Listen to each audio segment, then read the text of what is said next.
Let's pray.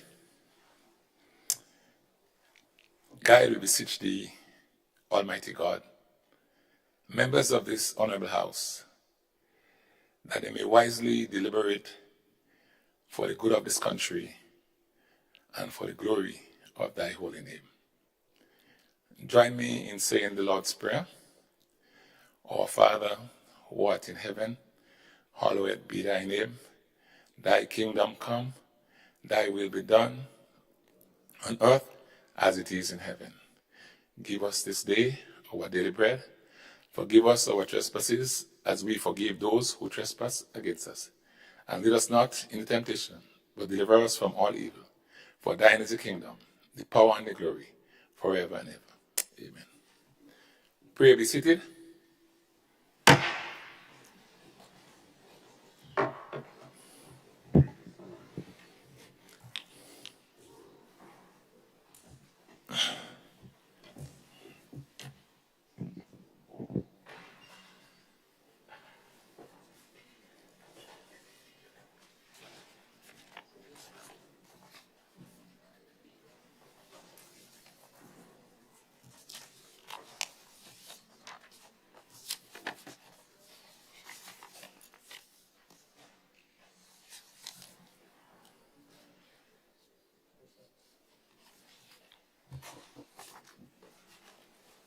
Item 3, Oath of Allegiance or Affirmation of a New Member.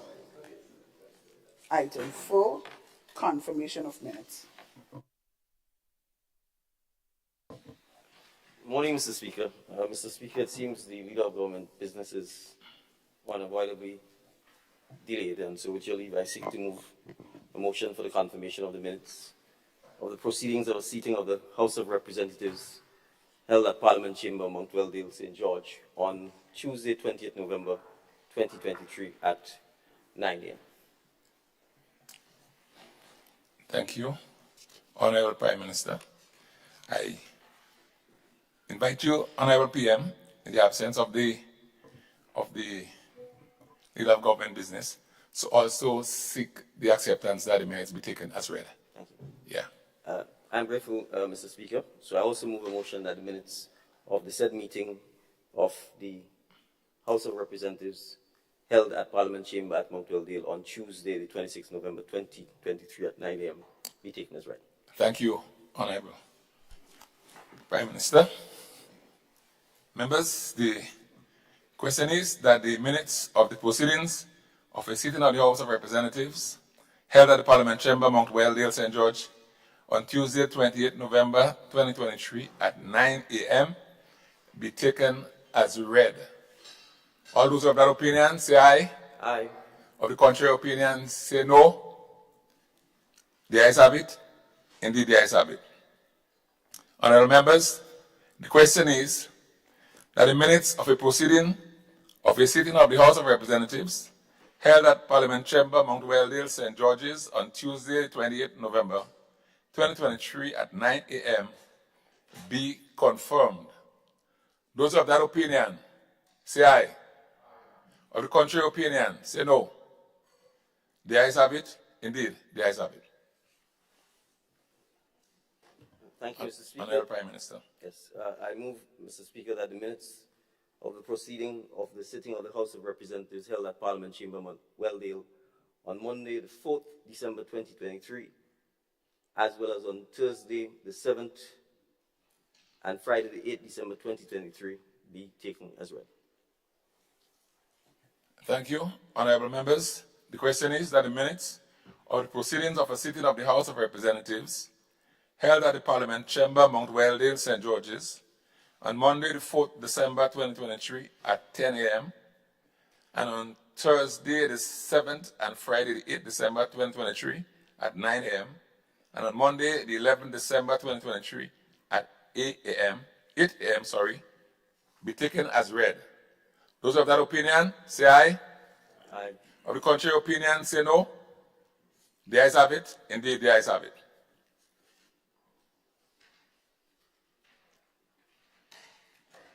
Thank you, Mr. Speaker. Mr. Speaker, I beg to move a motion that the minutes of the proceedings of the sitting of the House of Representatives held at Parliament Chamber, Mount Weldale, St. George, on Monday, 4th December 2023 at 10 a.m. and on Thursday, 7th and Friday, 8th December 2023 at 9 a.m. and on Monday, 11th December 2023 at 8 a.m. be confirmed. Thank you, Honorable Prime Minister.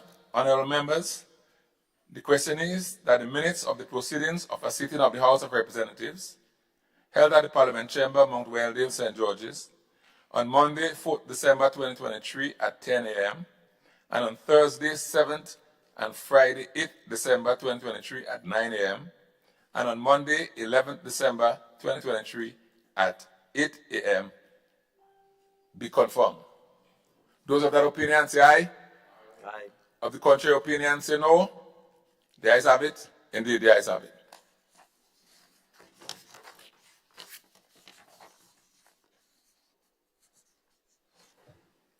Honorable Prime Minister. Thank you, Mr. Speaker.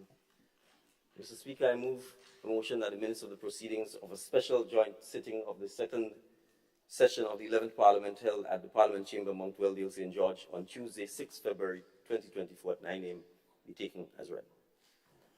Thank you, Honorable Prime Minister. Honorable members, the question is the minutes of the proceedings of a special joint sitting of the second session of the 11th Parliament held at the Parliament Chamber, Mount Weldale, St. George's, on Tuesday, 6th February 2024 at 9 a.m. be taken as read. Those of that opinion say aye. Aye. Of the contrary opinion say no. The ayes have it. Indeed, the ayes have it.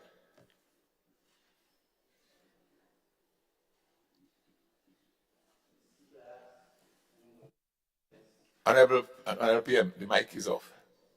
Thank you, Mr. Speaker. Mr. Speaker, I beg to move a motion that the minutes of the proceedings of a special joint sitting of the second session of the 11th Parliament held at the Parliament Chamber, Mount Weldale, St. George, on Tuesday, 6 February 2024 be confirmed. Thank you, Honorable Prime Minister. Honorable members, the question is that the minutes of the proceedings of a special joint sitting of the second session of the 11th Parliament held at the Parliament Chamber, Mount Weldale, St. George's, on Tuesday, the 6th February 2024 at 9 a.m. be confirmed. Those of that opinion, say aye. Aye. Of the contrary opinion, say no. The ayes have it. Indeed, the ayes have it.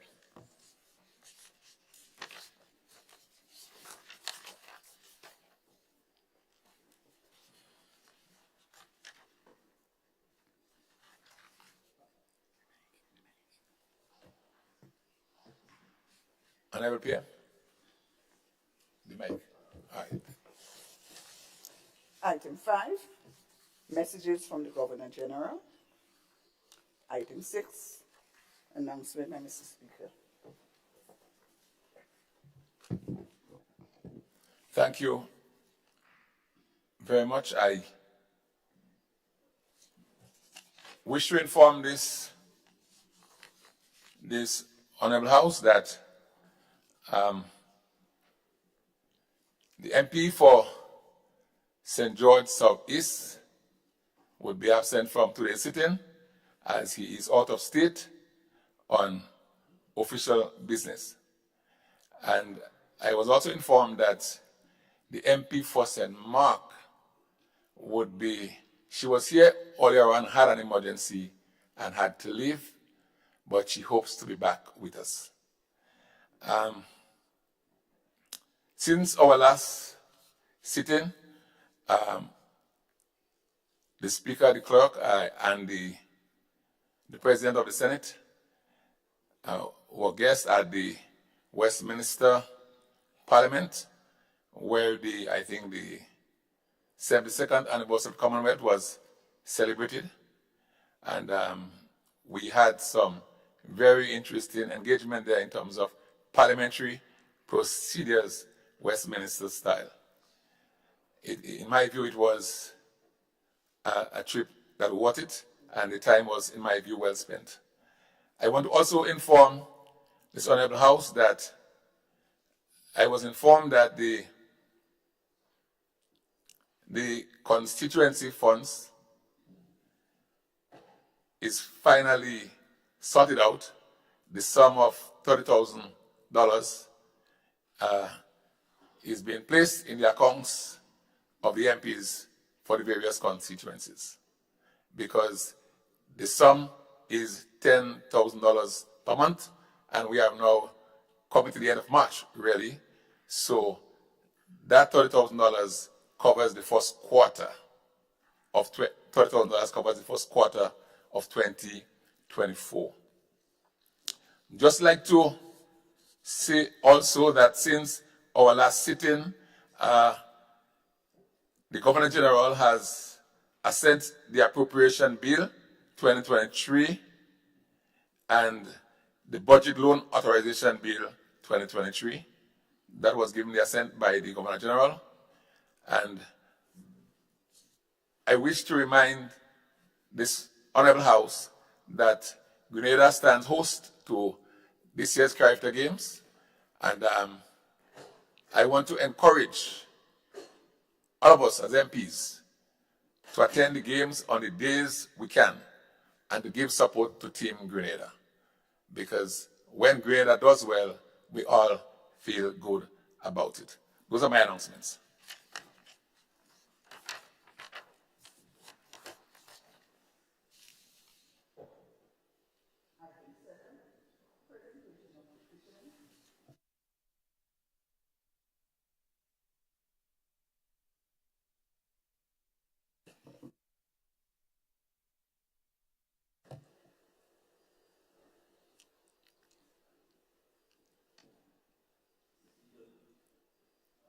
Mike.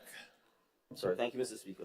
Mr. Speaker, the following papers and reports are laid before Parliament. The Grenada Investment Development Corporation Annual Report 2022, the Financial Intelligence Unit Grenada Annual Report 2022, the Grenada Authority for the Regulation of Financial Institutions, in short, GAFIN, Report of the Supervisor of Insurance for the year ended 31st December 2022, and the Grenada Bureau of Standards 2022 Annual Report.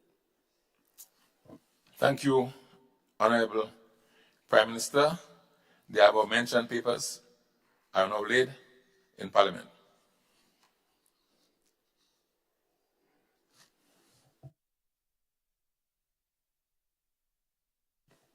Yeah.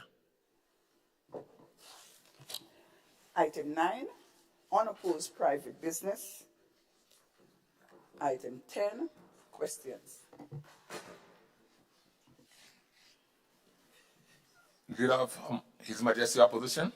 Mr. Speaker, as I stand, I just want to say that I am happy to hear you speak to the fact that you went to Westminster and had an opportunity to sit and listen to the officers of the House. So I assume that would aid the further development of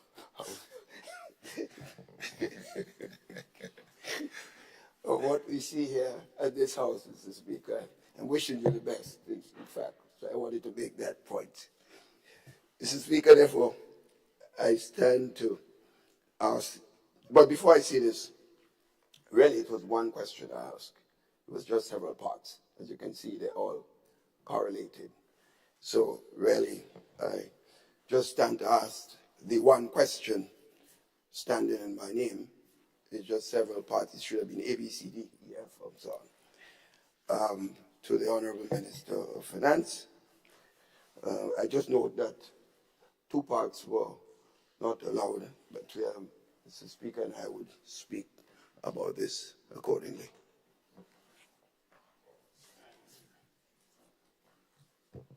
So, Honorable Minister for Finance. Thank you, Mr. Speaker. I rise to indicate that I have acknowledged receipt of those questions, 9 subsection of those principal questions. I must also say that the National Organization Committee was the committee charged with undertaking the activities for the national independence, as well as the parish activities that is now ongoing. Some of the questions, I will not be able to answer them immediately because they will require that all the activities be conducted and an audited financial statement of the event would need to be put in place before I can give you an answer that is going to be authentic, because I would not want to put my foot in my mouth at this point in time to make statements that are not factual because I don't have the data. However, I have communicated with the National Organization Committee to provide me with most of the answers that are available at this point in time. So I will wait until I get the feedback from that organization with questions that I've given them, so that I'll be able to at least report to this Honorable House. Thank you. All right. Thank you, Honorable Minister for Finance. But I want to urge that the answers to the question be provided by the committee to the Honorable Leader of His Majesty Opposition before the next sitting of this Parliament. Honorable Leader of the Opposition. Yes, Mr. Speaker, with all due respect to the honourable member, I understand the point that's been made, but if the member looks carefully, the first question said what was the actual budget provided to the National Organization Committee. It didn't talk about, that portion didn't talk about what they spent and what is accounted for. It asked for what is the budget that was provided, and the government and the ministry ought to have that number. People can't get money without the initiative of the resources available to it. So, Mr. Speaker, just to make a point on this one, there are other parts that could, of course, be answered too, but I just make a general point. I appreciate if the minister did not have the information, all the information, then it was provided at a later date, and that's okay with me because it's happened before in this House. But that question does not call for any auditing of reports.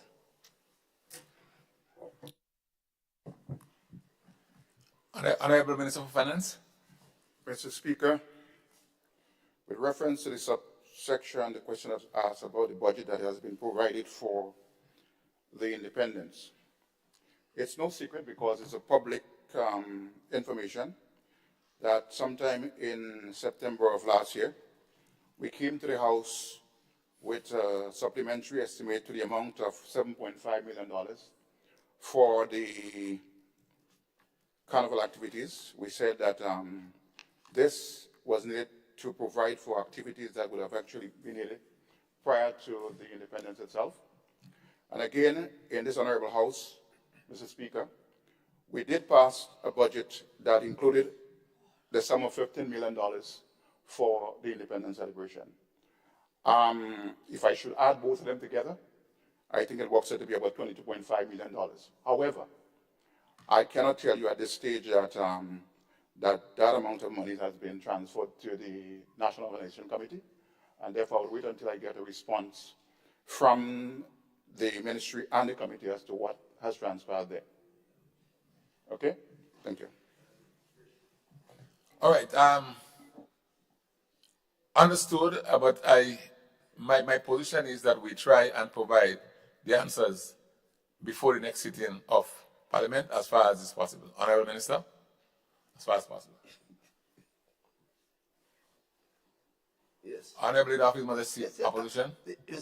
Mr. Speaker, I don't want to prolong this because I don't think it's necessary, but I just really need to make the point. A budget document passed in Parliament, it could be one thing. It does not say what has been transferred to a particular organization for particular activity. And therefore, just referring me to what was passed to the Parliament and what was passed in the Finance Committee does not answer this question. So I just don't want, I will not continue this, even if the minister attempt to get up and make another explanation. I would not continue it, but I expect to get the answers to those questions as soon as possible. All right, thank you, Honorable Leader of the Opposition, and I don't want us to continue in that vein as well. You're wicked. You're wicked. Come over. You what? Yes.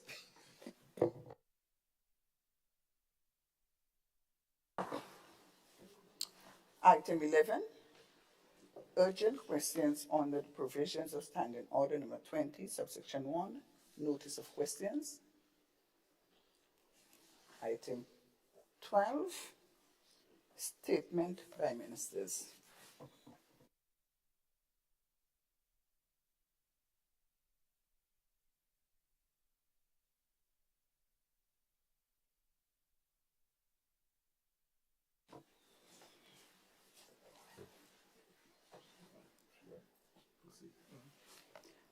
Item 13, personal explanations. Yes, Mr. Speaker, I stand here on the personal explanation. In the context of my being parliamentary representative for the constituency of Northwest St. George's, and of course leader of the opposition, and someone who sat in the office of Prime Minister for 23 years. Mr. Speaker, the issue of community and their development, as I know it historically, is related to the initiatives of the people in the constituency. And of course, the facilities available are for the work of development of the community. Mr. Speaker, there was a building in Happy Hill, St. George's, that was long before I was born, was available to the community. And it was known then as the Society Hall, where cooperatives, people paid money on a monthly basis and get loans. That's how the community operated. Then it became a community center, and then it was a pre-primary school. What we have seen recently with the building of the new community center at Beauséjour, the building of a new primary school, the building was being housed by the pre-primary school. We noticed, with no discussion with the community and with the people involved, the building has been renovated, and I understand by government, with government resources. And I understand a senator responsible in this government is claiming that he's doing it there for his office. Don't know what office it is, whether it's an office with a parliamentary representative or whatever it is, could be. It's a very strange phenomenon, and I've been asked questions. So I'm making the point here so that the government cannot say that they did not know. This is happening in the name of the government, where people are doing things in communities against the fundamental wishes of the people, which can be problematic and cause problems of disorder. And therefore, I'm making the point as a parliamentary representative for that constituency, and it is known for over 40 years. Secondly, Mr. Speaker, the playing field in Beauséjour. Honorable MP, Yes. you have your position. You're speaking under personal Yes, personally, it affects me personally. explanation. Yes, as parliamentary representative, Mr. Speaker, that's my right. That is my right, Mr. Speaker. Yeah, and you have a right to stick to personal Yes, explanation. that's what I'm talking about. The playing field and the lack of ability of the community to use it appropriately. And that affects me. Well, I don't understand, Mr. Speaker. After being here for 40 years, I don't know what affects me personally or not. That is a strange phenomenon. But why is it a problem? Mr. Speaker, that field was initiated by the community with my help over the years and has been very useful in the development of all sporting activities in that community. And Mr. Speaker, it is now reported that the people do not have the rights to that field, but the Ministry of Sports are going to be the one dictating what happens there in that community. So I raise it again for that particular information, that the government will not say that they did not know what is happening in that community. And I'm clearly stating, as the parliamentary representative and someone who has a history of understanding of what takes place there, I have that responsibility to report it to this honorable house. So if something happens and this situation continues and something happens, I will not be held responsible. Those in government will be held responsible. That is my position, Mr. Speaker, and I thank you. Thank you very much, Leader of the Opposition. Proceed. Honorable Leader, you're like to sit down. All right. Item 14, motions.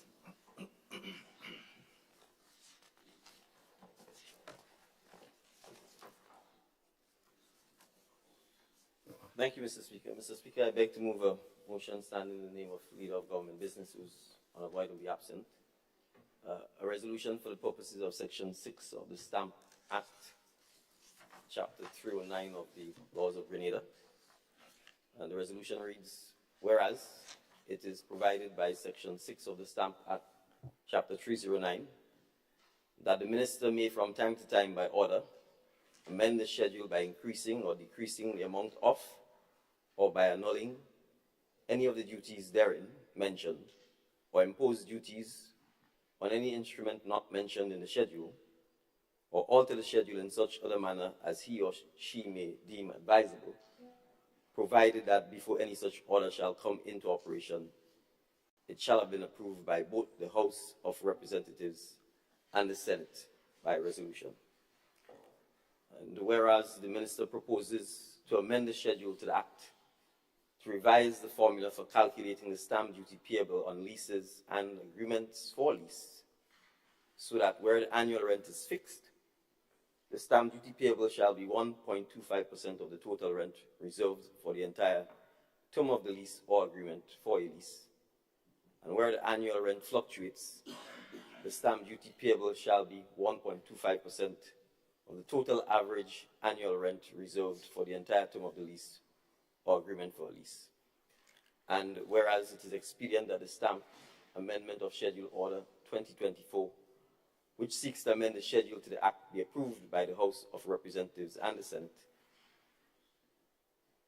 The resolution reads, now therefore be it resolved that pursuant to Section 6 of the Stamp Act, the stamp amendment of Schedule Order 2024, as set out in the schedule to this resolution, is hereby approved by the House of Representatives and the Senate. Thank you, Honorable Prime Minister.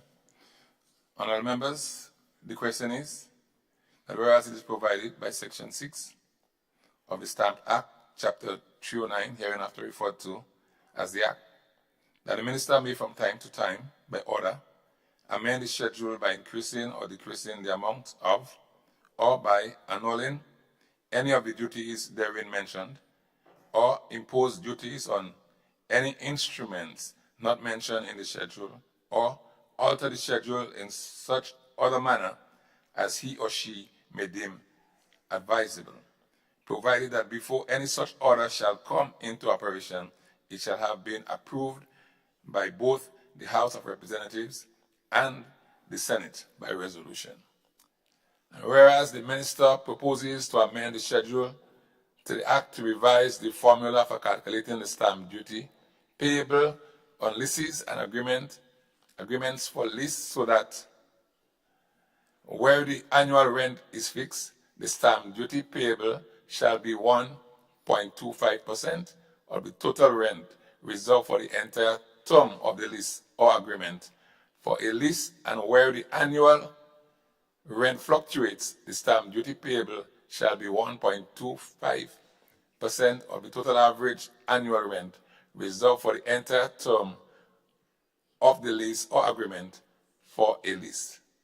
And whereas it is expedient that the stamp amendment of Schedule Order 2024, which seeks to amend the schedule to the Act, be approved by the House of Representatives and the Senate. Now, therefore, be it resolved that pursuant to Section 6 of the Act, the stamped amendment of Schedule Order 2024 as set out in the schedule to this resolution is hereby approved by the House of Representatives and the Senate.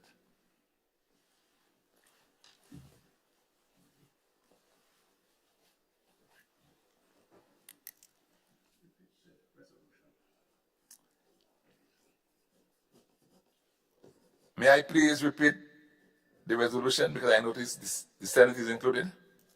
Now, therefore, be it resolved that pursuant to Section 6 of the Act, the stamped amendment of Schedule Order 2024 as set out in the schedule to this resolution is hereby approved by the House of Representatives.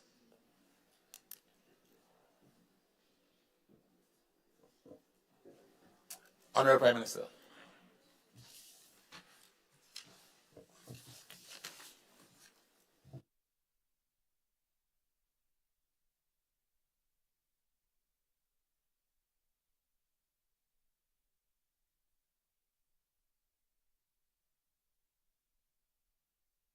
Mr. Speaker, the resolution seeks to address the challenge of the calculation of stamp duty on leases and agreements for leases that currently exist under the Stamp Act, which is an ancient and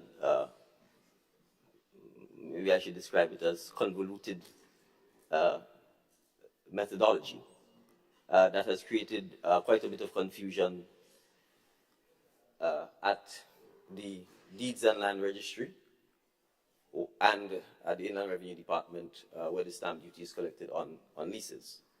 The current language in the Stamp Act, and if I may say so, it's written in this way. The stamp duty to be paid on a lease or agreement for a lease, and it says where the rent, whether reserved yearly or otherwise, is at a rate or average rate exceeding $50 and not exceeding $100, $1.50. Exceeding 100 and not exceeding 200, $2.50. It goes on and on and on until it gets to exceeding 700 and not exceeding $1,011. For each additional $2.50 or part thereof, $3. Where the consideration for the lease is of any kind whatsoever, $5.50. The net effect of this, Mr. Speaker, is that persons at the Deeds and Land Registry, where oftentimes the stamp duty is calculated or fixed, before the stamps are affixed to the leases or agreement for leases, or the attorneys or the business persons who are treating with renting properties or renting buildings, oftentimes their calculation, the calculation of the Deeds and Land Registry and even the calculation of Inland Revenue creates completely different figures. And because we are dealing with percentages and fractions, oftentimes the rounding up and rounding down creates all kinds of confusions that creates delays and bottlenecks in the registration of leases and agreements for leases, and in fact affects businesses negatively because of the delay. So, Mr. Speaker, what this seeks to do, in conjunction with the Inland Revenue, the Postal Corporation, the Deeds and Land Registry, is simply create a standard and fixed rate for calculating stamp duty. So when the annual rent is fixed, as in it does not fluctuate, then essentially the total of the rent paid over the duration of the lease, whether it's 1 year, 2 years, 3 years, as the case may be, is summed up, and a 1.25% will be made applicable. Where the rent fluctuates over the duration of the lease, then the average of the annual rent is taken, which is essentially a calculation of the total rent that fluctuates divided by the period of the lease, and you get the average annual rent, and a similar 1.25% is then to be applied. The aim here, Mr. Speaker, is to simplify the process for calculating the stamp duty and to make it certain for both the Inland Revenue or the Postal Corporation or the Deeds and Land Registry, the Deeds and Land Registry, as well as the payer of the tax in the form of stamp duty, so that both the landlord and the tenant and the attorneys are clear on the formula for the calculating of the stamp duty. So, Mr. Speaker, that is the mischief that the resolution is seeking to address. The Act requires that such a resolution be brought before Parliament for affirmation, and we are seeking, Mr. Speaker, the support of the members of the House for the amendment to the schedule. Thank you, Mr. Speaker. Thank you, Honorable Prime Minister. Honorable Leader of His Majesty Opposition. Mr. Speaker, the Minister clearly has the right to vary the rate of stamp duty on a particular renter, like things like the rents people pay or agree to. What is important is the impact of that change. You're moving from a fixed rate, fixed amount, to a percentage. And of course, one has to, each person who is renting have to now look at how this will affect the rents that he or she pays. So that rate will be applicable, as was already pointed out.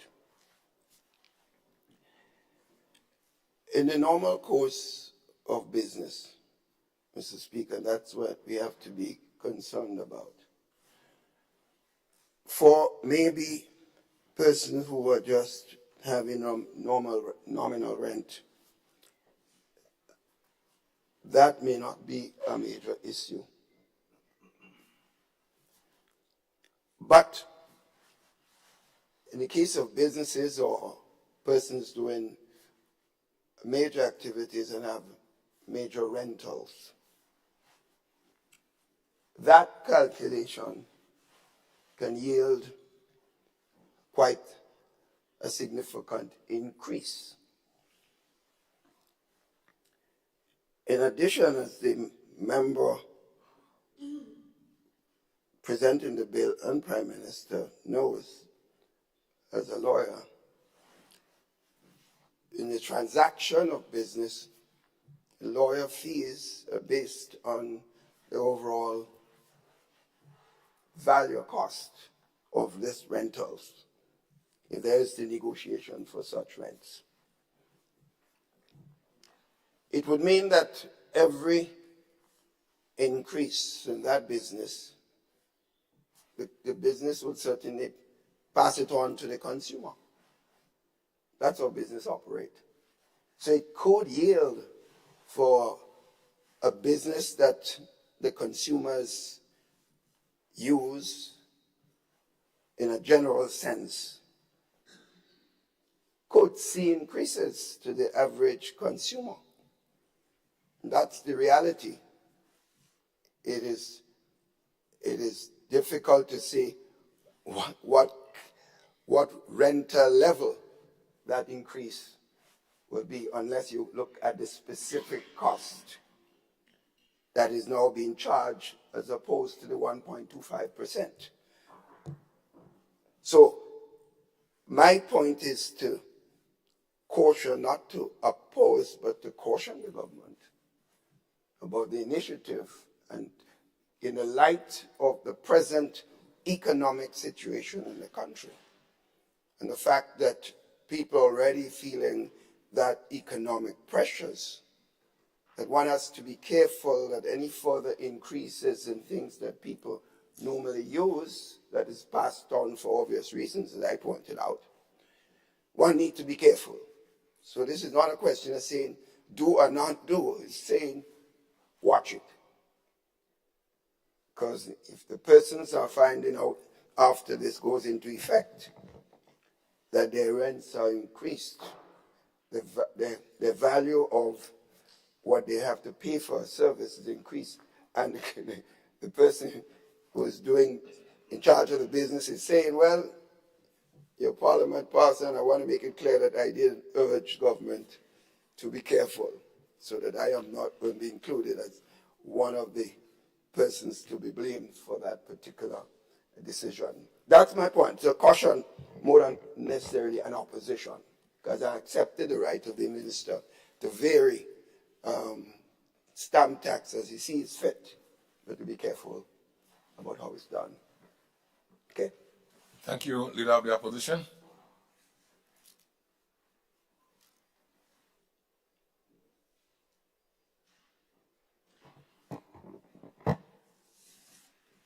Honorable Member for St. Andrew Southwest. Yes, Mr. Speaker, morning everybody. Mr. Speaker, I stand to give support to the resolution.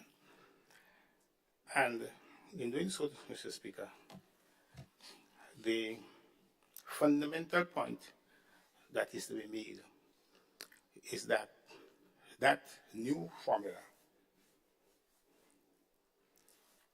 seeks to ensure that the calculation of the stamp duty is made simpler and easier to understand and easier to apply, so that there would not be confusion, and which in fact would lead to different numbers being achieved because the calculation, the formula was not clear enough. So, Mr. Speaker, I support the resolution because it seeks to make that calculation, the formula is so much more easier to understand and it's easier to apply in case of where the lease is fixed and where the lease is variable. Good? And therefore, the point is, while you may have a fixed value or a percentage, the point is that the calculation is what is made easy here. The calculation is what is made easy here. And I think that's the importance and that's the value of the resolution that is before us. Thank you, Mr. Speaker. Thank you. Thank you very much, Honorable MP for St. Andrew Southwest and our MP for St. Andrew Southeast. Thank you, Mr. Speaker. Mr. Speaker, I rise not being certain whether I wish to associate myself with support for what has been presented. And listening to the persons who would have shared before or spoken before, the Honorable Member for St. David's and St. Andrew Southwest, it leaves me even more concerned. Mr. Speaker, I noted as the presentations were made that this new formula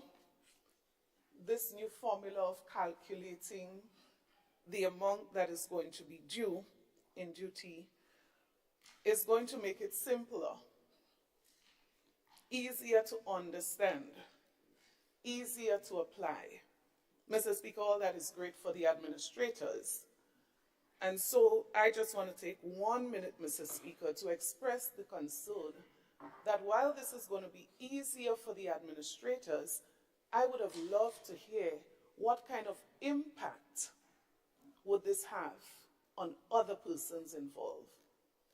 Mr. Speaker, what kind of analysis was done to determine that the impact would not be in any way so severe that it justifies that we should do this because it's simpler to calculate, it would cause less confusion in the mind, and it would be easier to apply.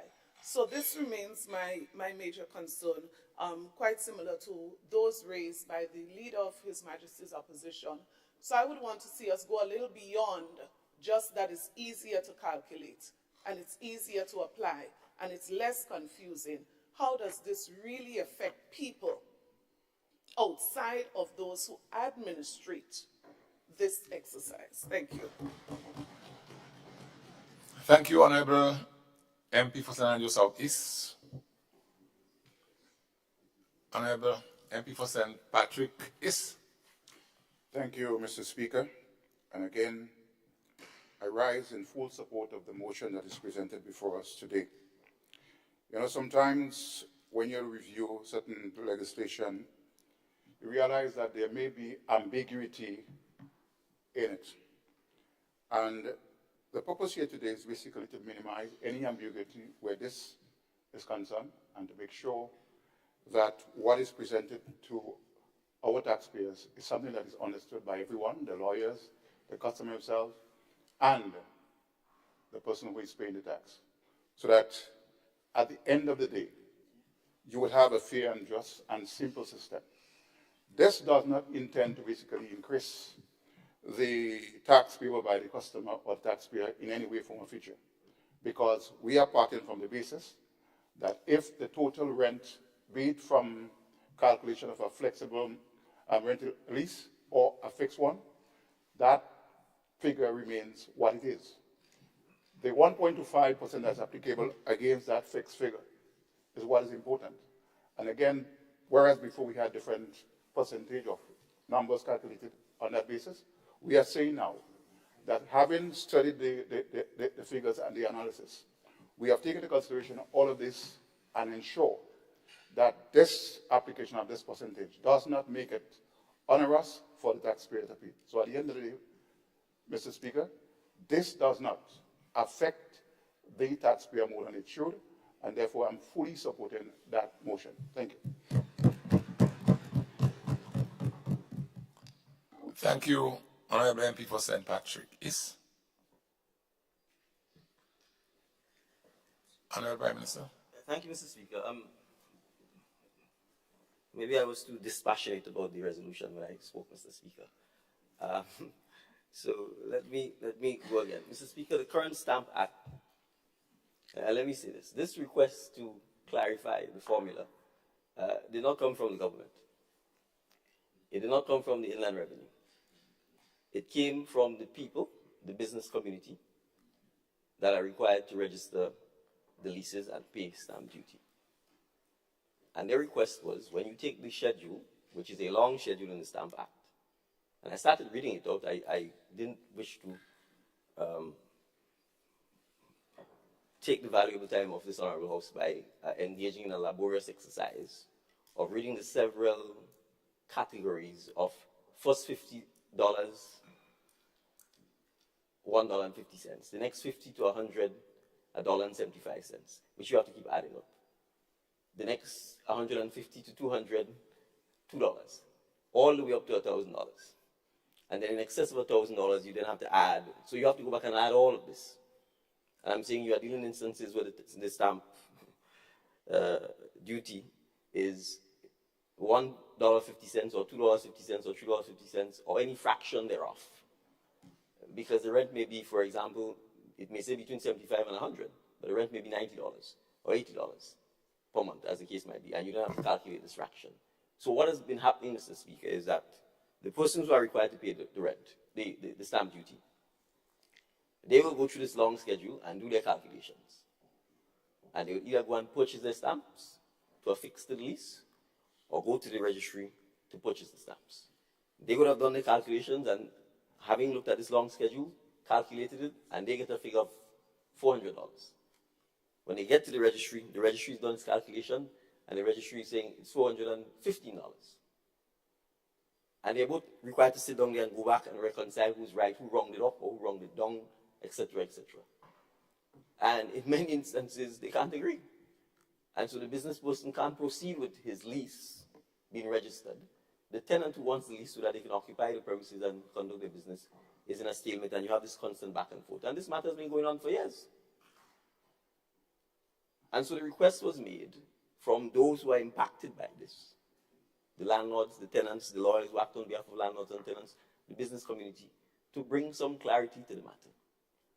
And so all we've said is that instead of going through this laborious exercise, which ultimately equates to approximately between 1 and 1.5% when it is all added up in this very granular way, that it will be best to simplify the methodology for calculating the stamp duty.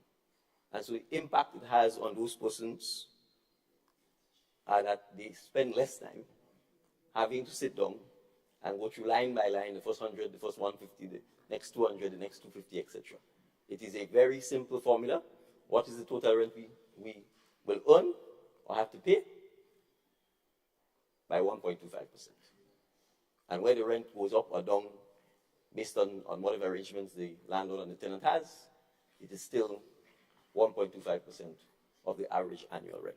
So this is merely meant to assist the business community, to assist the landlord and tenants and those who are treating this matter, to have certainty, to not waste their time to show up with $10 and then the registry saying it's $10.50 or $10.25, and then you have to go back and vote before the matter is resolved. And so, Mr. Speaker, we are simply responding to the needs to ensure that on matters like this, there is efficiency and the leases can be registered as quickly as possible.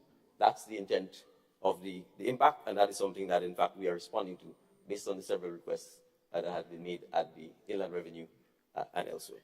So, Mr. Speaker, it is not meant in any way, shape, or form to have any severe, quite the contrary. It is ameliorating the bottlenecks and the delays that exist with the current methodology for calculating stamp duty.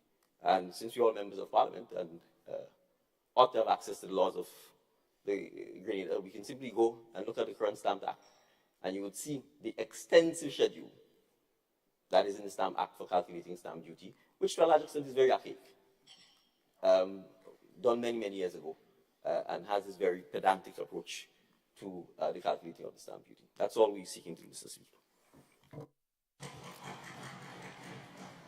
All right, thank you, Honorable Prime Minister.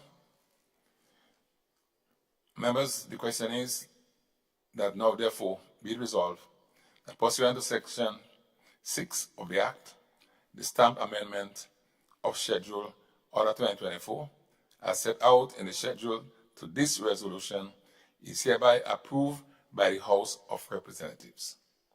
Those of that opinion say aye. Of the contrary opinion, say no. The ayes have it. Indeed, the ayes have it.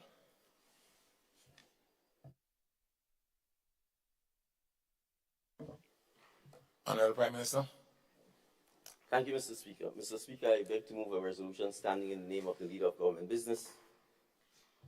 A resolution for the purposes of Section 108, subsection 3 of the Road Traffic Act, Chapter 289A of the Laws of Grenada. And the recital says, whereas it is provided by Section 108, subsection 2 of the Road Traffic Act, Chapter 289A, that the Minister may, by regulations, amend, vary, suspend, or revoke the provisions of the first schedule, whereas it is further provided by Section 108, subsection 3 of the Act, that regulations made under subsection 2 shall be subject to affirmative resolution. Whereas the Minister proposes to amend the first schedule to the Act to increase the existing annual motor vehicle license fees by $50 across all vehicle types. And whereas it is expedient that the Road Traffic Amendment of the First Schedule Regulations 2024, which seeks to amend the first schedule to the Act, be approved by the House of Representatives. And the resolution reads, now therefore, be it resolved that pursuant to Section 108, subsection 3 of the Act, the Road Traffic Amendment of the First Schedule Regulations 2024, as set out in the schedule to this resolution, is hereby approved by the House of Representatives. Thank you, Honorable Prime Minister. Honorable members, the question is, whereas it is provided by Section 108, subsection 2 of the Road Traffic Act, Chapter 289, hereinafter referred to as the Act, the Minister may, by regulations, amend, vary, suspend, or revoke the provisions of the first schedule. Whereas it is further provided by Section 108, subsection 3 of the Act that regulations made under subsection 2 shall be subject to affirmative resolution.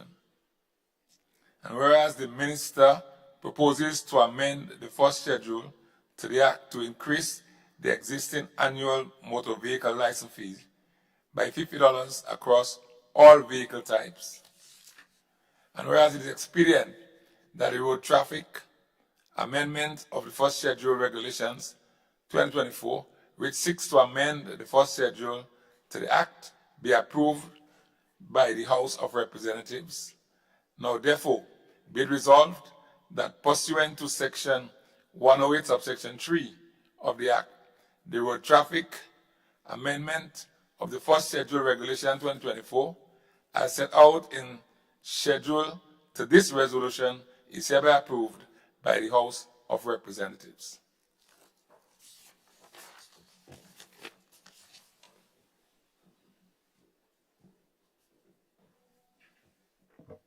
Honorable Prime Minister. Thank you, Mr. Speaker. Mr. Speaker, as announced in the budget presentation by the Honourable Member of Parliament for St. Patrick West and the Minister for Finance, as part of the appropriation debate, we would have indicated, Mr. Speaker, that we would be seeking to come to Parliament to seek the affirmation of Parliament to support the increase of motor vehicle license fees by $50 across all vehicle types. Mr. Speaker, no doubt you would appreciate that Grenada, over the last 20 years, particularly with the onset of used vehicles, and particularly with the fact that vehicles have become cheaper and more accessible worldwide, has had a dramatic increase in the number of motor vehicles of all types across the spectrum on our roadways. Many of our roadways, Mr. Speaker, when originally constructed, were not meant for the volume, the size, nor the capacity of many of the types of vehicles we have on our roadways today. And perhaps from a transportation and infrastructure perspective, if we start with our port of entry or seaport itself was built for bulk break cargo. In modern times, Mr. Speaker, since the Americans invented containerized shipping, the 40-foot and the 20-foot container has become the norm for transporting goods by sea. And these containers and the chassis make their way onto our roadways.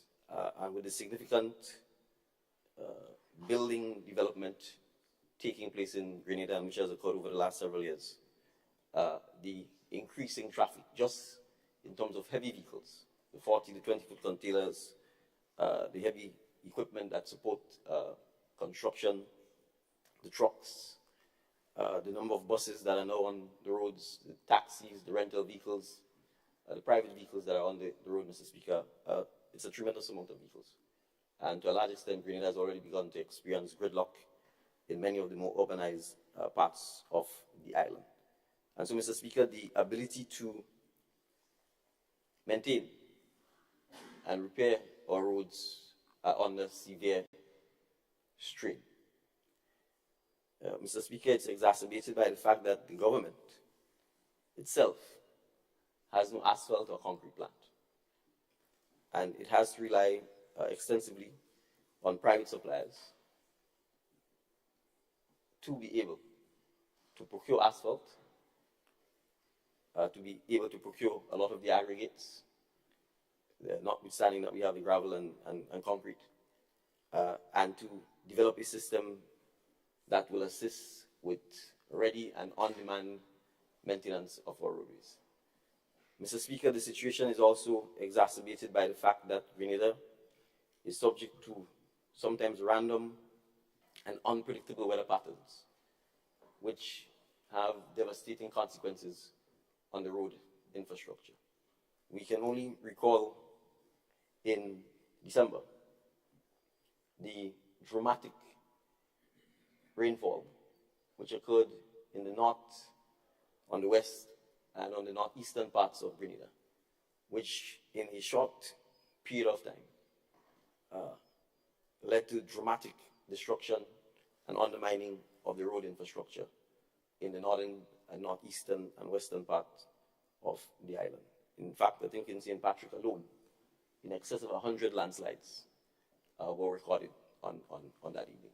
So, Mr. Speaker, it means the state has to find resources to respond to these dramatic events when they happen, because they're unplanned for, and no amount of budgeting could, in fact, determine the kind of destruction that they will bring and the kind of repair work that is required to deal with the repairs, as well as to improve and strengthen the sustainability of the road network and the road infrastructure. And so, Mr. Speaker, it has become necessary for us to ensure that we take prudent, measured measures to ensure that we have the revenue necessary to treat with the road infrastructure. And Mr. Speaker, it is not just, in a sense, the main roads, but Grenada is blessed with a large network of secondary roads, concrete roads.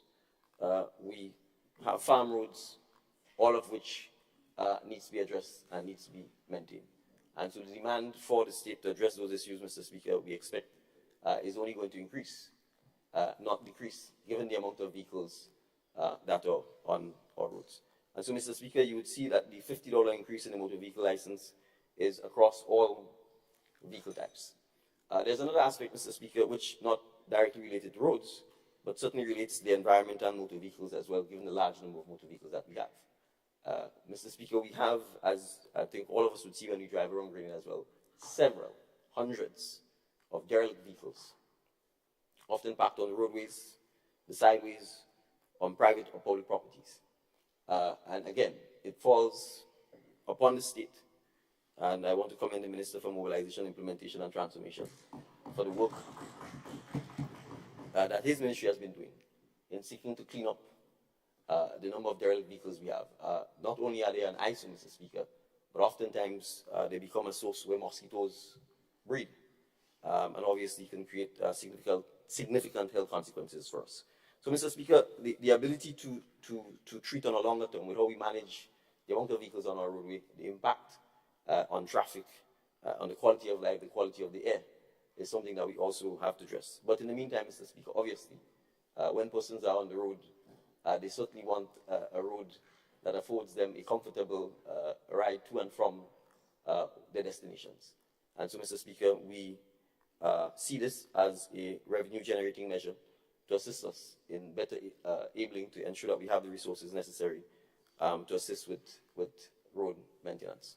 I want to speak a little, Mr. Speaker, on the steps that the Ministry of Infrastructure is taking to begin to address, improve road maintenance, as well as ensuring that we have sustainable roads that can withstand both natural disasters as well as man-made disasters. Now, Mr. Speaker, as I said, this administration inherited a Ministry of Infrastructure with very little capacity to do anything on its own.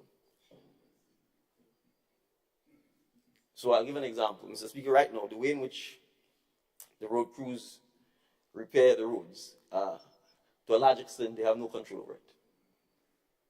What happens now, Mr. Speaker, is that they wait for when hot mix is available from the CCC quarry. It is unpredictable. It is not planned, and the road crews are literally at the mercy of that quarry. So what happens, Mr. Speaker, is that the crews literally wait, and then they get a call, and they're told a truck of asphalt is available. A truck. And invariably, you have 12 or so crews scattered around the island. And they have to make do with that one truck. So when you see them on a Saturday or on a Sunday, repairing the road, Mr. Speaker, and oftentimes people may complain about the limited amount of work they do, that's because that's the amount of asphalt they have.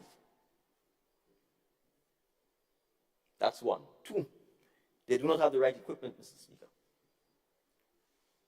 So invariably, what you see is the truck with the asphalt, a roller, the drums with the bitumen, and the traditional brooms or other things that they use to put the tar and some sand. They don't have cutters to cut the road, Mr. Speaker, to remove the asphalt that is already weakened, to escape it, to roll and relay the foundation, and then to redo the asphalt. So what has happened, Mr. Speaker, over several years, and unfortunately still happening, is that invariably we take asphalt and we just dump it on top of the asphalt, and then we roll it. And so the roads oftentimes get higher and higher and higher. And that is because we have not provided them with the proper equipment, Mr. Speaker, that is required to address the situation. And all of the tools are rented. All of the tools are rented. From the small handheld tools to the heavy tools, to the excavators, to the tractors, etc., to the rollers. So rollers are rented, Mr. Speaker, per day. And they're used for half an hour. Because the amount of asphalt you have is quite limited. And you only need the rollers when the asphalt is down. But you have to pay a day rate. But you're not using the roller for a day. We can drive all around Grenada and see them packed up, waiting for work, because there is no work. So, Mr. Speaker, we have to now procure equipment, and build a system that allows us to properly maintain the roads. And oftentimes roads deteriorate. And we can take a good example. Let's take the Calivini Main Road. If you drive on it now, you see the signs that tells you the road needs to be maintained. You see the sign that tells you, there's some recurring potholes that says this needs to be cut, the foundation needs to be addressed, and then the asphalt needs to be relaid. But when you don't have the machine to cut the asphalt, Mr. Speaker, what happens is that the crew simply fills the hole up and rolls it. But the underlying condition has not been addressed, so when the rain comes, it will happen again. So, Mr. Speaker, we are in the process of devising a system that will allow us, first of all, to increase our capacity to obtain asphalt, so that the crews that maintain our road, in fact, have the materials they need to deploy to engage in more extensive repairs and maintenance of our roads. We have procured bitumen from Trinidad and Tobago in partnership with the Chinese, who are at the airport currently, Mr. Speaker, who have a large asphalt plant. We supply the bitumen. We have procured many of the aggregates. We have procured the warmer. We are going through the testing phase. And so we expect, once the appropriate tests are conducted in terms of the asphalt mix and quality, that our crews will therefore have access to a lot more asphalt in more predictable quantities, so that we can engage in more extensive road repair throughout the trial state of Peachmark and Carriacou. Mr. Speaker, currently only one entity can supply asphalt on the island. And I've just said that entity is not able to meet the demands for all kinds of varying reasons of the state. And so we are in discussions, Mr. Speaker, to see whether we can encourage other members of the private sector to engage in particularly the business of having an asphalt plant that can ensure that we have alternative supplies for the supply of asphalt in Grenada, so that we can engage in the road maintenance. Mr. Speaker, as you would also be aware, many times the public expects the government to be able to respond within a certain time, particularly when you have natural disasters, particularly when you have community initiatives where small roads and so on are required to be opened and so on. And when you don't have any equipment at all, Mr. Speaker, it basically means you're again at the mercy of third parties who you have to wait on. Particularly when it comes to community initiatives and community development, Mr. Speaker, we can't allow this to continue. And so we are certainly going to be looking at procuring in small quantities as appropriate equipment that would allow the ministries, particularly social and community development and so on, to be able to respond to the needs of the communities when it comes to opening small roads, clearing areas that are blocked, dealing with fallen trees, etc., so that assisting our farmers on some of the farm roads and so on, so that they have the necessary equipment that is required to allow us to respond quicker on those issues. Mr. Speaker, as you are aware, I will just simply wrap up on three matters, Mr. Speaker. One, work on the Molina Road is continuing. We expect the work to complete by the last quarter of 2024, However, all things being equal, the contractor has given a commitment that they will certainly seek to try and accelerate as much as they can the work to see whether or not it is possible to have the road available and open in August or September of this year. But contractually, the obligation is for December. Thus far, we've been blessed with relatively good weather for the first quarter of 2024. And if that holds, we expect that the work will conclude in the last quarter of 2024, and the main artery to the Western Road will then become open. Of course, the situation continues to pose a challenge for commuters on the West Coast who are required to either go through the bypass road of Monkuma or the Montmoritz Road, both of which are considerably longer, and in the case of the Montmoritz Road, considerably more difficult, given the fact that the width of the road was not meant to accommodate really two-way traffic on any significant numbers.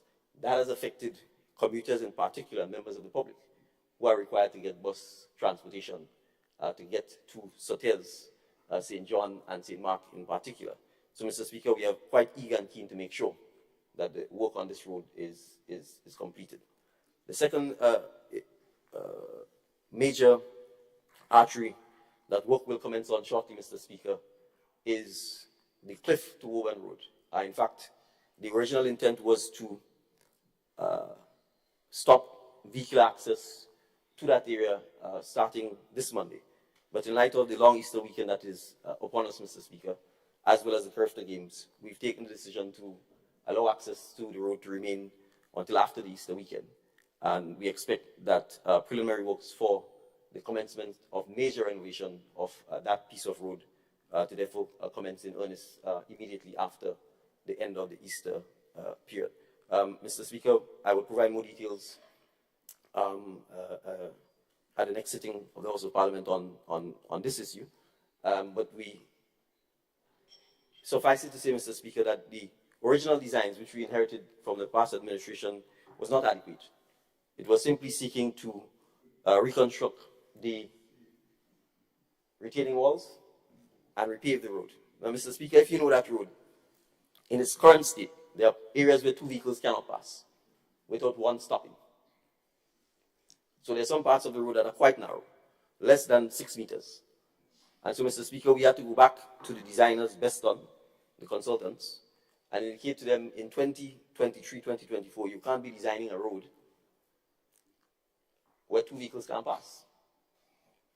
You can't be designing a road that is in a heavy pedestrian area with houses both at the bottom and the top, and there's no sidewalk.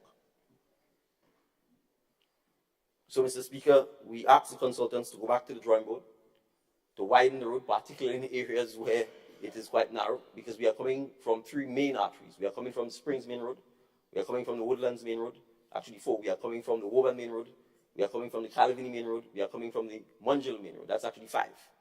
And you're all getting into this narrow bottleneck with hairpin corners, narrow way, cliffs on the side, retaining walls at the bottom. So what the construction will do, Mr. Speaker, is to widen the roads by cutting into the cliffs, straightening the road so that the line of sight is improved, the construction of sidewalks so that our citizens can walk on the pavement without the risk of being run over by these large trucks and trailers that are heading up the East Coast, all the way to St. Patrick and St. David's for hotel and so on development, and to assure that there's improved safety for pedestrians along that area.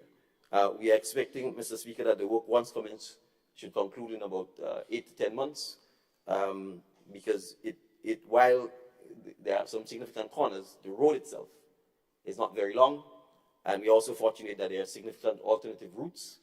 So, for example, the Woburn Main Road.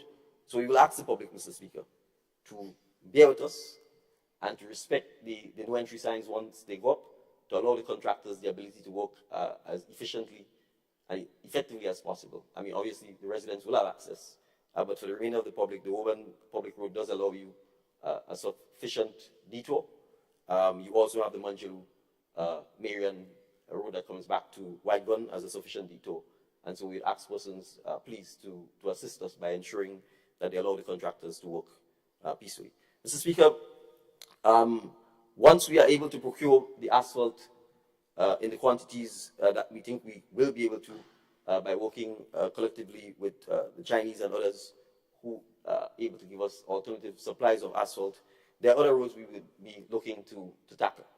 The Member of Parliament for the south of the island will be pleased to hear that we intend to tackle the True Blue Main Road. That's a road, Mr. Speaker, since the time of Sir Eric Matthew Geary has been built and to a large extent ignored since then. Not only does the road lead to St. George's University, and I don't need to speak about the significance, economic and symbolic of St. George's University and the hundreds of Grenadians who work at that institution. But, Mr. Speaker, we will tackle the road. There are many other parts of Grenada which has been neglected and not maintained, and we will tackle them as well. There's an area called Mabuya in St. John. Mr. Speaker, for all of my adult life, this road has been abandoned.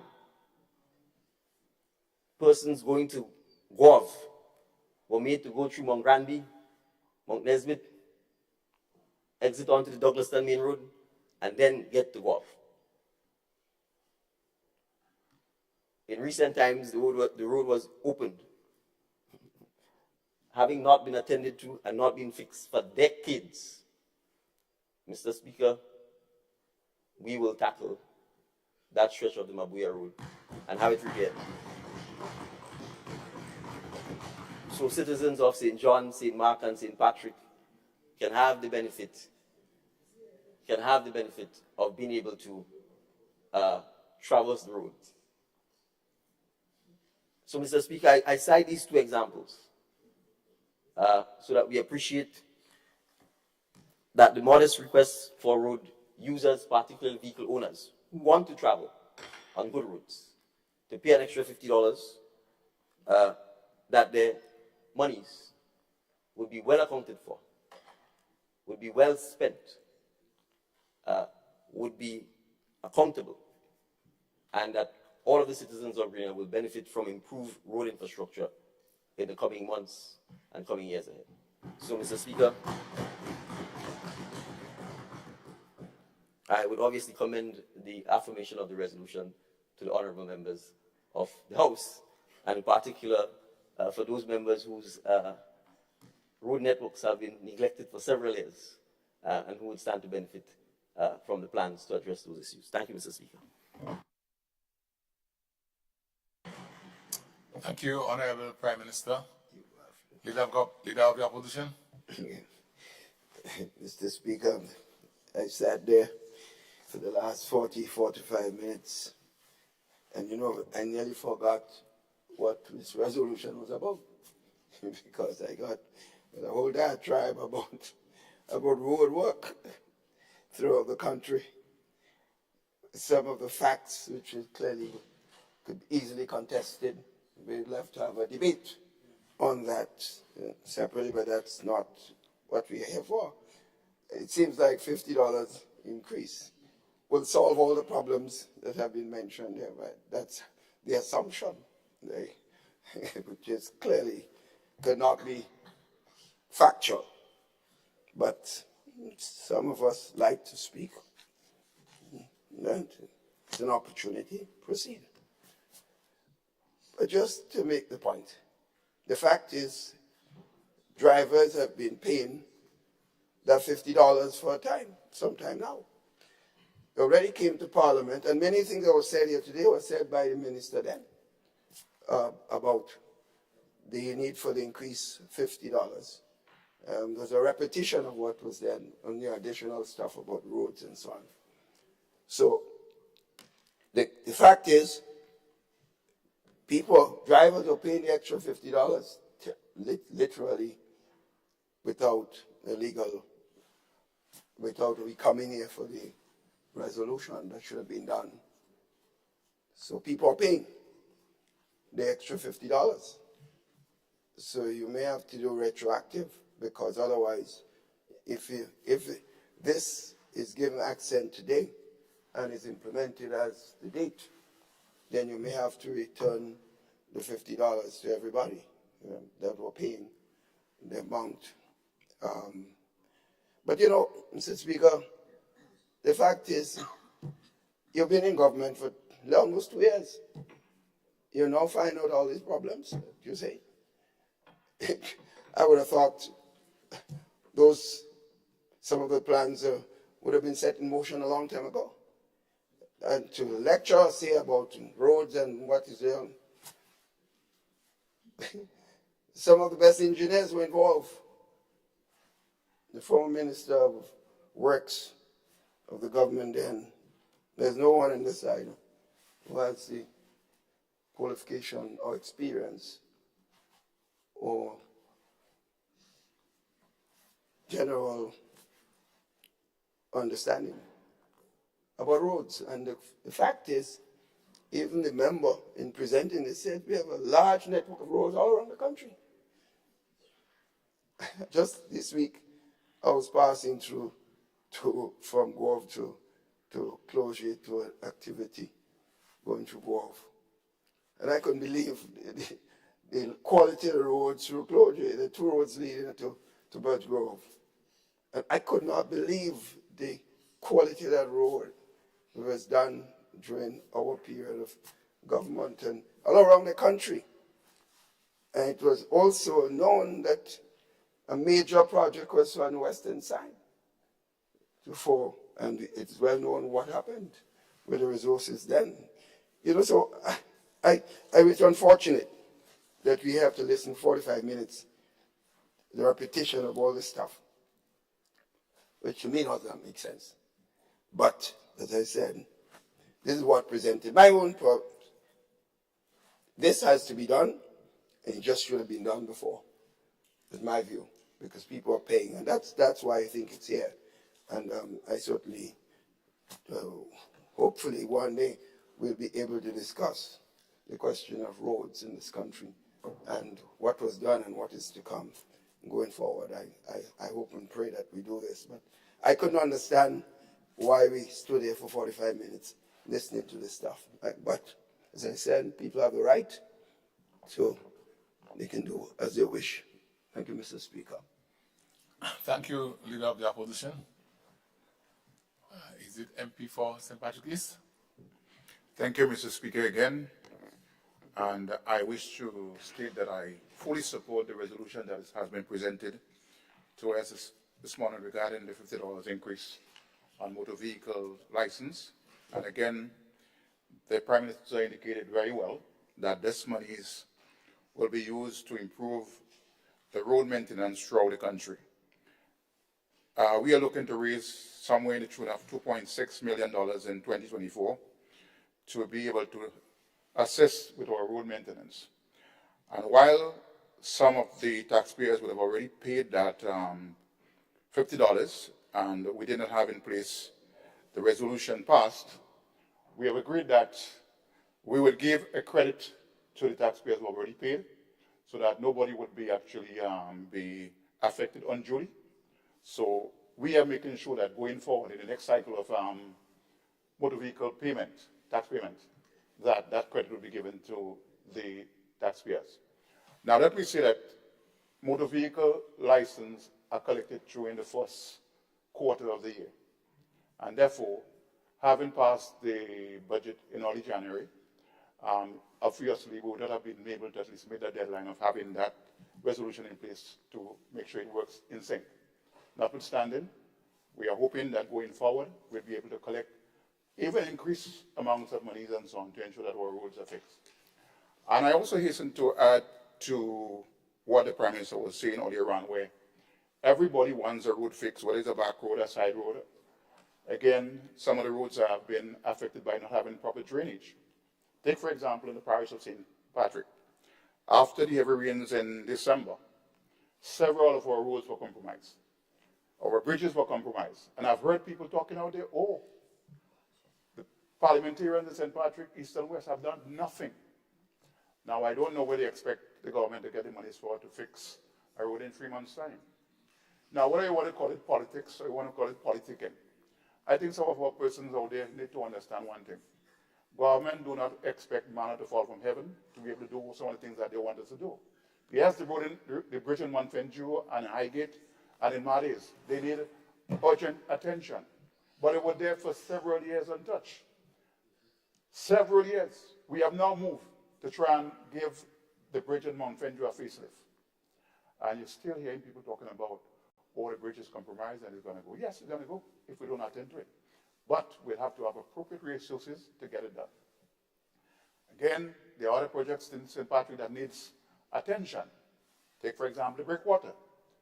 People are saying what? Nothing is done to basically deal with the breakwater incidents. Again, we need resources to do that. And I must inform them that while they have not seen anything practical on the ground happening, apart from the regular cleanups that we do on the breakwater and so on, we are well on our way to make sure that that particular project is going to be addressed. Because we have a design for it, we have the EIA being conducted, we have the social impact done, and as such, sooner than later, that breakwater becomes an active project on the ground. And so the people of St. Patrick who are complaining about nothing is happening to St. Patrick, we are not only spending money in St. David's and St. George's, we are spending money throughout the country to improve the infrastructure of Grenada. And I want to lay that point before this Honorable House. I thank you. Thank you, MP for St. Patrick East. And I didn't see, okay. Honorable MP for the Town of St. George. Mr. Speaker, good morning, everybody. Mr. Speaker, Mr. Speaker, if I may be permitted, it's not, it's just to explain, Mr. Speaker, to seek your permission for the departure of the MP for St. Patrick West. I think he's been informed that there's 5 or 6 houses that are on fire in Shantimel at the moment. Okay. And given the pictures of what he sent me, I told him I thought it would be appropriate that we seek your leave to have an excuse to at least show support to the families who've been impacted by it. I think the fire is actually raging as we speak. Thank you, Mr. Speaker. Thank you, Honorable Prime Minister. Quite in order. Honorable MP for Town of St. George. Mr. Speaker, let me say I wish the member for St. Patrick West well as he ventures to St. Patrick, and I hope the families are safe and we can all assist in whatever problems there are. So let me just express my deepest best wishes to them. So, Speaker, I wasn't intending to speak on this issue, but just roads came up, and there's a particular road that is affecting my constituency. The River Road project. And don't start by saying nothing was done. Don't start by saying nothing was done. All the walls is fixed, the money there, bridges done, everything. Please, my dear brother, as you mentioned, Chublo, I understand the SGU need to get their road. I remember years ago there was a discussion about the Chublo Road, and there were some discussions with SGU to see if they could use some of the millions made to help. I'm just saying, I don't know what discussions are taking place. I'm simply saying that while we move to fix the Chublo Road, remember that the River Road project, beautiful project, long-awaited project, needs to be completed so that the people who go to St. Andrews every day, like the clerk and others, yourself, Mr. Speaker, as you pass through the road, you won't be experiencing all the difficulties. So I just wanted, I couldn't let the opportunity pass when roads are being mentioned, not to talk about that River Road project. But my friend from St. Patrick's West is complaining that people are complaining. You sit there and complain that nothing was done over the years for roads. That's what you say, with all the network of roads that we have throughout the country, with all the, my brother from St. George Northeast, I know, don't bow down, lift your head. Be proud of the, what do you call the road? Monkuma Road. So things were done, but remember, we will always need, Grenada has a particular topography that will always need, roads need high maintenance. The Mabia Road is an example. When I was in NDC government, years ago, we were talking about the Mabia Road. It was costing about $5 million then. Couldn't be done. So So don't complain about people complaining and nothing was done when you telling people nothing was done. So now they're saying to you, a coming 2 years, nothing is done because it is a culture that we've encouraged not to recognize what was done. Let us start by recognizing what was done so that the people can understand in 2 years, they won't be telling you to do nothing. I don't know if you do, but the people are suggesting you didn't do, but don't complain when you stand and complain that we who spent years there have done anything. We are encouraging that culture. So, back to the main point, the River Road project, my dear brother. Let's see if we can get it top of the agenda. SU needs it, but let's get the River Road people up and running. Thank you, Mr. Speaker. That's what I intended to say. Thank you. Thank you, Honorable MP for the tongue of St. George. And is it MP for St. George South? Yes, Mr. Speaker. Good morning to everyone. Mr. Speaker, I rise in support of the bill. And of the resolution, right. Mr. Speaker, I just want to make reference, Mr. Speaker, to the point the Prime Minister was making. And, I don't think, Mr. Speaker, it's a case of you did this, and I did that. I think the bigger picture is this, Mr. Speaker, that we have seen the Ministry of Infrastructure being weakened as the years go by. And we have noticed that. And we have seen also, Mr. Speaker, from the public, the demand to get roads done.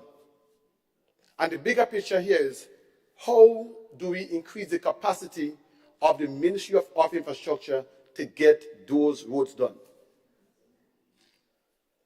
Everything in the Ministry of Infrastructure, Mr. Speaker, has to be contracted out. Everything. And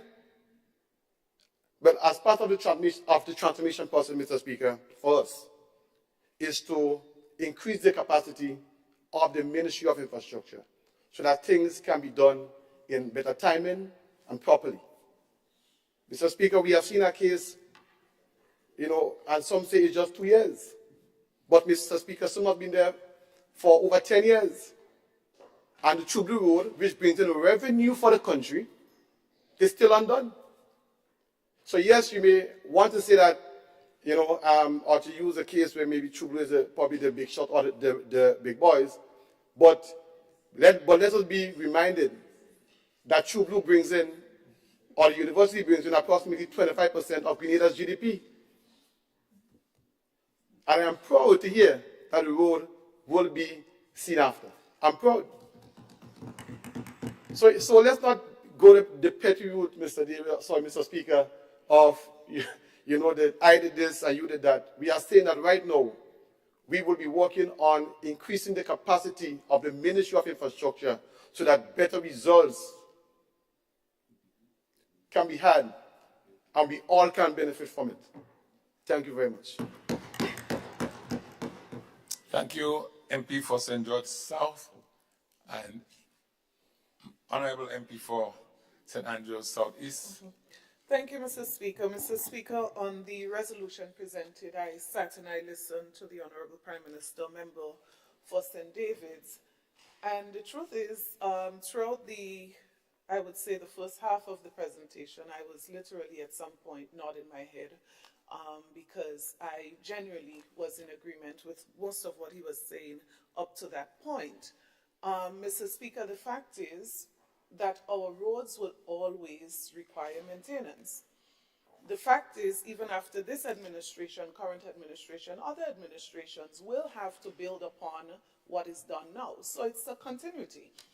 Mr. Speaker, the reference to neglect was what caught my attention when I began to feel a little bit different about the presentation, because it was said with a smile, Mr. Speaker, and almost implying that the previous administration would have neglected so many of our roads.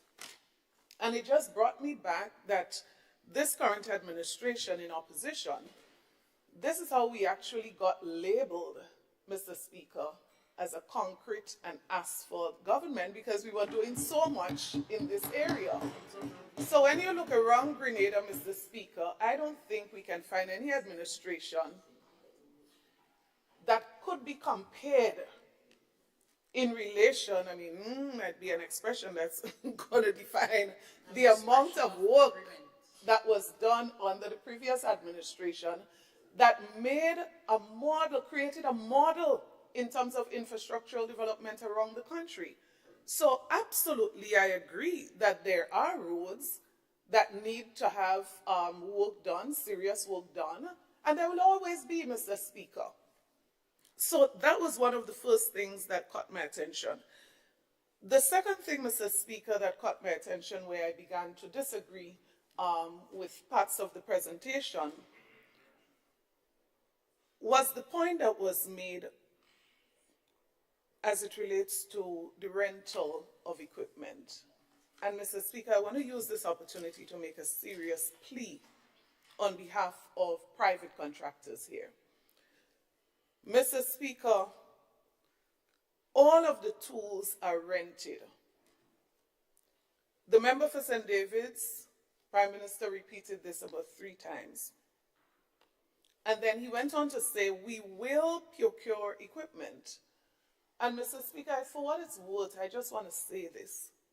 The previous administration was on a path of empowering our local contractors, empowering people who are in business as it relates to this particular initiative. When reference was made that equipment is rented for a day to do half day's work, I would say, of course, correct this. If that is the situation, I don't know. And if you believe that people are not given value for money, let's correct that. But Mr. Speaker, I believe that we might be heading down a dangerous road to try to reverse this.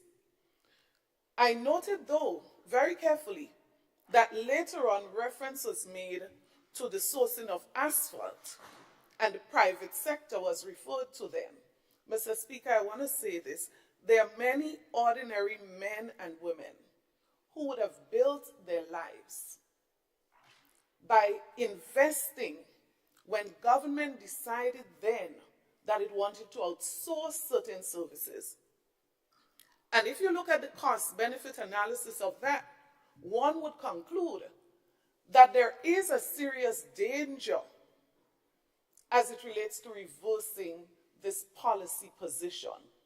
You want to ask yourself the question as it relates to maintenance of equipment. We want to go back to what has been the management system and what normally happens when government generally owns major equipment and manages it on its own, right? It's a recipe for problems in itself. And so I am not saying that the government cannot procure. I'm not going to say what the government should or should not do. But I'm just saying, Mr. Speaker, there are 2 things. If you look at the cost-benefit analysis of what happens, government throughout the world, owning and managing of major equipment as opposed to empowering local contractors with systems in place to prevent the issues that were raised, I would say let us take a serious look at that. Let us sit down with those contractors. How can we tighten the arrangements? Might be one issue.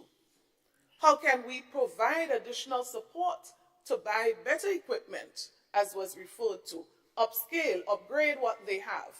Mr. Speaker, I want to seriously plead that we reconsider, that we don't like this model. Let us go back to a model where government owns all the tractors, all of this, all of the...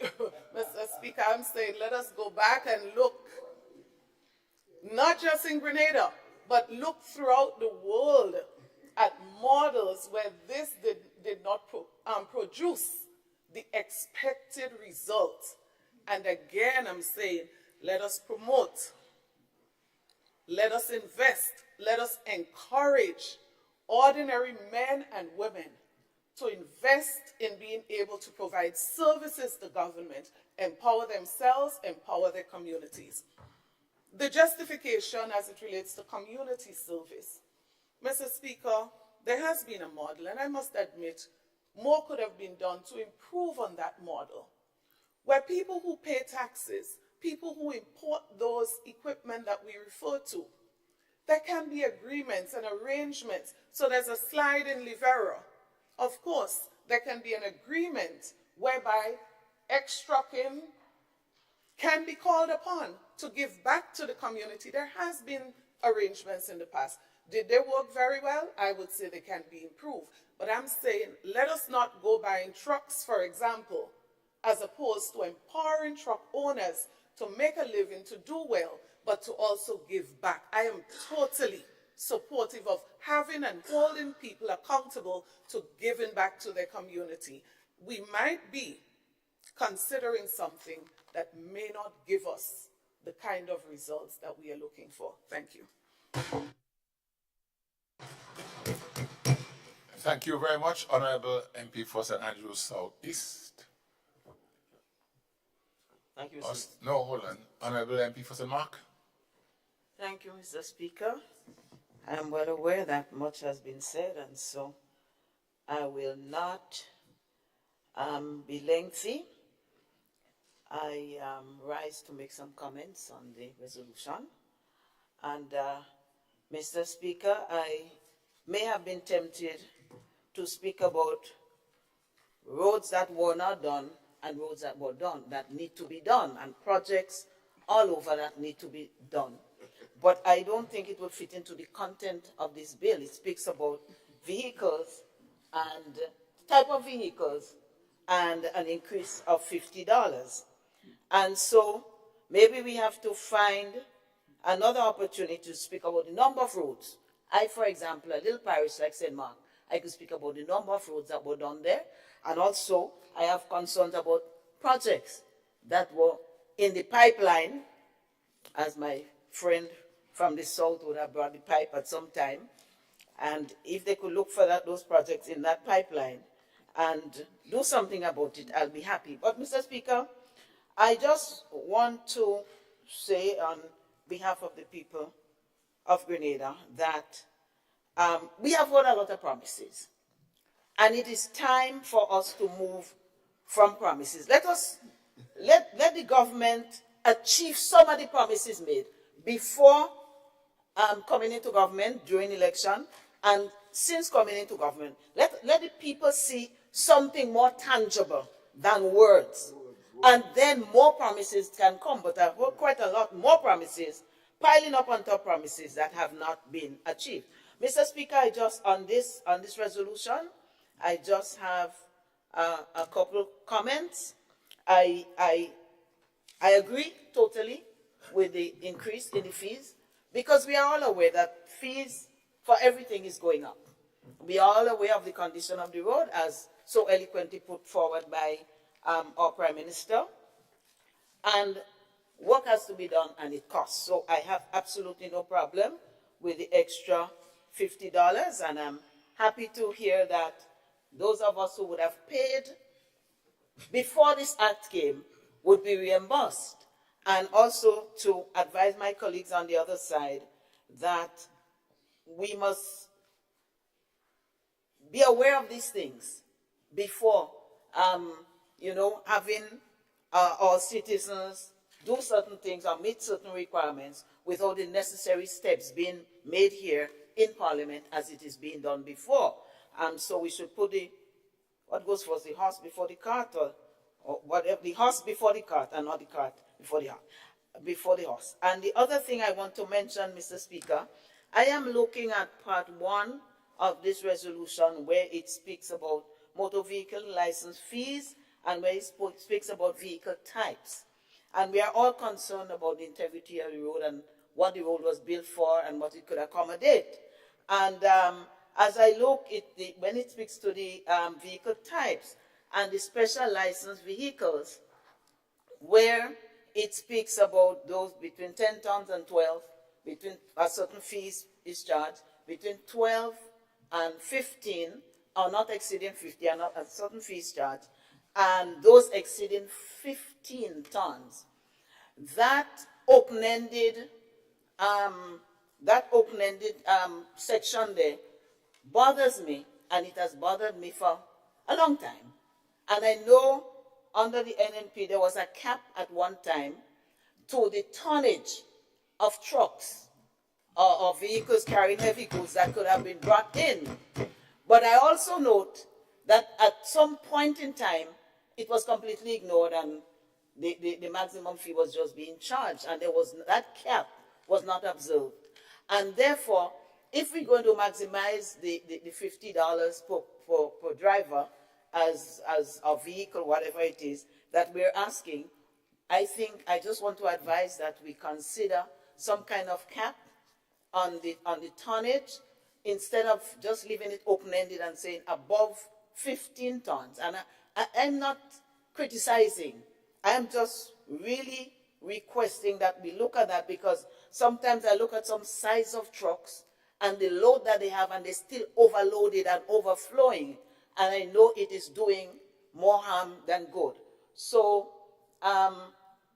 maybe it could be said, and it could be said, well, it happened in your time, but this is the government that has promised to fix. And so in the spirit of transformation, I really want to urge that we look at this and perhaps at some time consider putting a cap on the size or the tonnage of the vehicle and the loads that they could carry, so that maybe our roads could last us a little longer. This is my contribution, Mr. Speaker. Thank you, MP, for this constituency of St. Mark.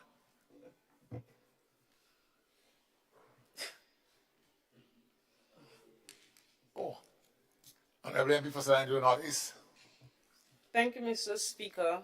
And of course, Mr. Speaker, I didn't have any plan to make any contribution to this resolution, because the fact is we have no problem with a $50 increase. We do understand that road maintenance is necessary, and with everything that has continued to evolve, more vehicles on the road, more people have access to transportation, and more people are driving now. We have more heavy-duty vehicles on the road because of the construction over the years. So that has not been an issue. But when the conversation opened up to maintenance of roads and what was done, what was not done, I think that is where this whole debate started.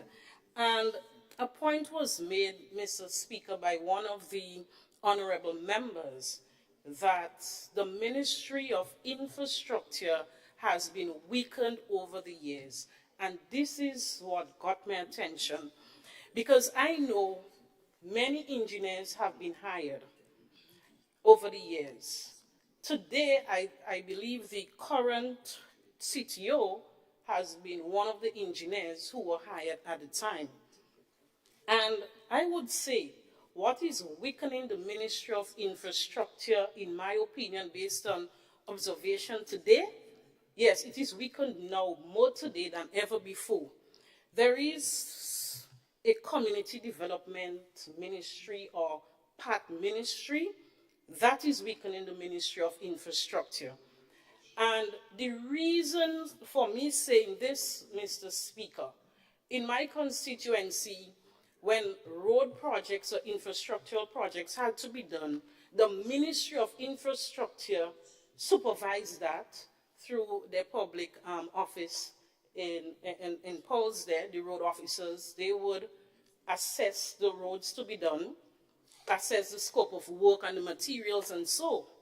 Today, under the community development organization within the ministry, you're seeing political activists without any form of experience or qualification in these areas doing scope of work. And let me give you an example.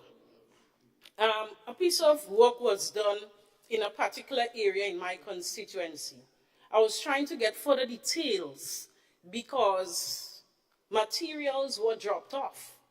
And I think the contractor was going to pay his labor, and the remainder of the materials he keeps. Well, he has it. Right now we have truckloads of sand and gravels that is being sold $5 a bag, $10 a bag, and that is the remainder of materials from a particular project done under the community development.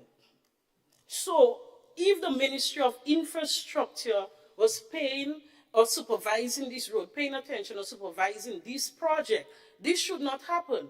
Because when they give you the scope of work and the materials necessary to complete it, you would not have such an excess that the contractor is now selling and people are buying from a contractor excess materials. This is what is weakening the Ministry of Infrastructure, because some of their responsibilities are being taken away from them and being put under community development. And I'm sure if they do not believe me, please research it. It is a cause for concern. Nobody should be going to a contractor's home to buy a $5 bag of sand from material remaining after a project has been completed. It is happening. Mr. Speaker, this is weakening the Ministry of Infrastructure together with the MIT Ministry. Thank you very much. Thank you, Honorable MP for St. Andrew Northeast, for your contribution. Honorable Prime Minister. Thank you, Mr. Speaker.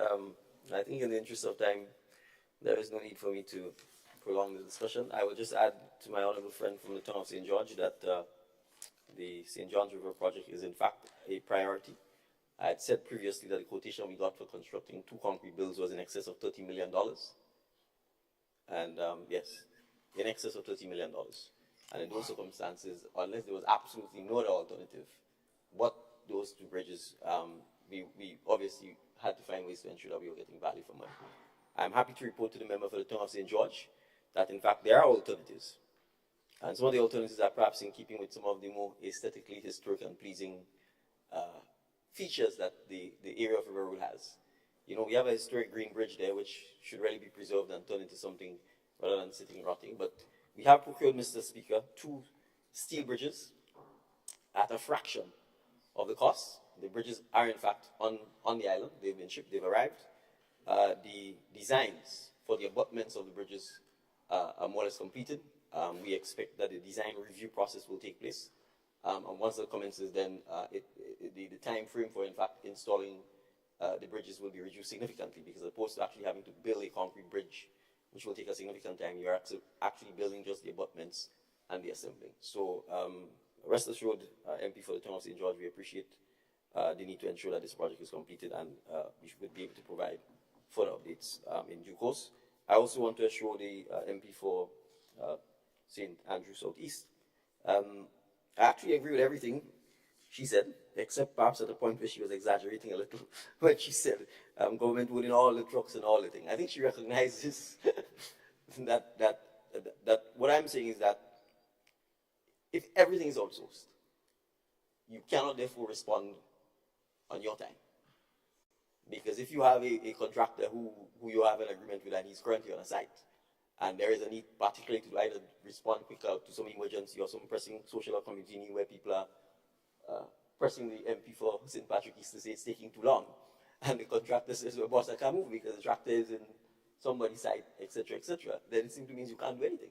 So what we are saying is that the ministry should at least have some capacity that is managed, that is, I don't want to use the word minimal, but certainly that is managed to ensure that we don't end up in a situation as indicated by the honorable member, to respond to some of the needs that are obvious.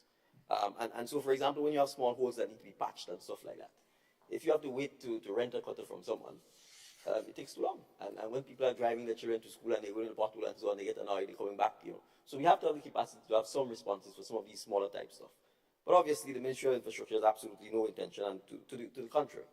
One of the things we've been doing is, in fact, reinforcing the need to empower local drainage and contractors and businessmen. Mr. Speaker, I have spent an enormous amount of my time trying to address the fact that at a regional level, for example, institutions like the Caribbean Development Bank, their procurement rules almost automatically excludes drainage and contractors from bidding on projects that are funded by taxpayers. So all of these schools First of all, when you go and you look at the CDB's procurement guidelines, they are so difficult to even read. They're excluding all our contractors. The only way a local contractor hopes to even be able to get a piece of the pie is he has to do a joint venture with a Chinese, a Trinidadian, or some other company. And we've been raising this issue at CDB. I've been fighting, and I don't mean no disrespect to our regional colleagues or regional consultants who are working in Grenada. But let's take the Grenada Education Enhancement Project. We've got a Grenada Christian Academy designed by a non-Grenadian firm. The contract essentially awarded to, thankfully, a Grenadian who had to do a joint venture with a Trinidadian firm.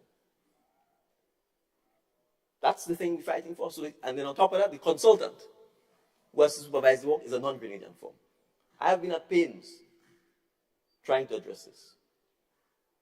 I've fought to get a Grenadian consultant to supervise the Cliff to Oban work. And when I say fought, I mean literally fight. So we have a significant challenge. So we want to build up our capacity. Our contractors also have to learn to work together. Right? It's them against the world, not them against each other in Grenada. They have to learn to partner and do the joint ventures together so that we can also help them. A lot of them don't want to talk to one another, want to knife each other in the back. And so sometimes when you're trying to help them and tell them come together because you're too small, you wouldn't qualify, they don't want to work together. So they have to work together to build capacity, to build their ability to actually take on some of the big projects, because it's all well and good to build 100 feet of road. But I don't know how it feels when you see Trinidadian firms, other firms from outside of the Grenada, St. Lucians, etc. They're getting the consultancy contracts, they're getting the design contracts, and then they still come in and get the construction contracts. And you know what they're doing? They then subcontracting the work to all local people, and they're creaming off the top. So I agree that we have to build the capacity of our local contractors. We are keen to do so. We are encouraging our local contractors as well to up their game and to invest sometimes in their business. Sometimes as soon as they get the money, they spend it on other things that this house is too polite to talk about. But we also want them to invest back in their business, to maintain their equipment, to improve their equipment, to buy better equipment, to train the staff so that they can get more of the work and not only work in Grenada but elsewhere. So, Mr. Speaker, I agree with the sentiments. And finally, the suggestion about the tonnage. I hope, member for St. Mark, if we do proceed that line, that you will support it when the time comes, because I agree. There are some vehicles in Grenada that are not meant for roads in Grenada. They're simply too big, they're too wide, the capacity is too much, and fearfully, particularly for some of our bridges, the constant weight and vibration could in many instances undermine a lot of our bridges, which simply were not designed for that type of capacity. So, but that is something we'll have to obviously consult a lot on, particularly the heavy equipment operators and the people in the construction industry, to make sure that we can get the right size type of vehicles. So all I would say, Mr. Speaker, as you can see, there are times when we can agree on both sides of the house. Thank you, Mr. Speaker.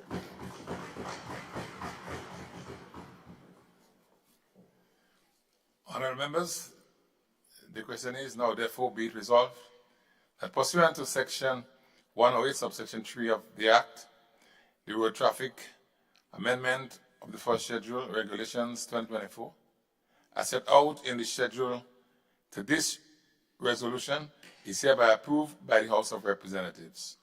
Those of that opinion say aye. Of the contrary opinion say no. The ayes have it. Indeed, the ayes have it.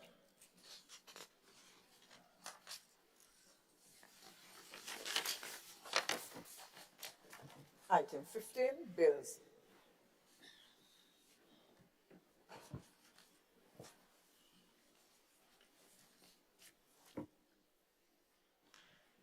Thank you. Honourable Prime Minister. Yes, Mr. Speaker, there are 4 bills, and just as a matter of housekeeping, and I think for good order, I wish to indicate that I will move a motion to suspend the standing orders to take the first 3 bills, the Road Traffic Amendment Bill 2024, the Public Procurement and Disposal of Public Property Amendment Bill 2024, and the Firearms Amendment Bill 2024, through all the stages. However, I will only ask that the Electronic Communications Bill be read the first time, and that the standing orders not be suspended in relation to that bill, obviously, given the length, nature, and complexity of the bill. Obviously, I think members of the House would need time to pay attention and come back, having had the time to reflect on the bill. So I just thought I should indicate that before I start. All right, so Mr. Speaker, I wish to move a motion that the standing orders be suspended to take the Road Traffic Amendment Bill 2024 through all stages.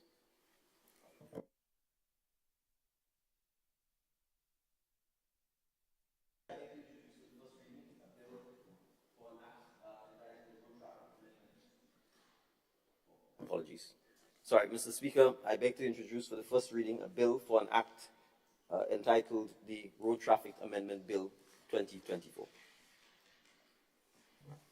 The bill was seeks to amend the Road Traffic Act, Chapter 289A, to reduce the minimum age for the issuance of a driver's license to an applicant from 25 years to 18 years, shortly entitled Road Traffic Amendment Bill 2024.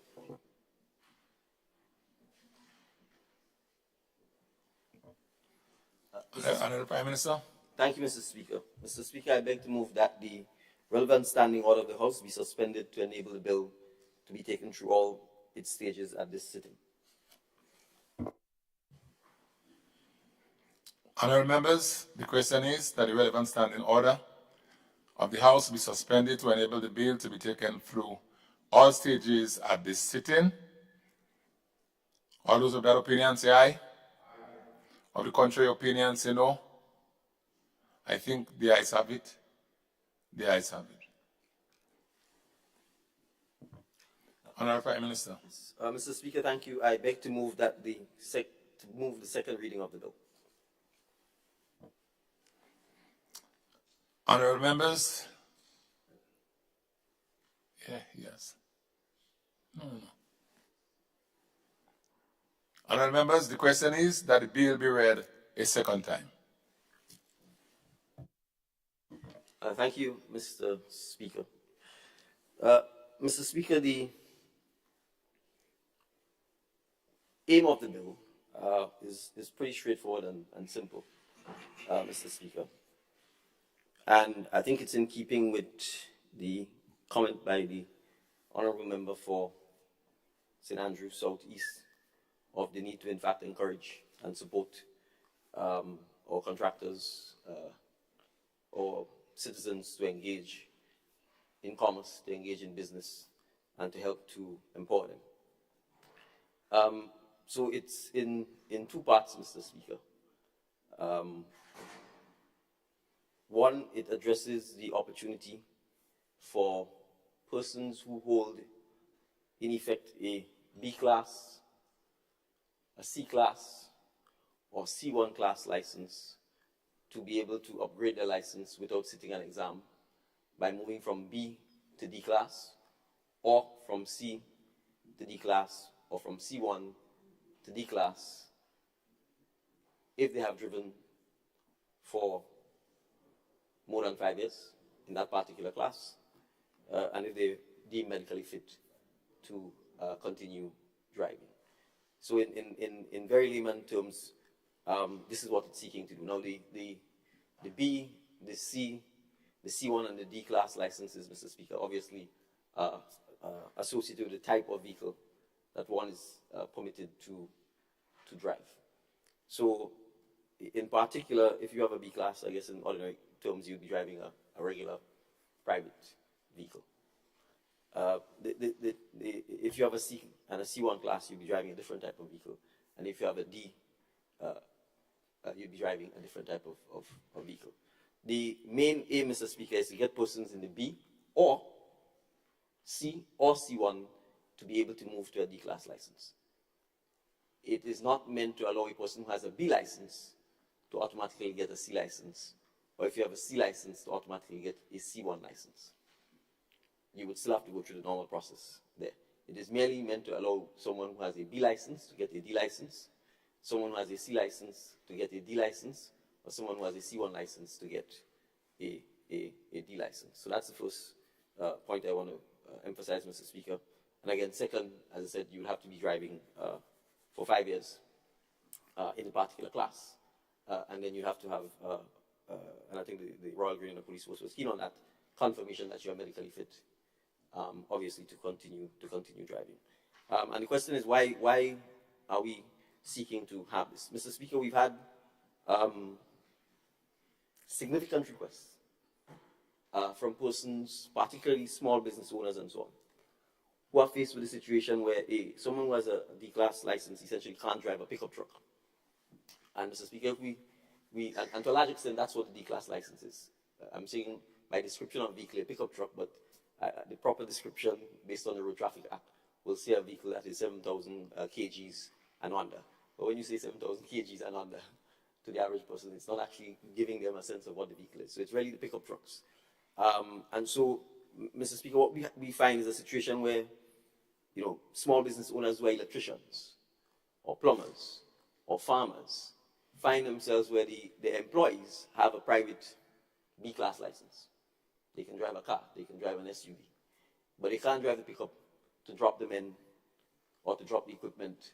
And in many instances, the owner himself oftentimes has to be the driver, which takes away from his ability to actually do his own management of the work. And so oftentimes what you find is that the owner or the manager's time or the person with the D-class license has to find himself driving the pickup to drop persons who actually can drive and who've been driving for more than 5 or 10 years, but they don't have the D-class license.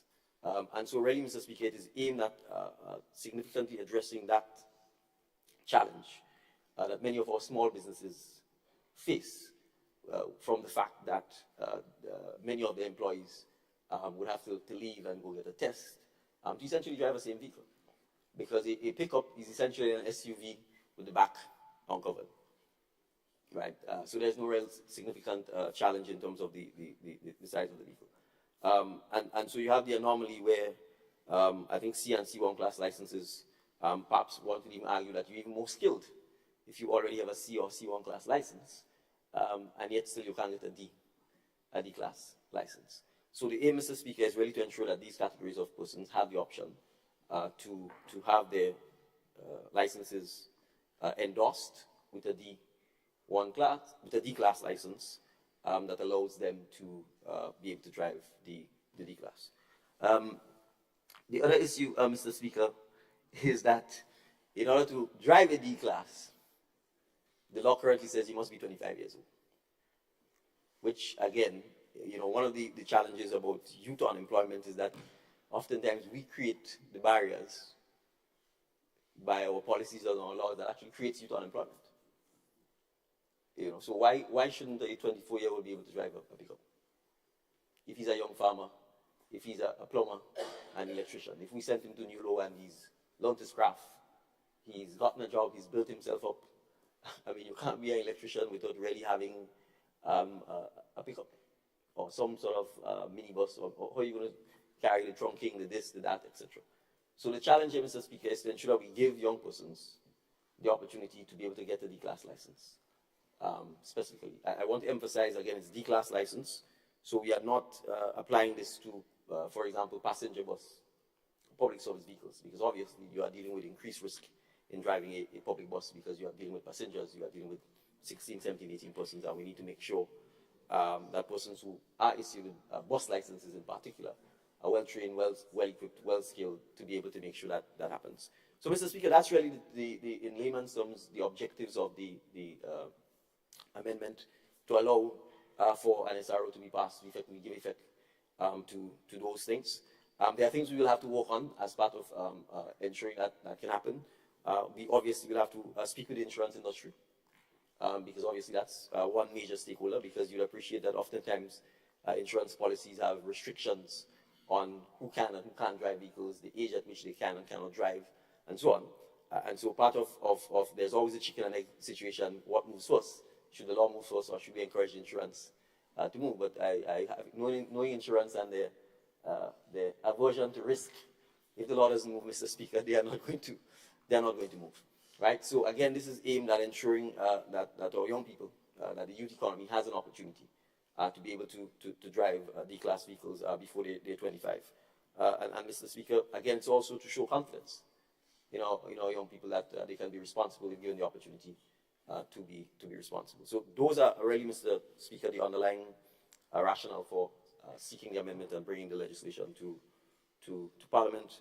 And as part of this as well, Mr. Speaker, one of the curiosities we observed when going through the legislation was the fact that there's actually no age restriction. We thought there was, But on further scrutiny, we realize there isn't. That there's no age restriction on driving heavy vehicles. In other words, heavy specialized vehicles like a tractor or an excavator. But there's an age restriction on driving a pickup. So it may have been an oversight. And so one of the things, and so the intention initially, Mr. Speaker, was that we would have had to have an amendment to address the excavators and so on, but that's not necessary. It's only the D class. And so, Mr. Speaker, one of the things we certainly will seek to do as well is to encourage and ensure that we can have some training programs with the heavy equipment operators and owners that will give young people the opportunity to be trained specifically in the operation of those things, from forklifts to excavators to tractors, etc. Because those skill sets are needed. And I also want to specifically say, Mr. Speaker, targeting women as well, right? Because you know, traditionally you would not have seen women driving public service vehicles, buses, etc. There's a lot more of that. There really is no reason why. And I don't know that men are better or more skilled drivers than women. Men may make their comments when they see a woman on the road, but I'm sure the insurance companies will tell you that there are far less accidents where the drivers are women compared to men. And I see a few women nodding. So the truth, Mr. Speaker, is even for the heavy equipment operations and so on, in terms of the training, we'll also be specifically targeting women as well, because the statistics are also still showing that on a gender basis, that unemployment is still higher amongst women than it is amongst men. So, Mr. Speaker, those are my comments in support of the bill. Thank you. Thank you very much, Honorable Prime Minister. I think the light of the MP for Thomas St. George. Thank you, Mr. Speaker.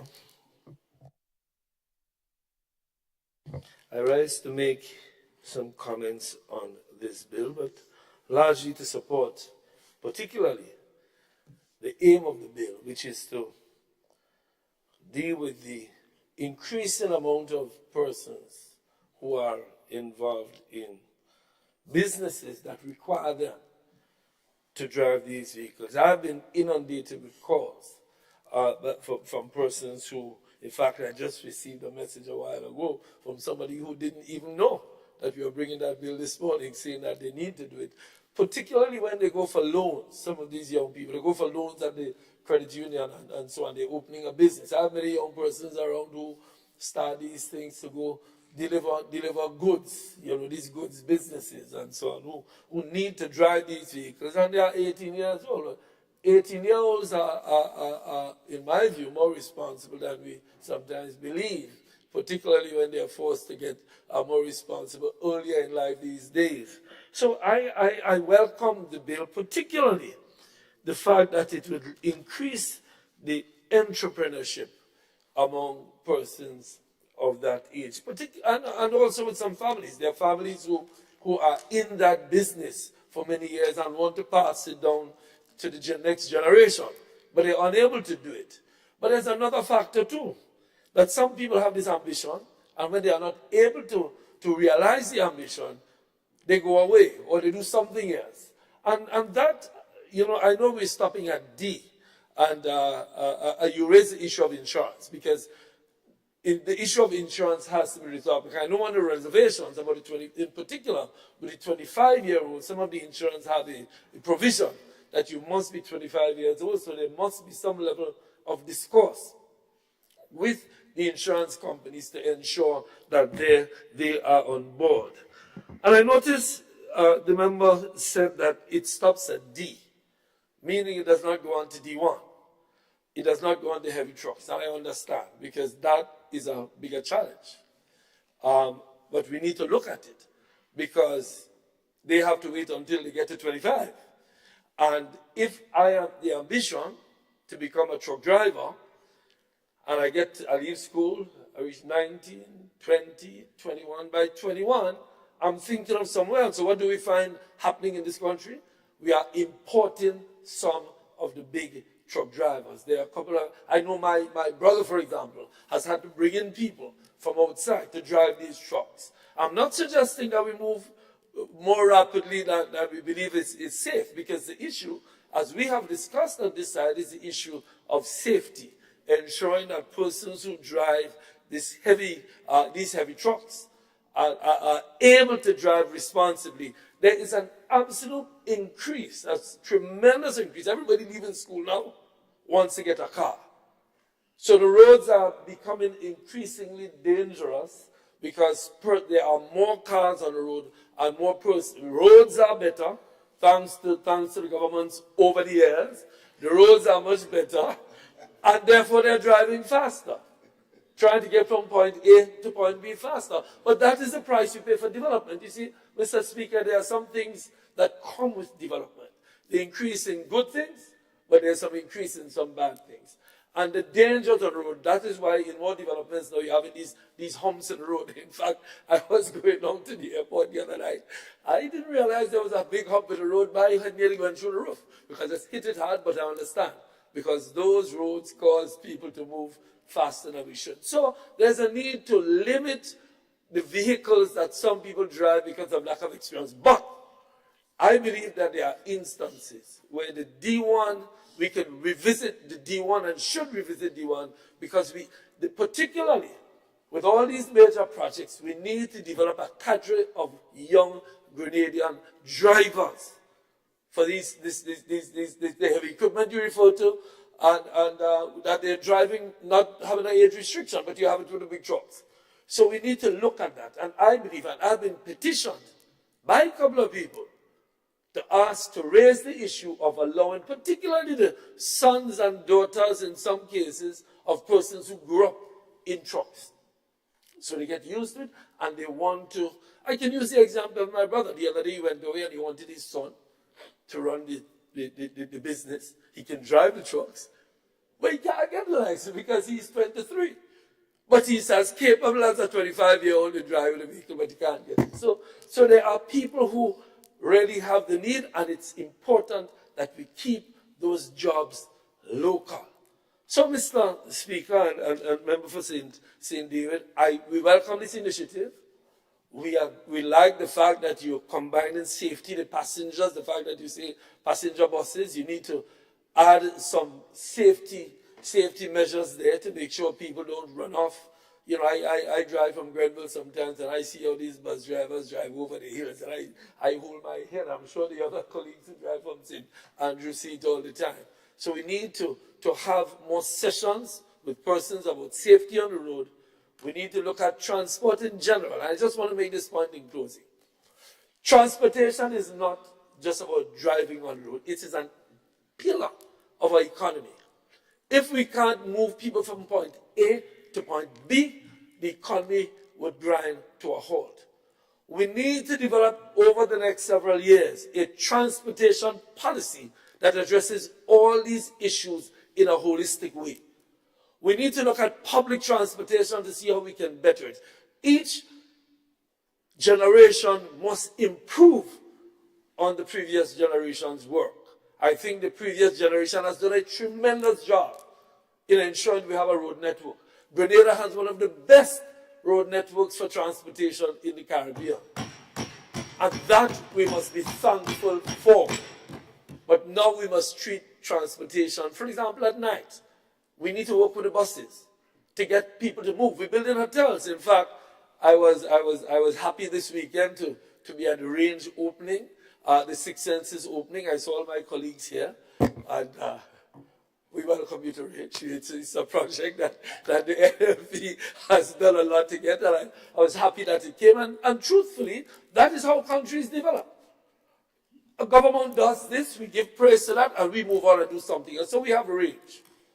We have Six Senses, we have Intercontinental, but we have that road, as you say, coming from the airport to get to St. David. We need to fix that. We need to make sure that the travel is easier. But also, we need to develop a public transport system that allows workers to get safely from point A to point B, even after dark, or else the economy will not develop the way it should be developed. The unions have complained about it, the safety of their workers going from hotels, going up to go off. I think that there was some incidents in that direction. But, Mr. Speaker, as we move to discuss this issue in the context of development, in the context of businesses, let us also come together. Let us work together to develop a transportation system which allows me to get a job that starts at 10 in the night, and I can be guaranteed to get to work at 10 in the night, and I get back home at 3 in the morning. Maybe you need to incentivize some of the bus owners. Maybe you need to give them tax breaks. Maybe you need to find ways to make sure that they get this if they run these routes at these times.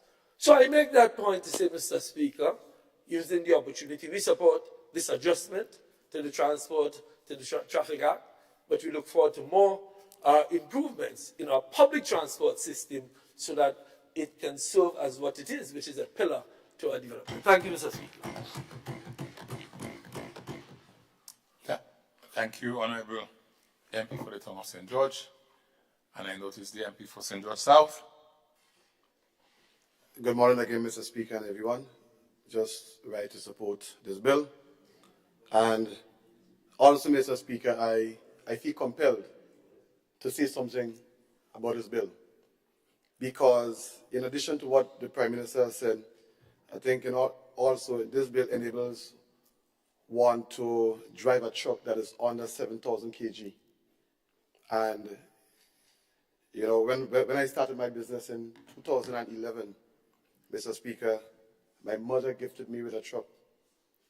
And it wasn't the best of trucks, but it was under 7,000 kg. And that was the truck that I used to go on the port to transport my goods up and down. And it saved me tremendously. It helped me to grow my business, Mr. Speaker. And when I saw this bill again, I picture the young entrepreneur who is looking to make it, Mr. Speaker, and who doesn't have the money to employ, a driver at a time, right? No, he can, use this upgrade to really enhance his business and be more hands-on in his business and saving some money that he can invest back into his business to make it. So, Mr. Speaker, I really applaud this bill. I support this bill. I am a product of this bill, Mr. Speaker. And that is why, Mr. Speaker, that was one of the secrets, Mr. Speaker, why I could have had a little sale, like the saltfish that Dr. Modest, Mr. Speaker, used to come and buy regularly, supporting me in Grand Anse, right? So, Mr. Speaker, that was part of the reason why, Mr. Speaker, I was able to do that. And, you see, Mr. Speaker, let me just say something, because that, if I recollect properly, Mr. Speaker, that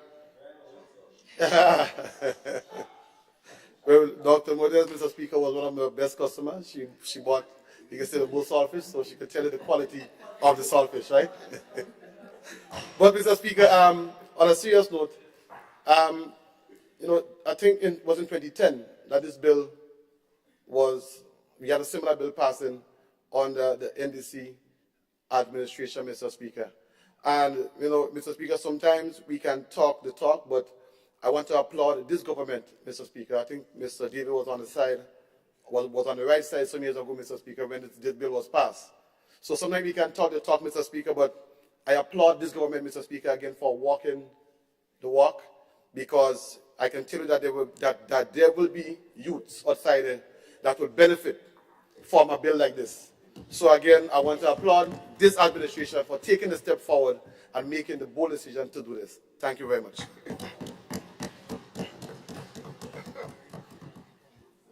Thank you, Honorable MP for South St. George. No, go ahead, Kevin. And I usually use. there are several lights on. I noticed. Wow. Well, let's go with the lady who is standing. Thank you, Mr. Speaker. The lady can make up her mind, and the gentleman are kind of prevaricating. Mr. Speaker, as previously, I'm going to be very short. I want to lend my support to the bill as presented by the Honourable Member for St. David and the Prime Minister. I must confess that initially when I looked at it, I had concerns. I said, whoa, at 18 years, you get your license and then you jump, you're driving people, you're driving big trucks on the roads, and it is already scary, and perhaps you're going to add a little bit more to the scare. But I'm pleased to hear the member from St. David say that you are going to limit it up to D and then certain vehicles. And I'm not sure I heard whether there'd be some maybe more attempts to do some training to ensure. I'm not sure, but I know the police, and you're the member for, the presenter of the bill, the member for St. David, is the Minister for National Security. And I know that the police at one time used to do that. And I used to hear it announced, that there are programs where you can get certified in defensive driving. And I no longer hear, I haven't heard, and this, I'm not looking at periods, I'm just saying it used to happen, and I haven't heard about it in a long time. So I'm just asking that the presenter of the bill, the member for St. David, use his good office to maybe see if we can do that again. I have heard the statistics for road traffic accidents, and they're not encouraging. And so as we look to give more, to put more possibilities into the hands of youths and more drivers, let us just ensure that our youths can live for tomorrow and be the future that they're intended to be for our country, and that we maybe can do something that would not prevent them and would not maybe delay their timing, but will enhance the safety on the road for them and for others. So I was quite pleased to hear the minister say that, because and we've been receiving calls. I was, it was interesting to hear what persons are saying. And somebody said there are some, I think, SUVs or some station wagons that are longer than a pickup truck. And as you get your license, you can drive it. So why not? So I stand fully behind this bill, and I just hope that there will be some measure of discrimination in terms of the D1, the Class D and the D1, so that in time, persons can take up the driving of these vehicles with some measure of competency, and that we'll have some more assurance on the road. I thank you, Mr. Speaker. Thank you very much, Honorable MP for St. Mark. Leader of His Majesty Opposition. All right, Mr. Speaker, in terms of the policy, the member of St. George's already spoken on behalf as far as the policy and this bill is concerned. So I'm not going to have anything to add, but I just wanted to be clear, whenever these bills of this nature come forward, our role is not to oppose things just for opposing's sake. Sometimes, in fact, you recall, Mr. Speaker, in the issue related to the rent, then I made the point that I was not opposing, but I was raising a concern. And nothing I heard on the response dealt with the concern. And because I was dealing with the possibility that we might have increasing costs. I heard about the access, the ability to do things better and faster and make it more convenient. But I didn't hear anything about cost.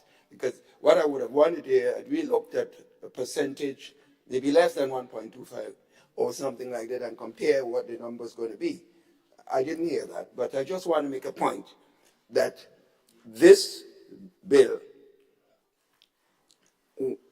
we supporting it in many ways and intentions. In fact, I was out when you were closing the bill. I remember the member of St. Mark's had talked about the tonnage, and she indicated that the Prime Minister did indicate his understanding of that point. And this is excellent, because I think that's how we need to approach this. So I want to raise to make 2 points that need to be looked at, if they're not being looked at yet. Mr. Speaker, with environmental issues being a major concern around the world, that's why they're moving to electric cars and getting away from gasoline and so on, the pollution. It's some countries right now moving rapidly because of this whole question of climate change and emission issue. And they've been literally dumping a lot of the vehicles that they can't use in their own countries. And because they're cheap, we have been absorbing them here in all parts of the world. And that's why we have a lot of people who never was able to buy a vehicle, able to buy. But the point is, the problems that we have. Politically, it might be it might be unpopular to say we limit the number of vehicles, but when you look at it, we have to look at our children's future, you know, and so I raise it, Prime Minister and member who's presenting the bill, for what is what. So examine this. The second point I want to raise is, I use that Grenville Road, and it worries me, the speed of vehicles. These heavy trucks, they're coming around a corner. I mean, if you're not careful, the speed in which they're driving. So we need to look, Prime Minister and Minister responsible for transportation, that your traffic cops, you need to look at how to improve and increase the services there, because the truth is some of us could get seriously injured if we do not watch it, right? And I think the police has a bigger role to play in managing what happens on the road. I'm worried. Sometimes I prefer to pass Morris, which was a place I didn't like to pass because I feel safer there going through that road, especially in rush hour time when the traffic are coming on. So I raised those two things because the size of the vehicle, the tonnage, which the Prime Minister already agreed that should be looked at, the issue of the emission, I'm concerned about it, and of course the speed of drivers, and they need to look at the driver. Whatever we can do to aid that, because I believe this is a very noble initiative. So I want to join in with the member, the town of St. George, and the other members for supporting this very important initiative here today. Thank you very much, Leader of the Opposition. Is it MP for Carry Company mandate? Yes. Please do. Thank you, Mr. Speaker. Mr. Speaker, I too stand to give support to this very important amendment to this bill. You know, Mr. Speaker, so I often wonder, as a youth myself, why do we have so much restrictions, age restriction on so many things for young people, when at the age of 18, if one decides to become a politician or a lawmaker, they can run for the office of being a member of parliament. We have example of through Mr. Speaker, a very good friend and member of parliament for St. John's, who was elected at age 23. And the restriction for a D-class license is what? 25. It just doesn't add up. You can you can get married at 18, with your parent consent at 16, I believe. The age of sexual consent is 16. So it somewhat confuses me at times why the restrictions. But I'm happy. I'm pleased by this administration for us taking this bold move to assist and to help improve and enhance business for our young people. It means that we are not just young people in government, but we also demonstrate that we are concerned and care about young people and their livelihood and, of course, our economy.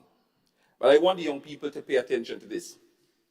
Pay attention to the action of your government. If you look at the actions and the decisions that we have been making, it is all tailored or geared towards your development, our development as a nation. Lest we forget, we must remember the bold decision that we made, this young team made, regarding minimum wage.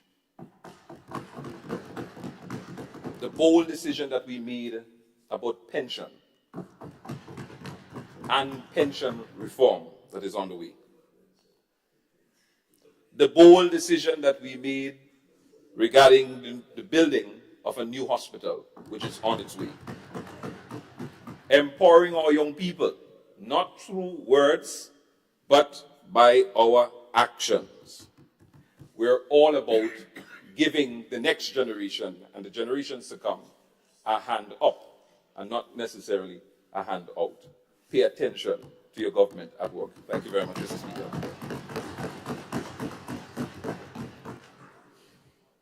Thank you, Honorable MP for Carriacou and Pilimadnik. Thank you, Mr. Speaker. Honorable MP for St. Andrews Southeast. You look concerned, Mr. Speaker? Yeah, because you stand before I acknowledge you. I want, you could leave your lights on and let me acknowledge you, please. I prefer that. Mr. Speaker, sorry? I prefer. I just simply press the lights and I'll call you to stand.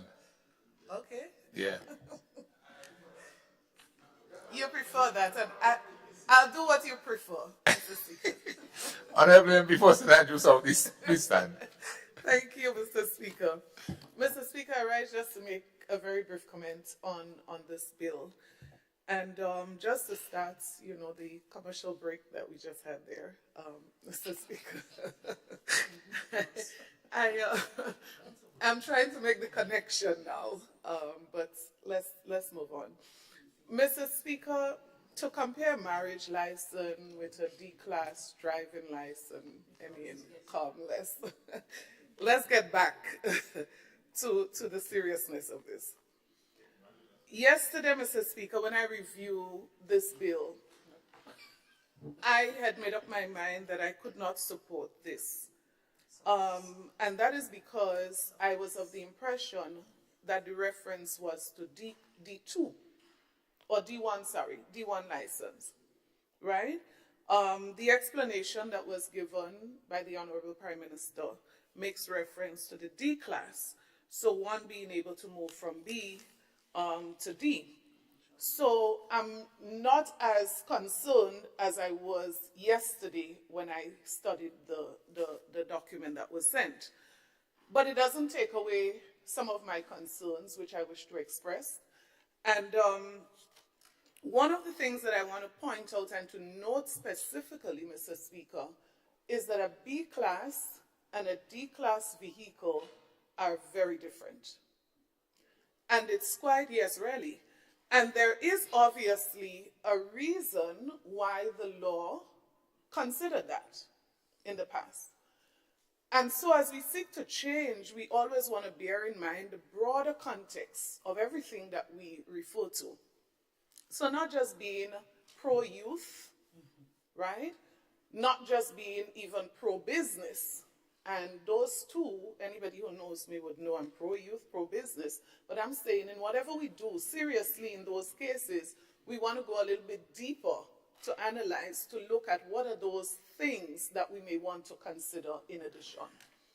So, Mr. Speaker, I am curious because the introductory presentation, when the bill was tabled, no reference was made to the research done before, statistics available by the traffic department that would have aided in the decision to bring this bill before us. So that's the first thing that I thought about.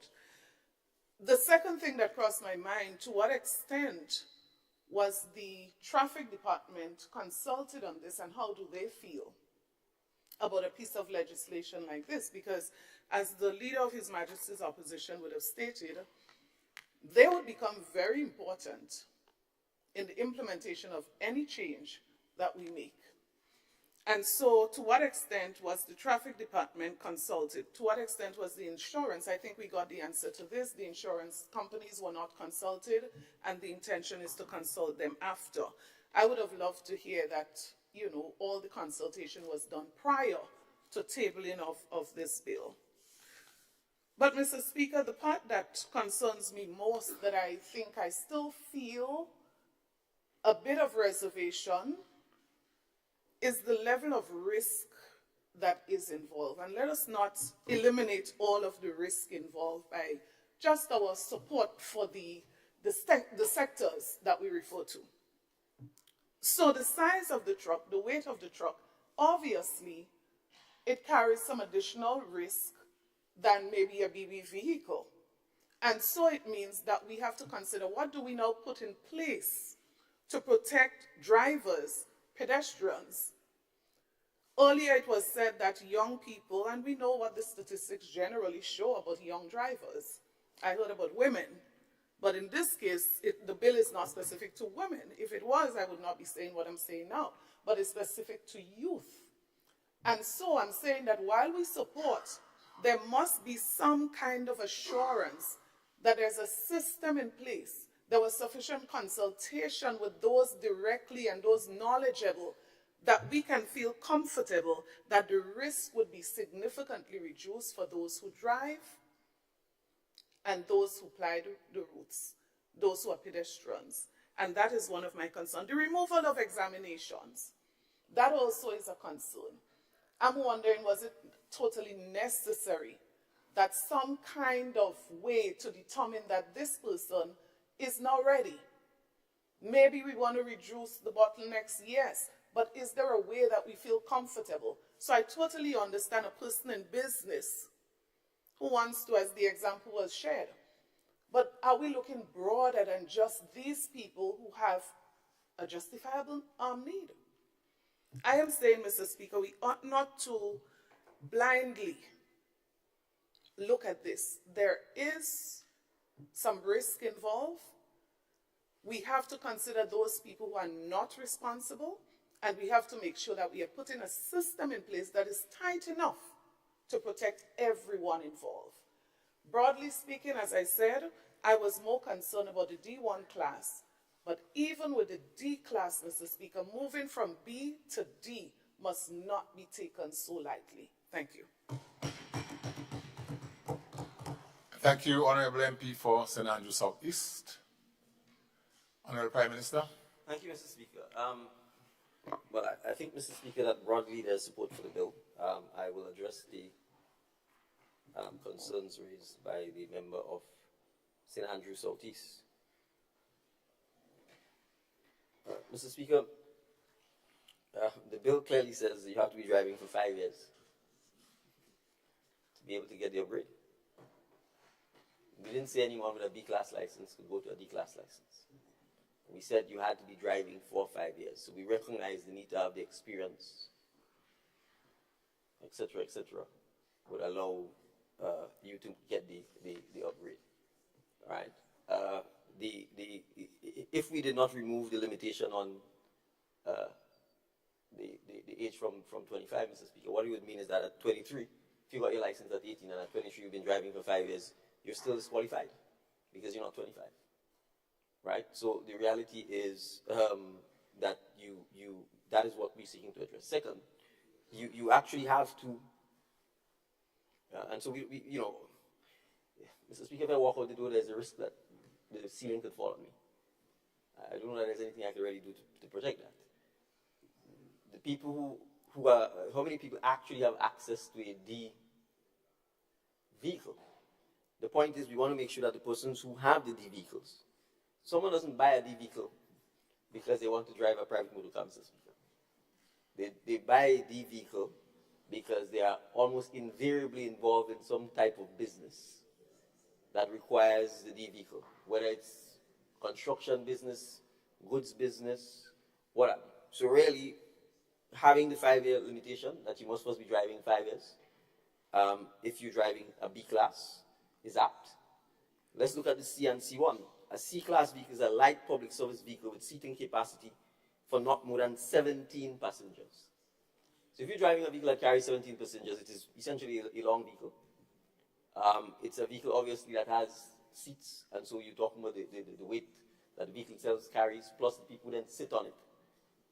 So you are looking at essentially handling a significant size vehicle with significant responsibility. A C1, heavy public service vehicle with seating capacity for more than 17 passengers. So we know the buses we have. We have the small Toyota type minibuses, 17 and under. And you have the big buses, King Elvis and so on, tend to use much bigger. Someone who's driving that bus, or those buses, after 5 years, respectfully, Mr. Speaker, in my view, would invariably probably be far more responsible and far more experienced, having navigated the roads. And so, in my view, Mr. Speaker, after 5 years and be medically fit, I think, you know, I don't know that there's anything further we really need to do to minimize the risk. For someone who's driving a B, and although it says light goods vehicles with a maximum gross weight of no more than 7,000 kgs, the fact is, obviously, as I say, the pickup, in essence, is an SUV without the covering on the back. That's the truth. If you line up any pickup against almost any of the SUVs we have on the roads, they're almost in similar length. So, Mr. Speaker, we are mindful of the need to minimize the risk associated with this. But I also want to say something, that sometimes there's an underlying current that runs through our legislation that comes all the way back from our colonial past. And sometimes we have to accept that. We have to stare at what is written and ask why it is written. A lot of times, instead of passing legislation that is enabling, that is supporting, that is encouraging, we pass legislation that is punitive, prohibitive, restrictive, and discouraging.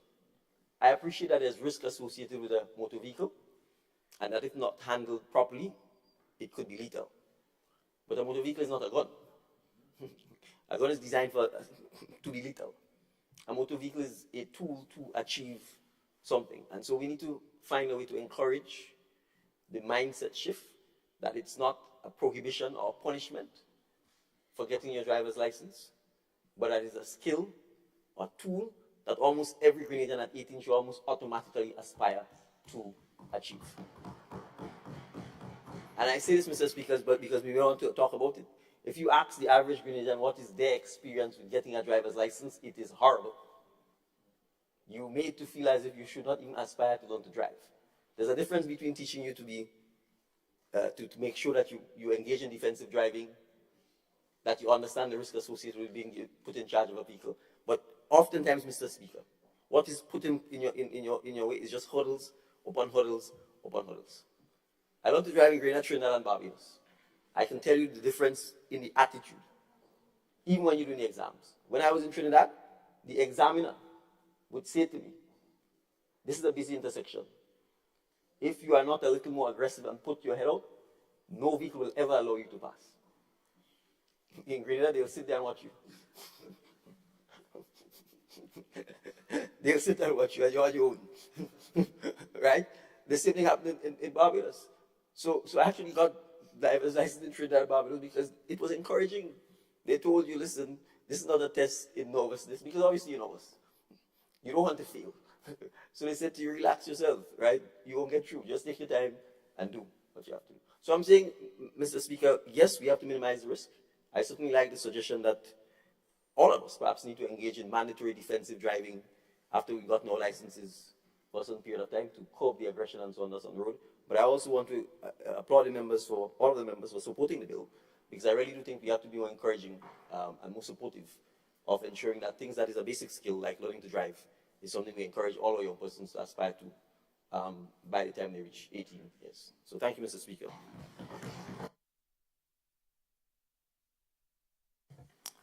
Thank you to Honorable Prime Minister.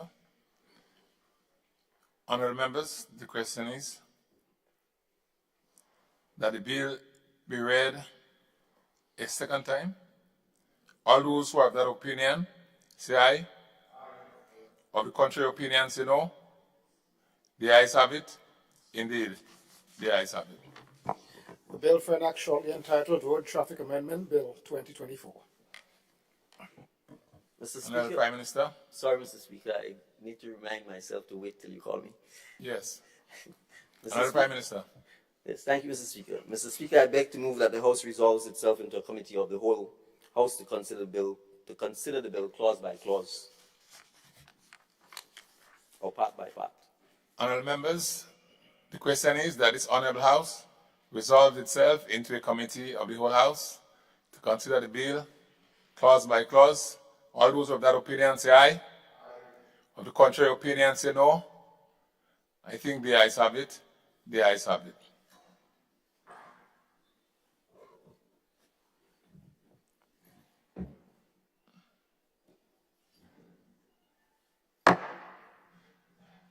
This Honorable House is now in committee.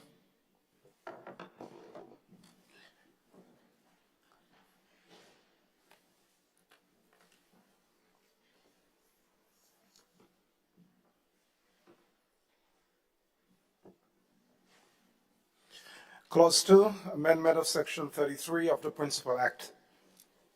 Honorable members, the question is that Clause 2 form part of the bill. Those of that opinion say aye. Of the contrary opinion say no. The ayes have it. Indeed, the ayes have it. Clause 3, insertion of new section 37A in the Principal Act. Honorable members, the question is that clause 3 forms part of the bill. Those of that opinion say aye. Of the contrary opinion say no. Indeed, the ayes have it. Clause 1, short title. Honorable members, the question is that clause 1 forms part of the bill.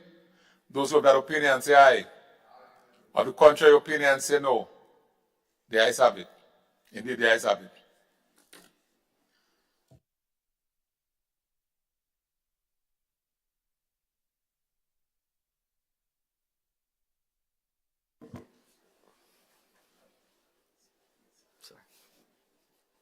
Sorry, yeah.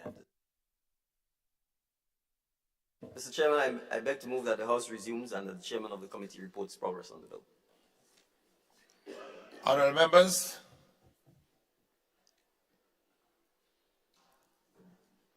the question is that this House resumes and the Chairman of the committee reports progress on the bill. Those of that opinion say aye. Of the contrary opinion say no. I think the ayes have it. The ayes have it.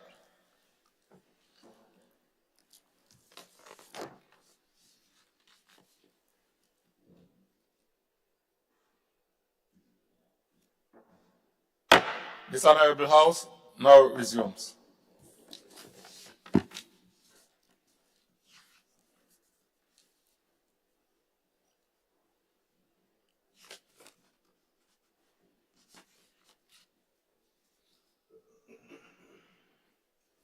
Honorable members, I have to report that the bill was considered by a committee of the whole House and passed without amendment. Mr. Speaker, I beg to move that the Chairman's report be adopted. Honorable members, the question is that the Chairman's report be adopted. Those of that opinion say aye. Of the contrary opinion say no. The ayes have it. Indeed, the ayes have it. Honorable Prime Minister. Mr. Speaker, I beg to move the third reading of the bill. Honorable members, the question is that the bill be read a third time. Honorable members, the question is that the bill be read a third time and passed. Those of that opinion say aye. Of the contrary opinion say no. The ayes have it. Indeed, the ayes have it. A bill for an act shortly entitled Road Traffic Amendment Bill 2024.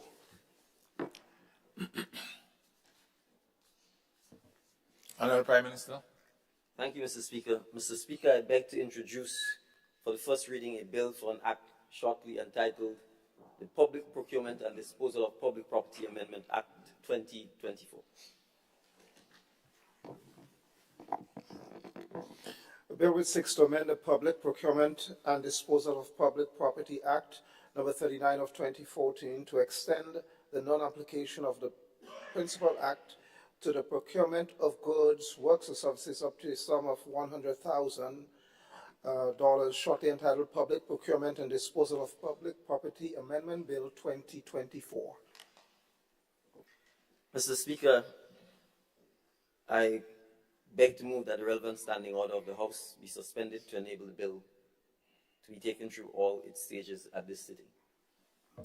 Honorable members, the question is that the relevant standing orders of the House be suspended to enable the bill to be taken through all stages at this sitting. Those of that opinion say aye. Of the contrary opinion say no. The ayes have it. Indeed, the ayes have it.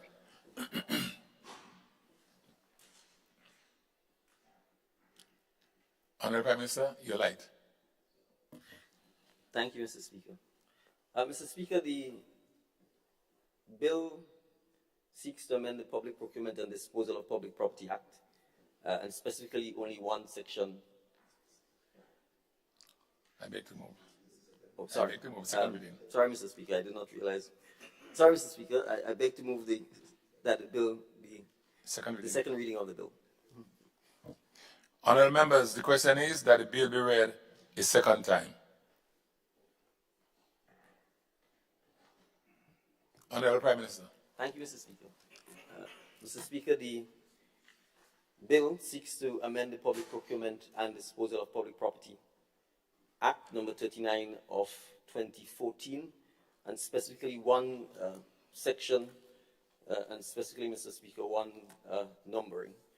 The current Act, section 4.2, Mr. Speaker, says that the Act does not apply to the procurement of goods, works or services under 15,000 EC dollars.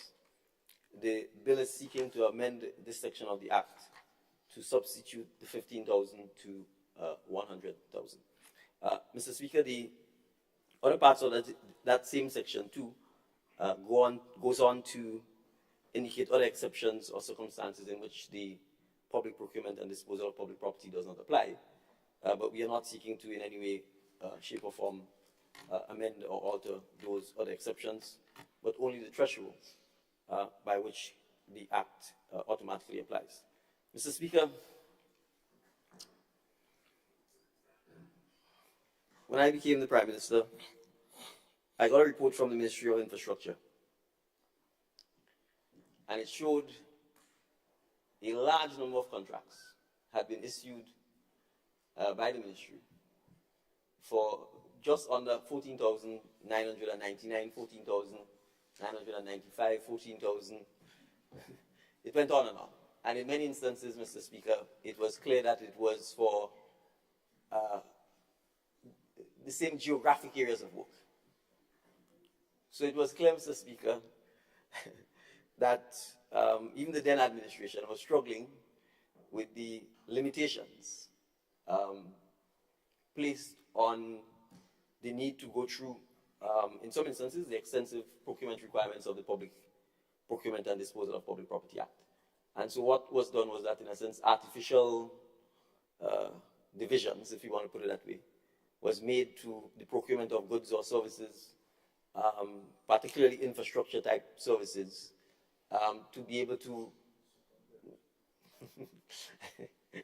I will use the word, not run afoul of the requirements of the Public Procurement and Disposal Act.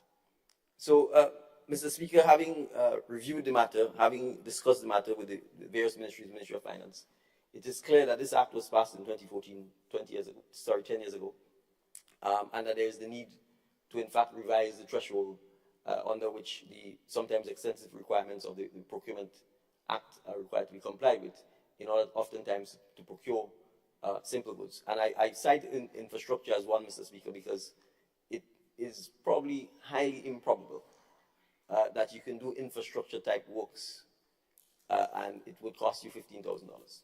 Between the materials of cement, sand, gravel, aggregates, and all that comes with it, truckage, etc., the likelihood that is going to be 15,000, then you have to add labor to that. And then you have to apply the shortages and so on. As you know, Mr. Speaker, we import sand, we import cement, we import steel, we import BRC. All of these things are not in the control of even the persons who are importing them.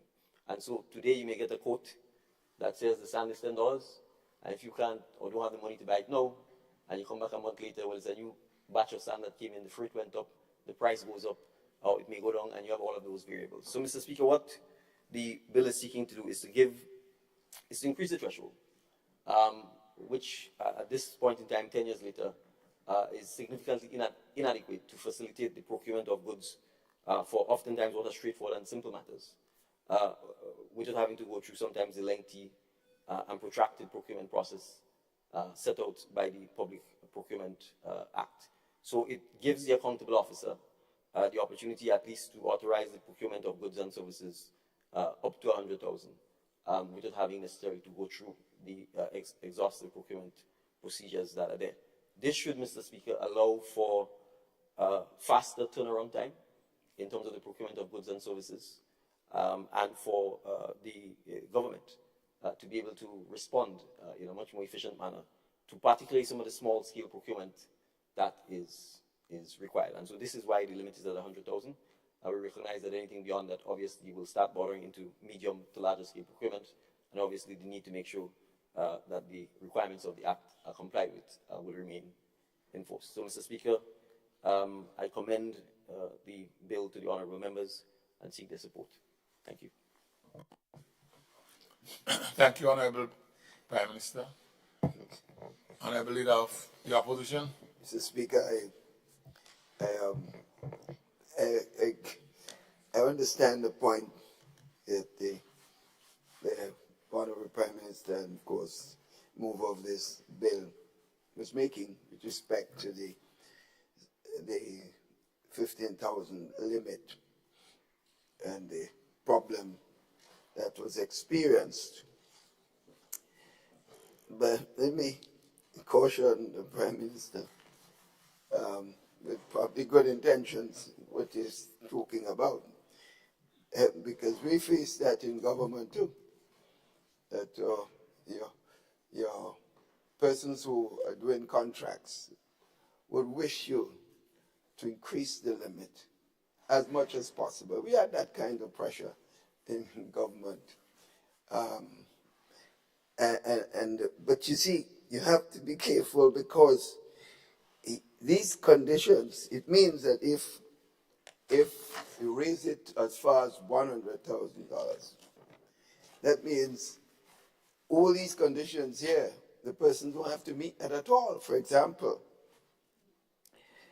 they have to fulfill their obligation to pay all required taxes and contributions to Grenada. In other words, people could be getting contracts for $100,000 and they owe the Inland Revenue and other parts of the government department a pile of taxes.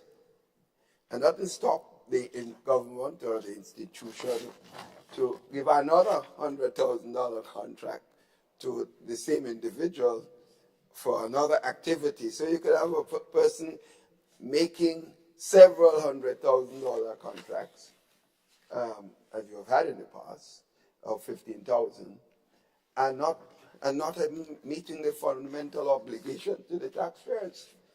So I think one has to be very careful even with intentions as mentioned. For example, a condition, the person must have the necessary professional, technical, financial, and managerial qualifications, the capabilities, resources, and equipment, and facilities to perform these contracts. That means you don't have to have those conditions at all. In other words, the person making $15,000 and less contract, they didn't have to meet those conditions. There are a number of conditions and requirements under the Procurement Act, which in my mind, going to 100,000, I could understand the movement to a higher level. But I think 100,000 may put the government itself in some serious problems. Warning of that possibility. And therefore, it will be difficult for me to support going up so far as 100,000. I could see some increase, but 100,000, I think it's a massive jump. And that, in fact, can be very problematic for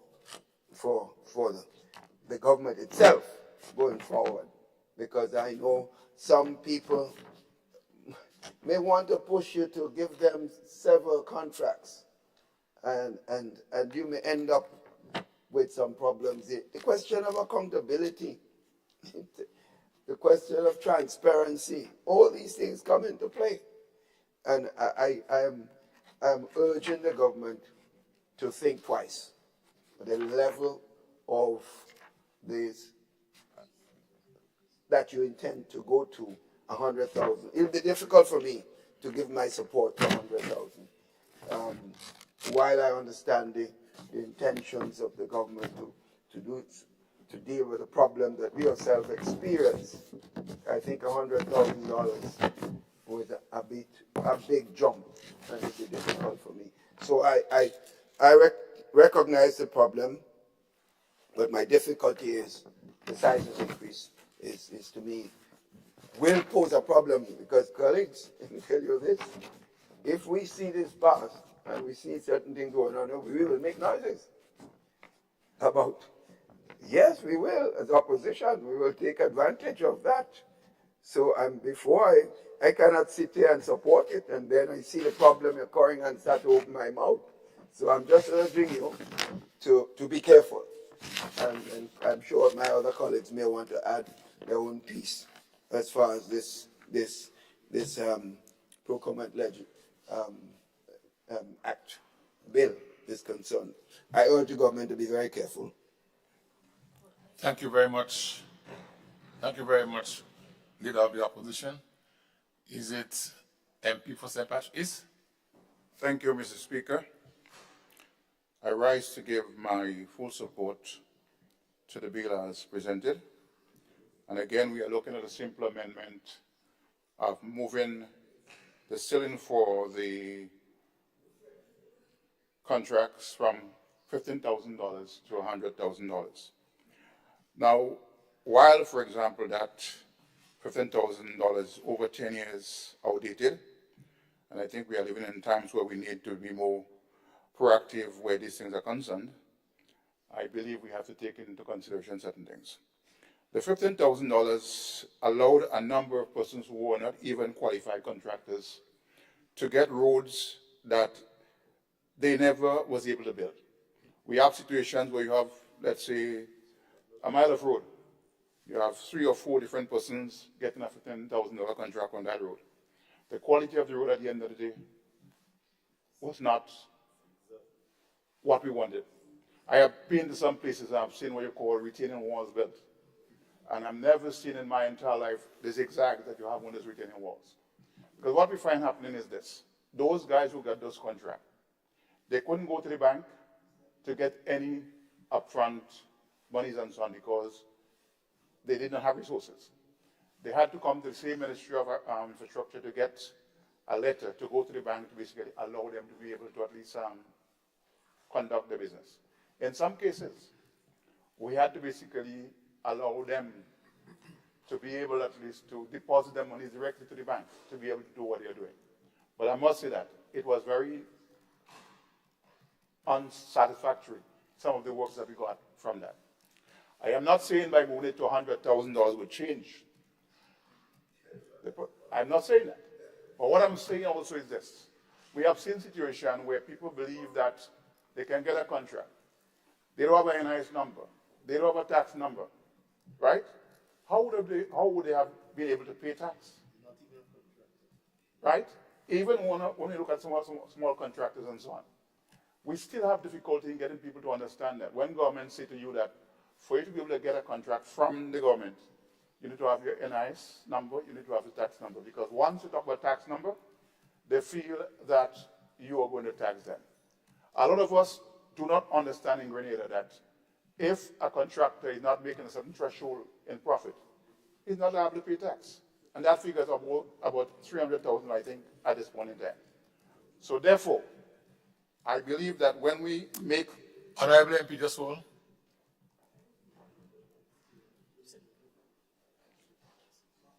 When we make blanket statements... Just hold, Honorable MP. Sure.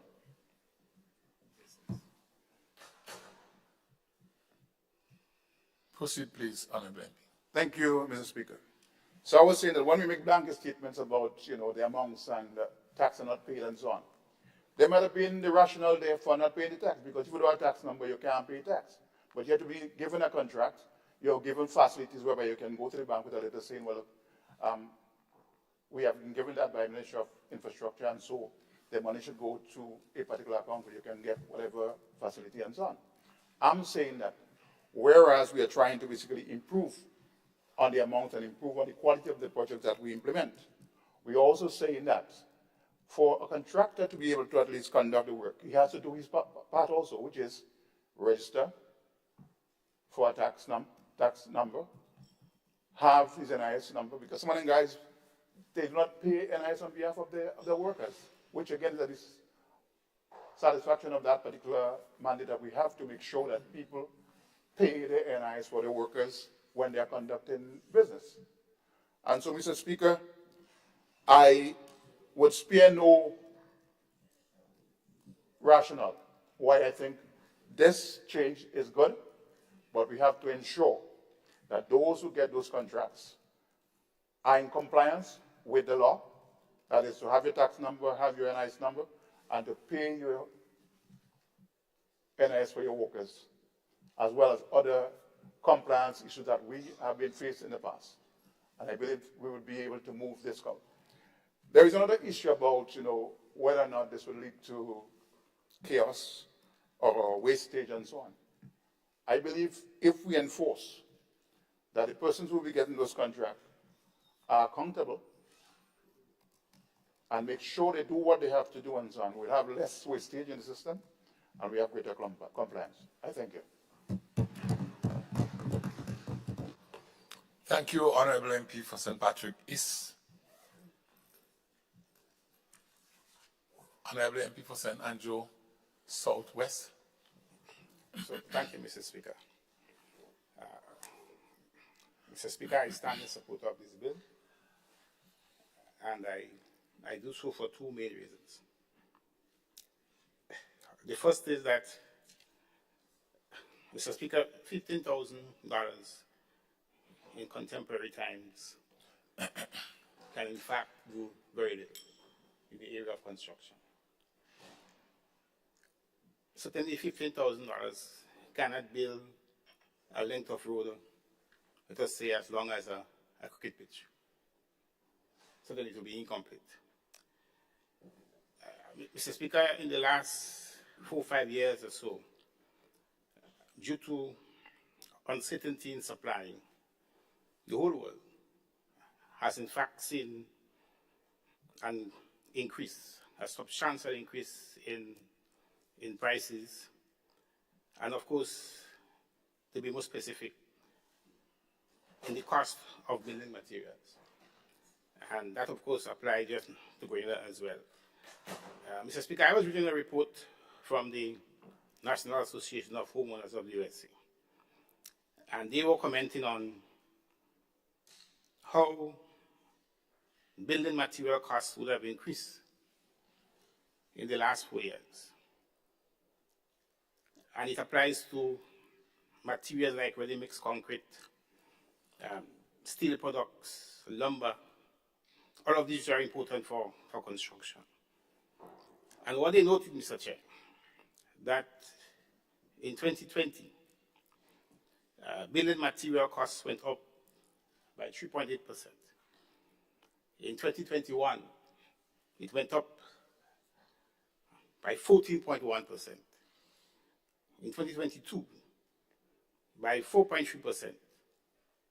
It also increased by 0.8% in 2023. So there has been, Mr. Speaker, a rise in costs of building materials. I mean, in Grenada today, a sling of cement will cost close to $500. So to really achieve quality work in the area of construction, that $15,000 does not reflect the present realities as regards the cost of building materials in the world today, and of course in Grenada.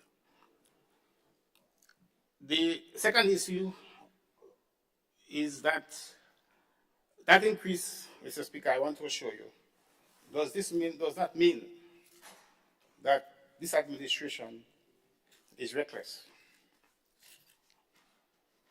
Mr. Speaker, we will put systems and structures in place to ensure that the object of this act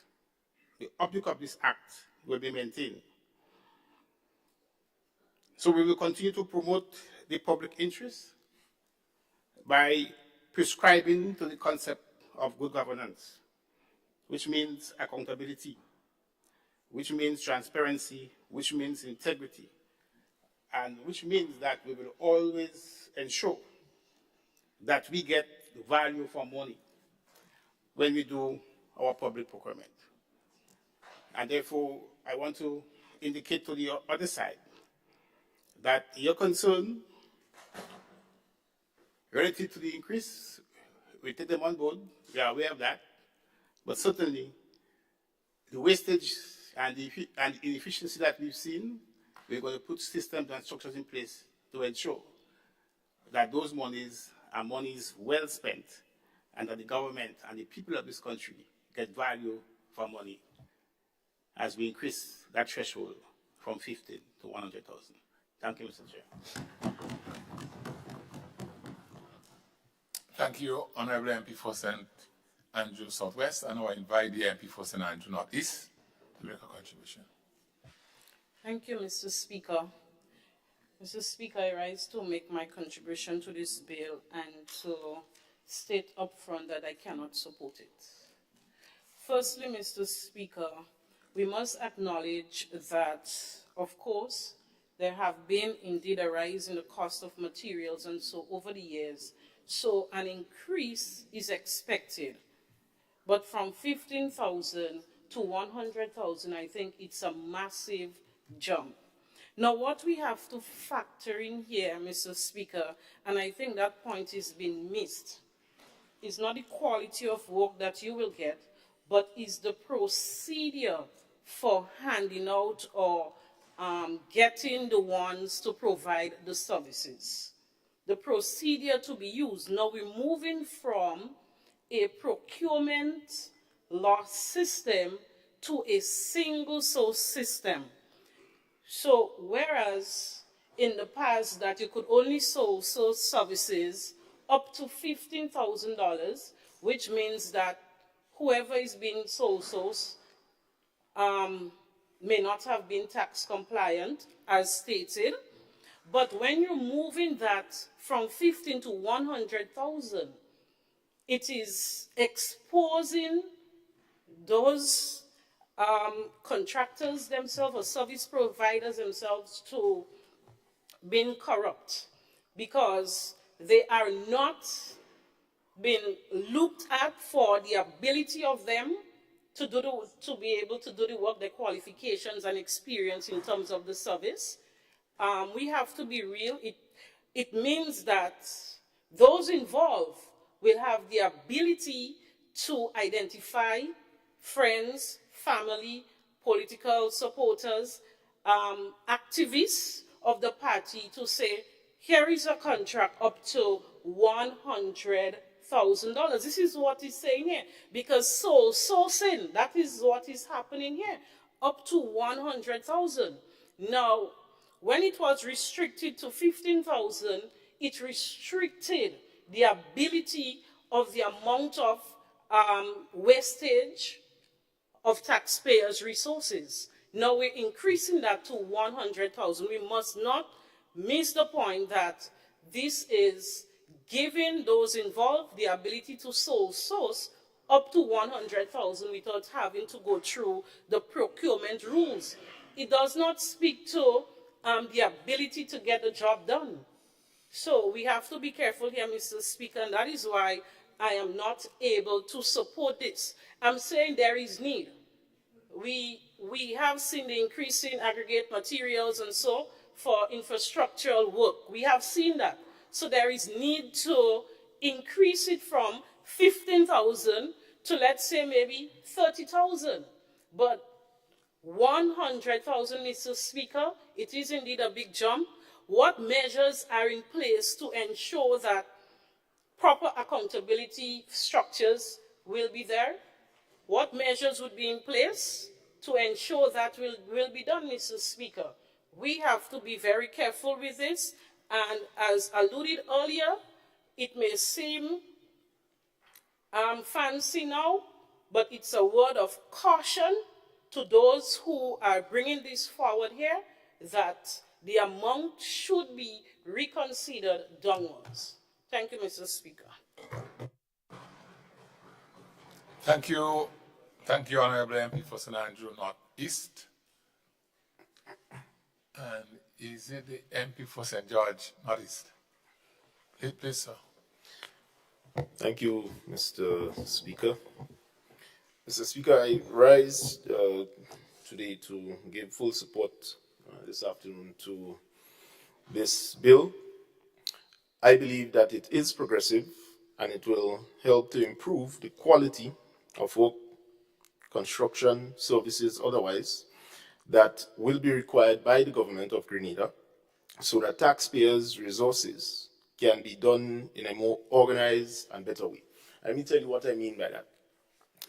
Currently, Mr. Speaker, let us say a piece of road costs $80,000 to complete. With the present situation, you would have to cut that project up 15 and under in a few bits. What this will do is that it opens up this very project to piecemeal work, whereby this month you finish piece, next month you finish the next piece, etc. And given what has happened over the last 3 to 4 years in particular, as it relates to the cost of materials going up, we believe that this is detrimental. One such project, which the former administration certainly would know of, is what is currently ongoing in Willis, where this contract was awarded, and while this has nothing to do with the cost of the contract, but the situation is similar, where cost of materials increased exponentially, and in some instances interfered with the ability of this contract to move forward. But that aside, that is not the only reason, which we may get to at a later stage.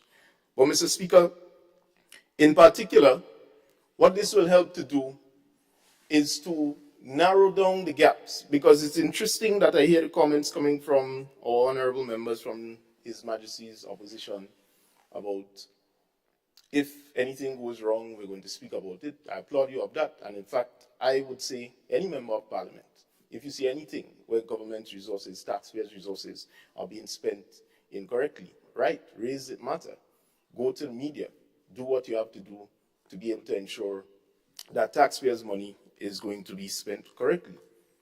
But not too far from now, in 2022, I could give practical examples in my constituency where I saw spending to the extent of $280,000, resources coming from the National Lottery Authority, the Boca playing field.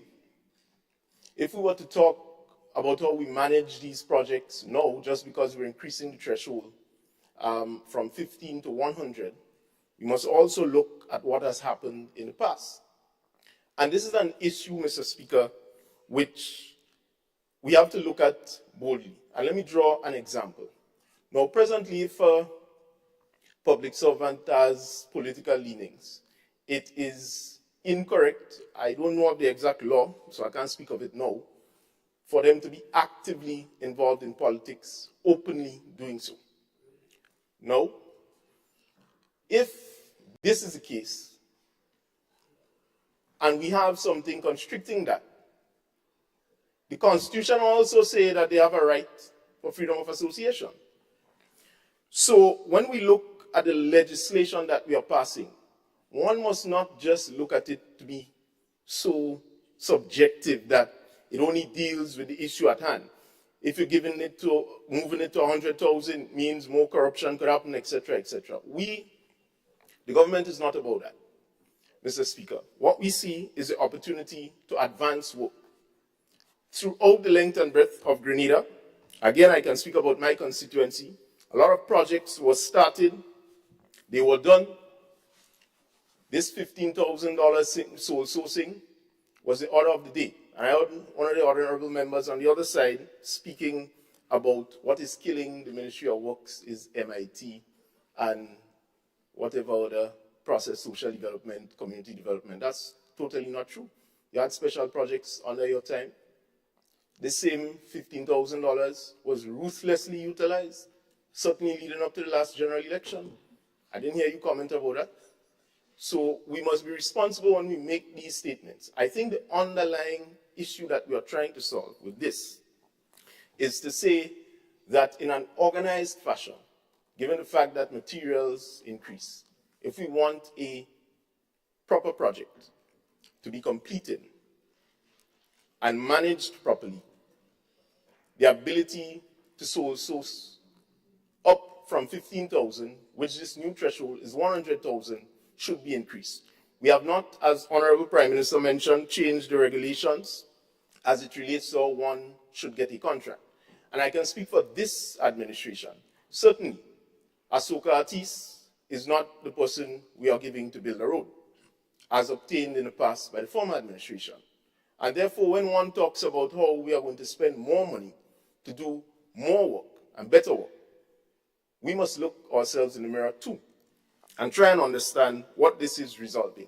We are not saying that contractors are going to get loose. In fact, this will provide an opportunity, Mr. Speaker, for contractors to now prepare proper quantity surveys. Honorable Minister of Finance, you could correct me if I am wrong. Most of the small contractors with the $15,000 right now can't even do that. And therefore, they can't bid for anything higher. We hear about the rigorous procurement rules beyond our shores. And so we need to start preparing the small contractors in Grenada to be able to bid for bigger projects. But how would they get the opportunity if we have an institutionalized mechanism of this little $15,000 thing, where all of them fighting like crabs in a barrel to see who get the best $15,000, and when you want to work, what they do is substandard. Drain dancing, wall, praising God, and we could go on and on. Poles in roads, but work is completed. We can go on and on. Just the other day, the opposition had a nice meeting up in our community talking about the MP, but nobody making reference to what is going on and what they did and helped to do in terms of the state of construction in that community.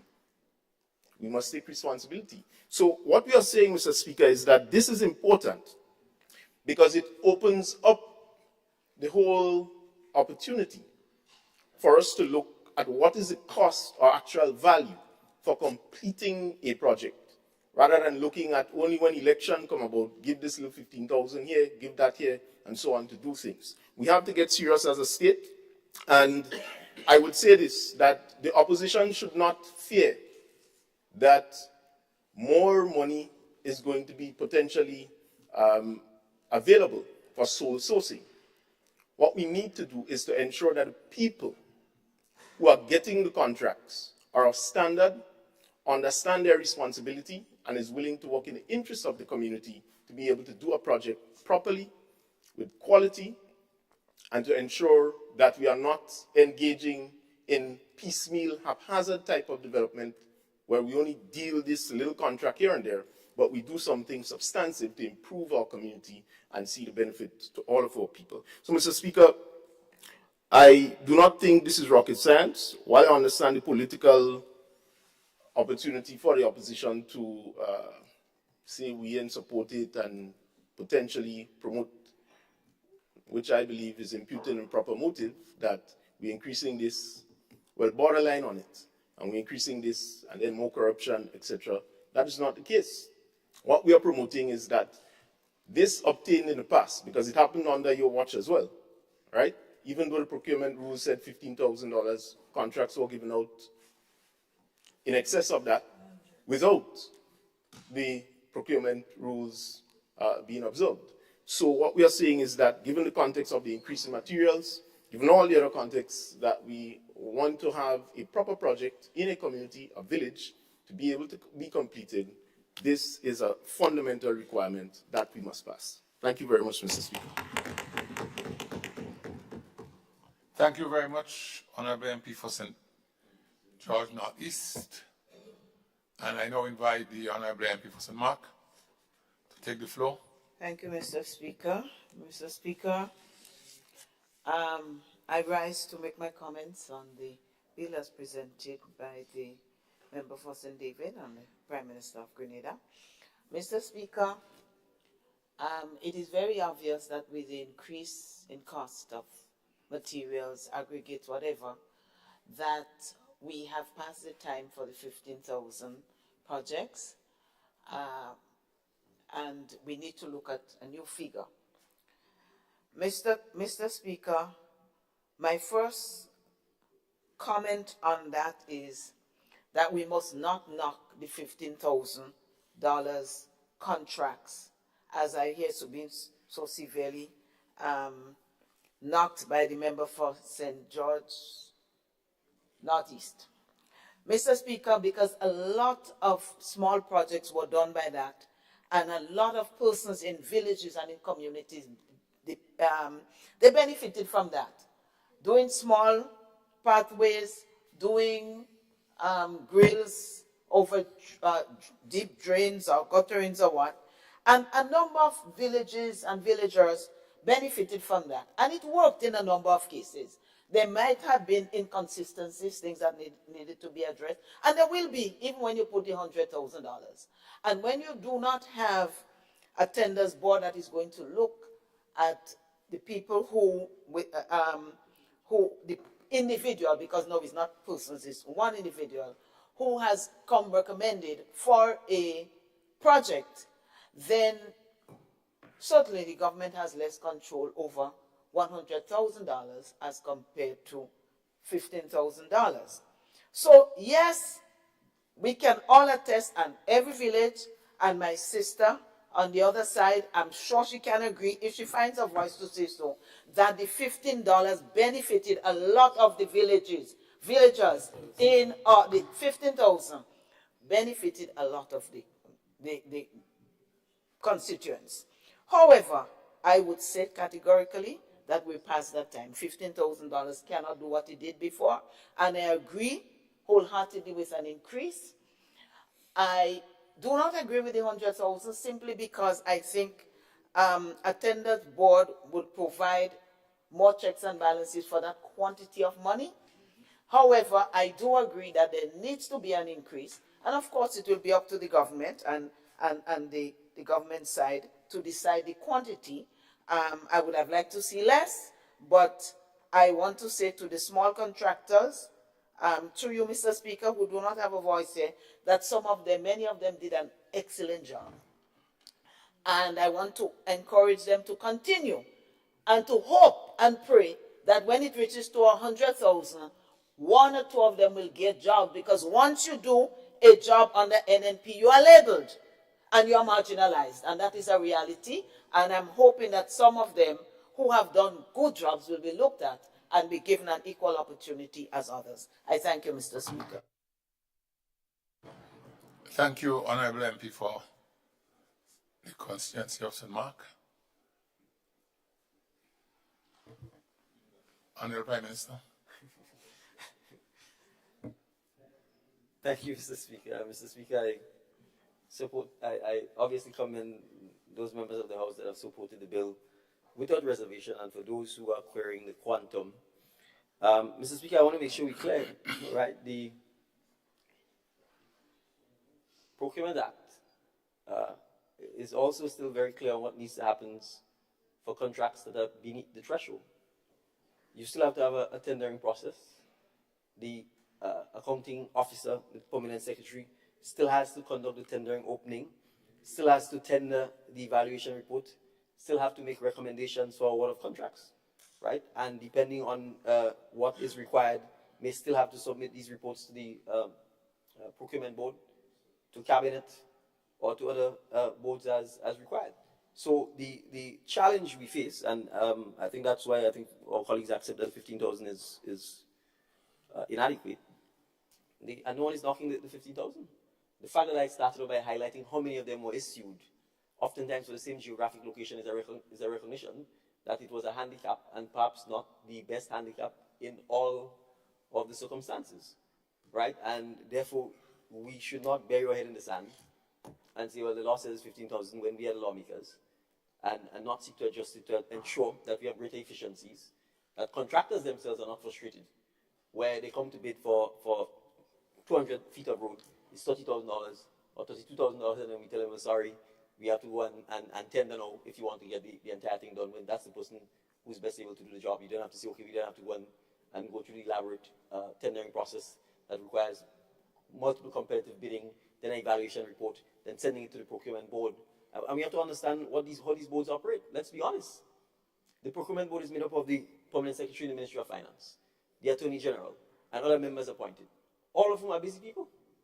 And so sometimes even getting them to sit in a meeting or to fix their schedule so that they can consider those things could be a challenge. And sometimes you're there waiting 2 or 3 weeks. They may have questions about it. The questions go, you come back, and you find yourself in a situation where 6 months has passed, and you're waiting on approval, contractor hoping he can get the contract, rates are going up, and then when we finish, everybody's dissatisfied. So it is simply meant to say, let us raise the threshold. The controls that would have applied even for when someone was doing 15,000 and under is still applicable. And so the raising of the threshold is not to be equated with sole sourcing. Because even for contracts that are above the threshold, depending on the circumstances, the Act actually still allows sole sourcing depending on the circumstances. That's the first thing. And second, there are circumstances in Grenada when there's only one person who could do something. And we can take major road construction, for example, Mr. Speaker. If you were doing major roads, how many people have the capacity in terms of the equipment and so on to do it? It's one or two companies, right? So invariably, you literally go to two of them and say bid, because you're advertising for something that the rest of the public simply can't treat with. So this is merely meant to ameliorate the challenge of having a very low threshold. That makes it very difficult and very frustrating for the very set contractors you want to hire to be able to be hired and to get the work done. And there are lots of other things we need to do as we go along, Mr. Speaker, to help and improve the ability of the contractors to be able to deliver for us. You know, a good example, I think we all know construction and contractors generally don't have cash.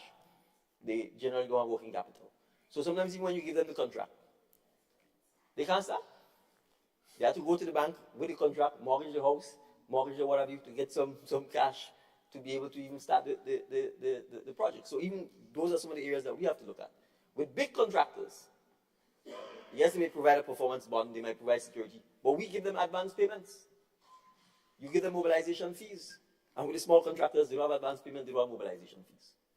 So even though they have the contract, if the banks aren't prepared to fund them, they still can't deliver the contract for us. So I appreciate that we have to ensure that with the increasing of the thresholds, that the controls are in place to make sure that there are proper accountability, there's proper checks and balances, but the legislation explicitly addresses that. The accounted officer is the permanent secretary. They are required to have the evaluation committees set up in their various ministries and to still be able to go through the processes where, if the circumstances warrant it, and if there are multiple persons who can do the job, to engage in competitive bidding so that you get the best value for money. There may be instances when you have to sole source because there's just no one else who can do the job and you negotiate down the price as the case may be. But we certainly appreciate the need for caution in making sure that the checks and balances are in place to prevent any suggestion that people can simply issue contracts willy-nilly for $100,000 or sole source them simply because the threshold has been increased. So thank you, Mr. Speaker. Thank you very much, Mr. Prime Minister. Now, honorable members, the question is that the bill be read a second time. All those with that opinion say aye. Of the contrary opinion say no. I think the ayes have it. The ayes have it. The bill for enact shortly entitled Public Procurement and Disposal of Public Property Amendment Bill 2024. Honorable Prime Minister. Mr. Speaker, I beg to move that the House resolves itself into a committee of the whole House to consider the bill clause by clause. Honorable members, the question is that this honorable House resolves itself into a committee of the whole House to consider the bill clause by clause. All those of that opinion say aye. Of the contrary opinion say no. This House is now in committee.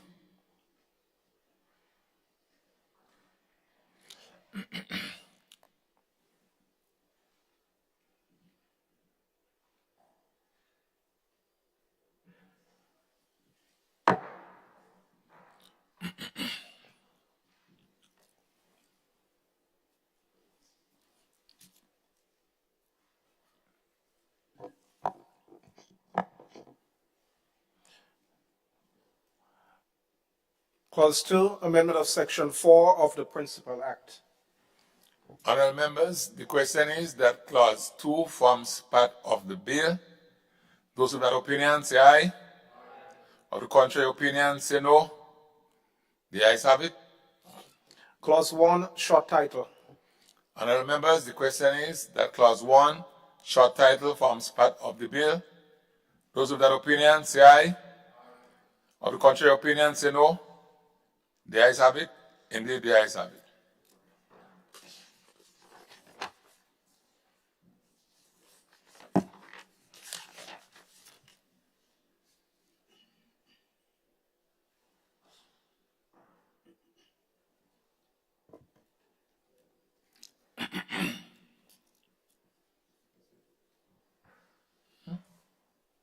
Honorable Prime Minister. Mr. Chairman, I beg to move that the House resumes and the Chairman of the committee reports progress on the bill.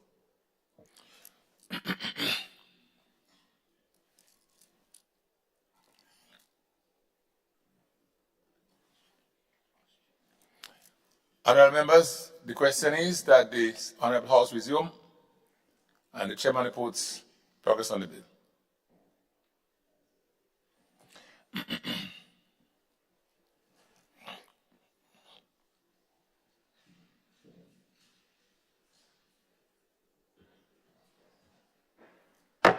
This Honourable House now resumes.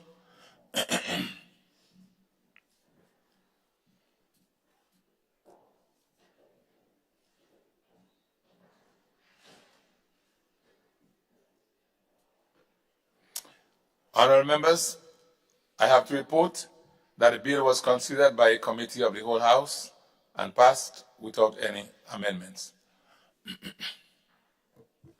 Honourable Prime Minister. Mr. Speaker, thank you. I beg to move that the Chairman's report be adopted. Honourable members, the question is that the Chairman's report be adopted. Those of that opinion say aye. Aye. Of the contrary opinion say no. Indeed, the ayes have it. The ayes have it.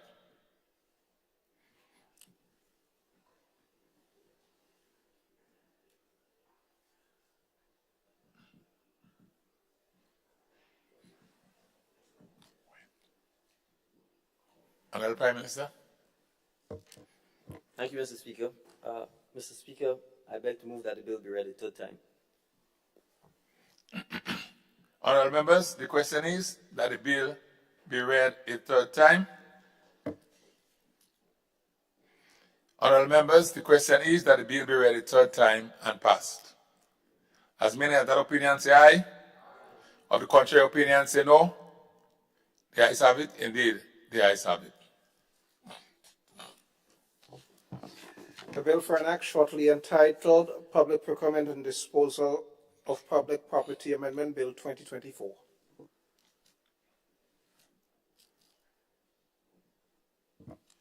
Honourable Prime Minister. Thank you, Mr. Speaker. Mr. Speaker, I beg to introduce for the first reading a bill for an act shortly entitled the Firearms Amendment Act 2024. The bill which seeks to amend the Firearms Act, Chapter 105, to empower the minister to declare by order, subject to affirmative resolution, a firearm amnesty in Grenada or any part thereof, shortly entitled Firearms Amendment Bill 2024. Honourable Prime Minister. Thank you, Mr. Speaker. Mr. Speaker, I beg to move that the relevant standing order of the House be suspended to enable the bill to be taken through all its stages at this sitting.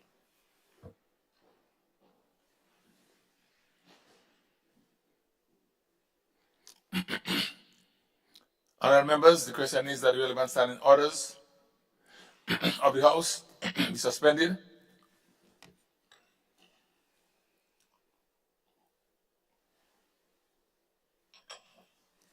to enable the bill to be taken through all stages at this sitting. No.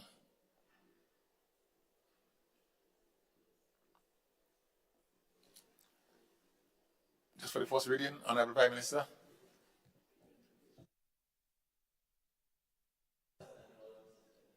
Okay. Those of that opinion, say aye. Of the contrary opinion, say no. The ayes have it. Indeed, the ayes have it. Mr. Speaker, I beg to move the second reading of the bill.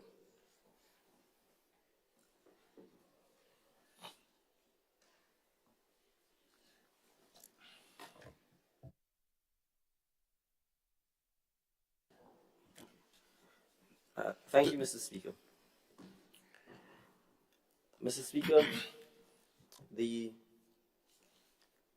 bill seeks to amend the Firearms Act to permit the minister responsible for Home Affairs or National Security to, by SRO, statutory rules and orders, to make an order that would grant an amnesty from prosecution for persons who, during the period of the amnesty, are found to be in possession of illegal firearms and ammunition, or what will be called the amnesty period. So currently, Mr. Speaker, although the Act makes reference to the minister having responsibility or the ability within any district, locale, or parish of Grenada to ask persons to deliver up firearms to the police or any other authorized persons, and if they fail to do so, it creates an offense. The current legislation does not, in fact, permit the minister or grant the minister the ability to, in fact, grant an amnesty from being prosecuted if someone is found in possession of a firearm or ammunition that is illegal, and illegal in the context here of not being a firearm for which a permit or license is issued by the relevant authority, the Commissioner of Police, or for which otherwise the Firearms Act permits someone to have. So the intent, Mr. Speaker, is to permit the minister to, in fact, make an order to establish an amnesty period within which persons, or during which time, sorry, persons would be encouraged, incentivized to deliver to the police or to the police stations firearms and ammunition which are in their unlawful possession. And if someone were to take advantage of the amnesty by delivering the firearm or the ammunition which is not a licensed or legal firearm, then that person will be granted an indemnity from prosecution during that period. So, Mr. Speaker, the bill seeks to give the minister that power to make the order, but I will go further to say that the parameters of the order are also, in essence, being controlled. So the order or the amnesty period, it is envisaged, will not go beyond 90 days. A person or individual will be allowed to surrender the firearm or the ammunition anonymously.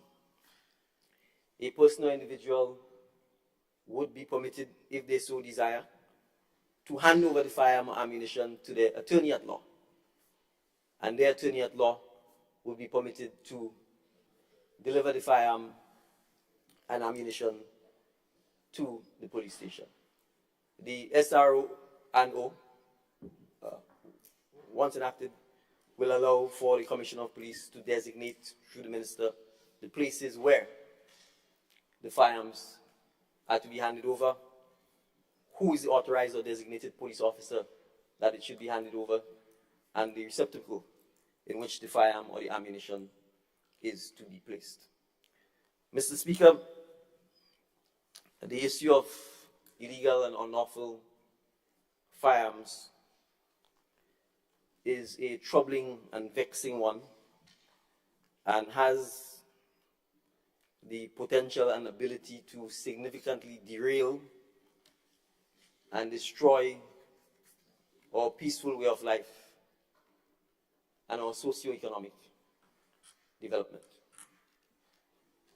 I don't need to quote the statistics from Haiti in the north, Jamaica in the north, the Bahamas in the north, to St. Lucia, our immediate neighbors, to Trinidad and Tobago, our more immediate neighbors, as to the devastating consequences of firearms, and particularly unlawful firearms, in these countries.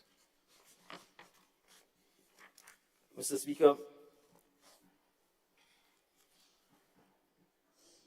the Royal Royal Grenada Police Force has devoted an enormous amount of time and effort to taking off the streets unlawful and illegal firearms. And I want to take this opportunity to publicly and formally commend and compliment our hardworking men and women of the Royal Grenada Police Force for the tremendous effort that they have shown in tackling and confiscating illegal firearms in Grenada. And many times, when nothing happens, nobody praises anybody. The minute time something goes wrong, all hell breaks loose. So I want to share some statistics, Mr. Speaker. In 2023, the Royal Grenada Police Force confiscated 30 unlawful or illegal firearms. That's in 2023. In 2022, let me get the right figure.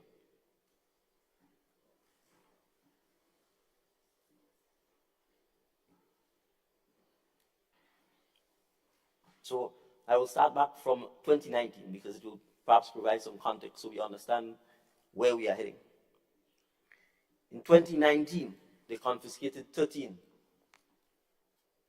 unlawful firearms. They range from 9mm pistols to Smith & Wesson's .40 pistols, to the Glock 17 pistols, the Glock 23 pistols, the Taurus. 13 in 2019. In 2020, even in the midst of COVID and the pandemic, they recovered 10 firearms. So I want us to be counting, Mr. Speaker. 2019, 13. 2020, 10. Examples of firearms recovered: 12-gauge Remington, 870 Magnum shotgun, Smith & Wesson firearms, the Beretta. 2021, they recovered 4,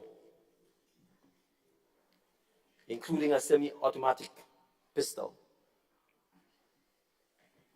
In 2022, they recovered 11, ranging from Colt revolvers, again Smith & Wesson, the Glock. That's 11 in 2022. In 2023, they recovered 30. The numbers almost tripled. So in 2022, we had 11. 2021, we had 4. 2020, we had 10. 2019, we had 13. So the total seizure over the period, Mr. Speaker, is 68 between 2019 and 2023, with 2023 seeing the largest seizure, almost doubling, almost tripling in some instances, any of the previous years. So I want to take this opportunity, Mr. Speaker, to commend the Royal Grenada Police Force on the significant effort to remove illegal and unlawful firearms from our society and community. And as I said, I think 2 Mondays are back, Mr. Speaker, we, the members of the public, need to give the members of the Royal Grenada Police Force the opportunity to conduct their work without becoming a humbug and without becoming a public nuisance. And I say this, Mr. Speaker, because I did not ask for the statistics for 2024, because we're only in March. But I can tell you, Mr. Speaker, that already in 2024, just based on periodic reports from the police, that the number is already 10 or 11 firearms that have been recovered.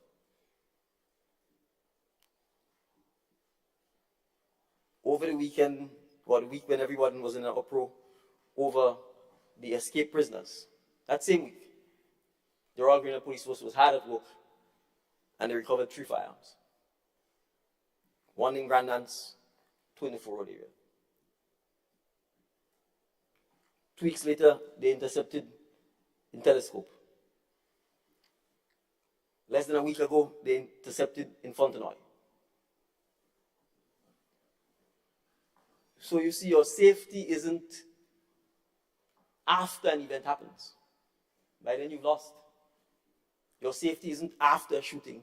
Your safety is to prevent the shooting, to prevent the presence and use of unlawful firearms in our community. And so the Royal Grenada Police Force has been hard at work, and we owe a debt of gratitude, because with the 68 firearms and counting between 2019 and now that are off the street, it means the risk of someone's life and limb being injured, maimed, or worse yet, killed has been reduced by at least 68 times. And oftentimes, these firearms are being confiscated in public places. In the incident in Grand Anse, the police had to conduct a public roadblock, and the accused was on a public omnibus with the firearm.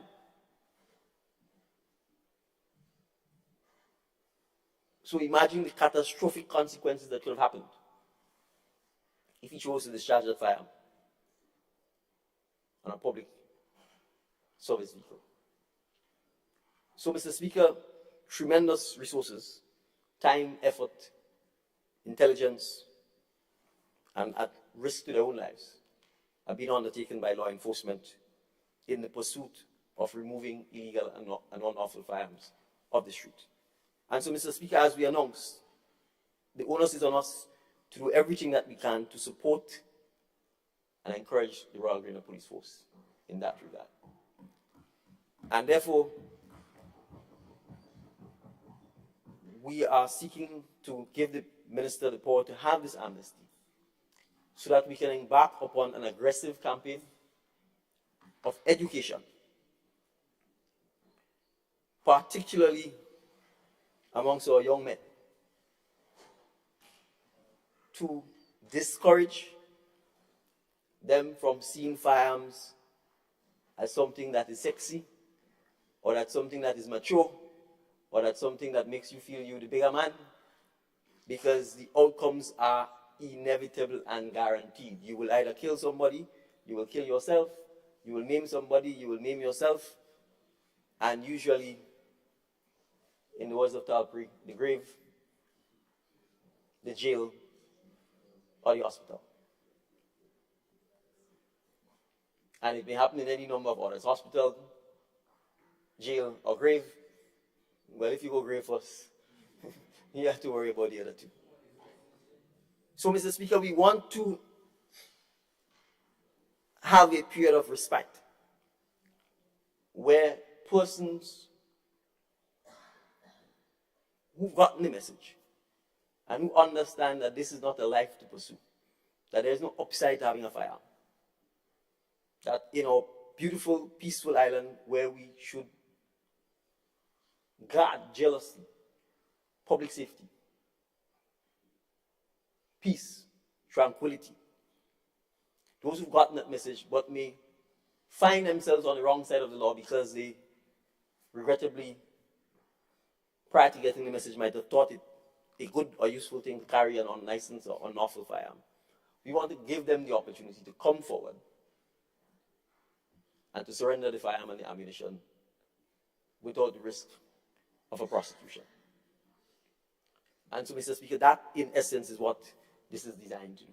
And so, of course, if they are coming forward to surrender or to hand over the firearm or the ammunition, it means it is less work, time, effort, and resources for the hardworking men and women of the Royal Grenada Police Force. But we also want to say that the amnesty is not going to last forever. and that after the amnesty, the intent, Mr. Speaker, is to further amend the Firearms Act. So we'll be back here to significantly increase the minimum penalties for firearms, ammunition, and firearm-related crime. So I want to repeat, Mr. Speaker, it is an opportunity for those who have unlawful or illegal firearms in their possession to hand it over and get away scot-free, as we would put it this way, without the fear of being prosecuted. But if that opportunity is not taken, and if subsequently, after the law is amended, to increase the penalties, obviously you are on your own. You will be left with my honorable friend from the town of St. George to plead on your behalf. But Mr. Speaker, you see, laws should reflect value and values. And we have to send the message that the gun culture, that the glorification of guns, the possession of guns, ammunition, is not our values. It is not to be encouraged. It is not to be supported. The consequences are obvious. If we look at the Eagle to or not, a place that encourages and supports and talks about First Amendment and the right to carry firearms and so on, what has it led to? It has led to their children at 3 and 4 and 5 years old having to do active shooter drills. So when you send your child to school, part of what they've been taught is how to behave when a gunman armed with a high-powered semi-automatic automatic rifle is wantonly killing innocent children. You're not going to learn about great black history and the creation of the pyramids or the great civilization of the Aztecs or any of those things. They're teaching you how to duck and go below a table and how to say active shooter. And that's where all the guns are coming from. That's where all the guns are coming from. So, Mr. Speaker, both at the individual and a regional level, we have at CARICOM been lobbying our friends in the United States about the need to take serious measures to curtail the exportation of guns to the Caribbean. The Caribbean has one of the highest homicide rates in the world. We are to some extent, for now, thankfully, protected from that. But the Caribbean as a whole, Jamaica, the Bahamas, Trinidad and Tobago, and I'm talking English speaking here, we ain't getting to Central and South America. We ain't counting Haiti in this. Has some of the highest homicide rates per capita in the world. And they are all gun-related homicides. So if we love this beautiful little island, if we want to preserve the Grenadian way of life for another 50 years, Mr. Speaker, firearms cannot be something that should be tolerated or encouraged. And we respect the separation of powers. We respect that it is for the judges to sentence. But the judges and the magistracy live in this society. And they too need to understand that when a person has a firearm that is illegal and they lose it, they are not distinguishing between whether you're a member of the executive, or you're a member of the legislative, or you're a member of the judiciary. They are distinguishing between whether you support the yellow party, the green party, or the red party. And so the message must be sent, both in our legislation, in our sentencing, in the amount of effort and resources we give law enforcement to make sure that they can interdict, confiscate, and seize unlawful firearms. Guns were invented to do one thing, and that is to kill. That's the honest truth, Mr. Speaker. So, I want us to appreciate that this is a real problem, Mr. Speaker. Between 2022 and 2023, the police arrested and charged 78 persons for firearms and firearms-related offenses. That's just 2 years, 2022 and 2023. What do you want a firearm to do? What's the intent? Right. So, Mr. Speaker, this will require a multifaceted approach.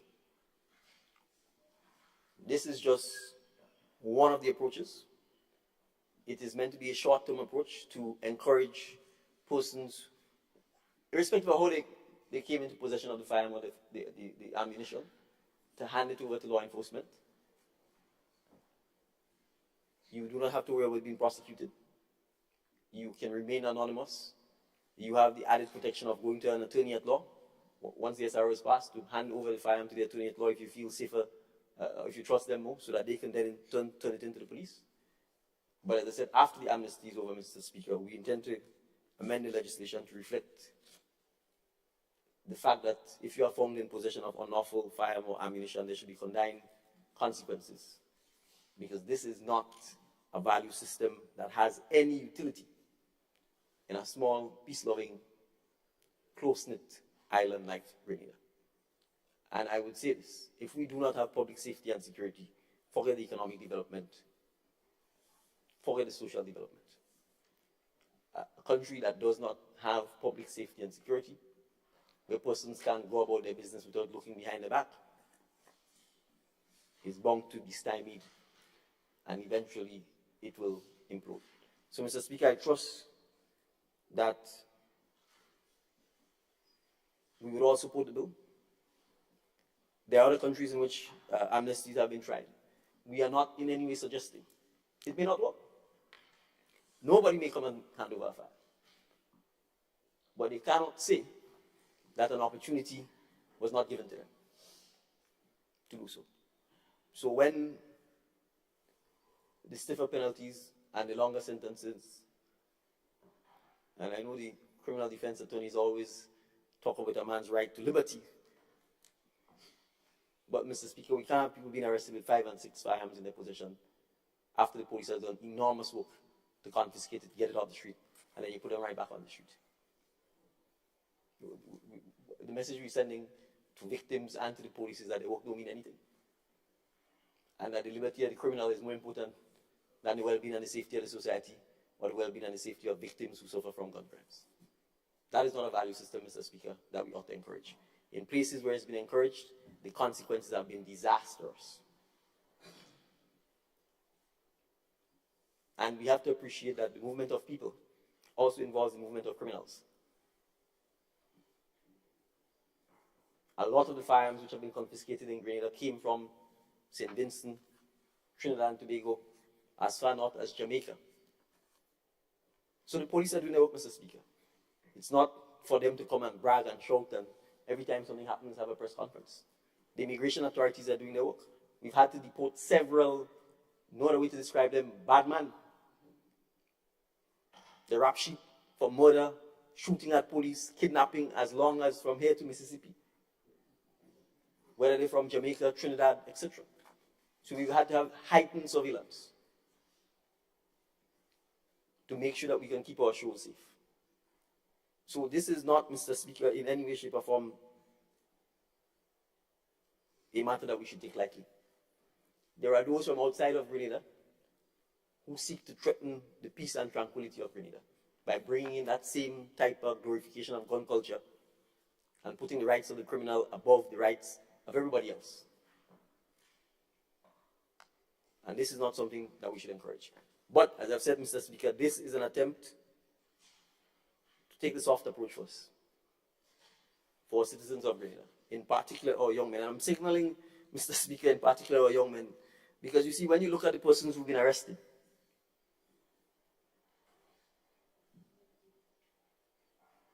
they're all men. All men. I've been searching to see if I saw S, if I saw F anyway. I mean, I searched 10 times. I say maybe by some aberration, some few, not a single one, Mr. Speaker. Not a single one. So essentially, they arming themselves to shoot each other. Or to shoot at the police when the police seeks to actually protect them from themselves. Or save them from the others who are trying to shoot at them. So, Mr. Speaker, I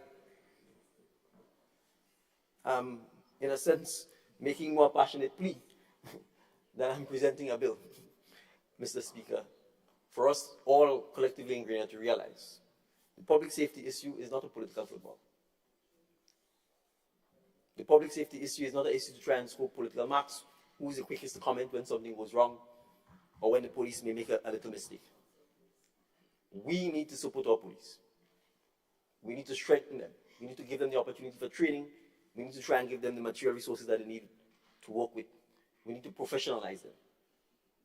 And the public needs to give them the opportunity to conduct the policing when they're doing so. And the policemen come from our communities.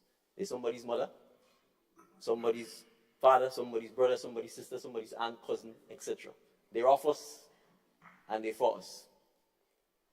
So despite the one or two mistakes that have been made, they're not perfect. And importantly, Mr. Speaker, when they've made their mistakes, they've owned up to it. They haven't sought to hide it or cover it up or say they did not make a mistake. They've owned up to it. And that is the hallmark of professionalism, Mr. Speaker, and I want to commend the Commissioner of Police. I want to commend the Commissioner of Police and his team. And Mr. Speaker, it is the police force is not without significant challenges. From health challenges to building challenges to vehicle challenges. We can go on and on. There are things, and I will come back, I will end on the driving point, Mr. Speaker, because you see,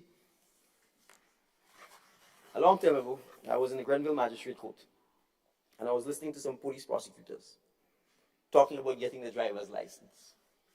So I was a little perplexed. I was like, so as a police officer, you don't have a special regime where you are trained, and as a member of the police force, you get your license? And they all started to laugh at me, and they said, no.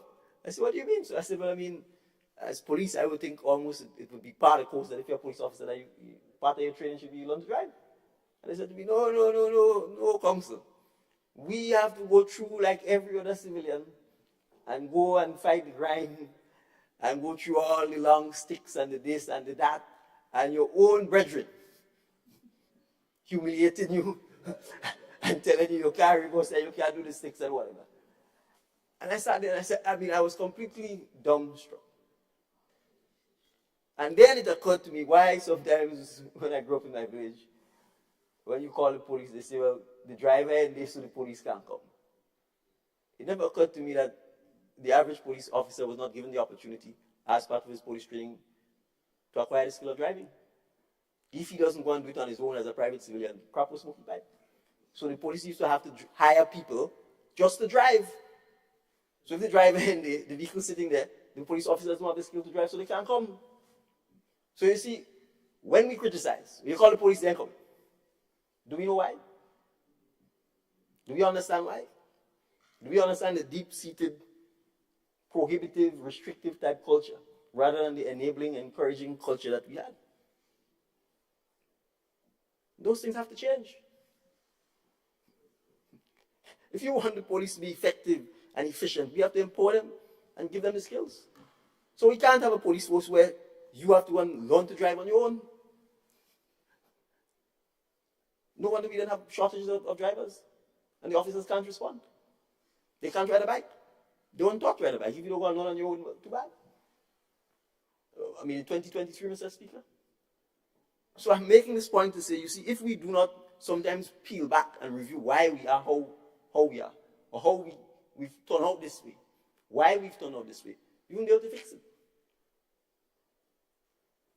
We will not be able to fix it. So we have to pull back the blind, pull back the curtain, and take a deep look at some of the challenges we face and why we face them. And it's not to blame anybody. The reality, oftentimes, we simply continue things we inherited since the days when Grenada was a colony. And we continue right up without actually asking ourselves why. So I'm saying, Mr. Speaker, I hope, yes, those who will say the amnesty will not work, and that may be the case. But we have to try. And it is one of the tools. There are several others we need to simultaneously do and encourage. Education is absolutely critical. Social, community development, education, health, culture, the arts, entertainment. We have to encourage our people to pursue positive values. In Guyana, Mr. Speaker, I talked about the content of our music and the glorification of badmanism and all of these kinds of things. We have to espouse positive values. Glorify Kirani James. Glorify Alan Francis. Glorify King Ajamo, etc. Not some bad man out of Jamaica or want to be bad man out of Trinidad. So let us please, Mr. Speaker, I hope support this as a tool to help the police to minimize the number of firearms that are in our communities and to ensure that we give an opportunity to young men in particular who may have fallen on the wrong side of the law to come in, hand the firearms over, hand the ammunition over, encourage their friends and others who may be in a similar predicament to step forward and hand the firearms over so that they could continue living a productive and successful life. Thank you, Mr. Speaker. Thank you, Honorable Prime Minister. MP for St. Andrew Northwest. Thank you, Mr. Speaker. Mr. Speaker, I rise to support the Firearm Amendment Bill as presented by the member for St. David's and Prime Minister. I believe, Mr. Speaker, this is a worthwhile legislative action as part of government's wider approach to tackling issues of either growing or likely to grow crimes in our society. As it stands, Mr. Speaker, Grenada still is the lowest crime rate in the region and among the lowest in the world. But that undeniable fact does not allow us to sit on our laurels. The report in recent months and in recent weeks of gun incidents in our society is a reason to take stock. It's a real problem that calls for a real solution. And so, Mr. Speaker, this government has no intention of sitting idly by while in this case, new vices and forces are threatening our country. Unless we all get a handle on the availability of guns and the use of it in local feud, none of us will be safe. I say none of us will be safe. Only last week, gunmen went into a hospital in St. Vincent and shot a patient there. And in a similar incident happened in a hospital in St. Kitts and Nevis a few months ago. Guns are increasingly used in the region to settle disputes, domestic disputes, business disputes, drug disputes, among others. This government is advocating a comprehensive crime-fighting plan, and so we see the gun amnesty as part of it, and indeed an important first step. The level of gun crimes is skyrocketing to alarming levels in most parts of the Caribbean. It is of such concern that last year, regional leaders held a full summit on tackling crime in the region, most of it fueled by the emerging gun culture. Guns are brought into many jurisdictions, primarily from the United States, a matter that countries in the Caribbean and Latin America have taken up with the relevant U.S. authorities. And as we heard here today, these countries have begun working on initiatives that we all hope will stem the flow of these arms from the north to the south. Grenada is determined to do what it can and what it must to ensure greater security at the home front. Getting the guns off the streets is therefore a top priority for us. Mr. Speaker, it is in this context and against this background that this bill, this proposed legislative action is before this House. We have no doubt that this initiative will have bipartisan support. I expect that this is a rare moment when we all, at this side and on the opposition side, where we have mothers, sisters, lawyers, and long-serving lawmakers will rally together in the national cause. The issue of crime cannot be politicized, and we all in this House will stand united against the scourge. Mr. Speaker, this is not a yellow or green or NNP or NDC issue. It's a national issue that calls for all of us working together to deal with the issue that confronts us. I thank you.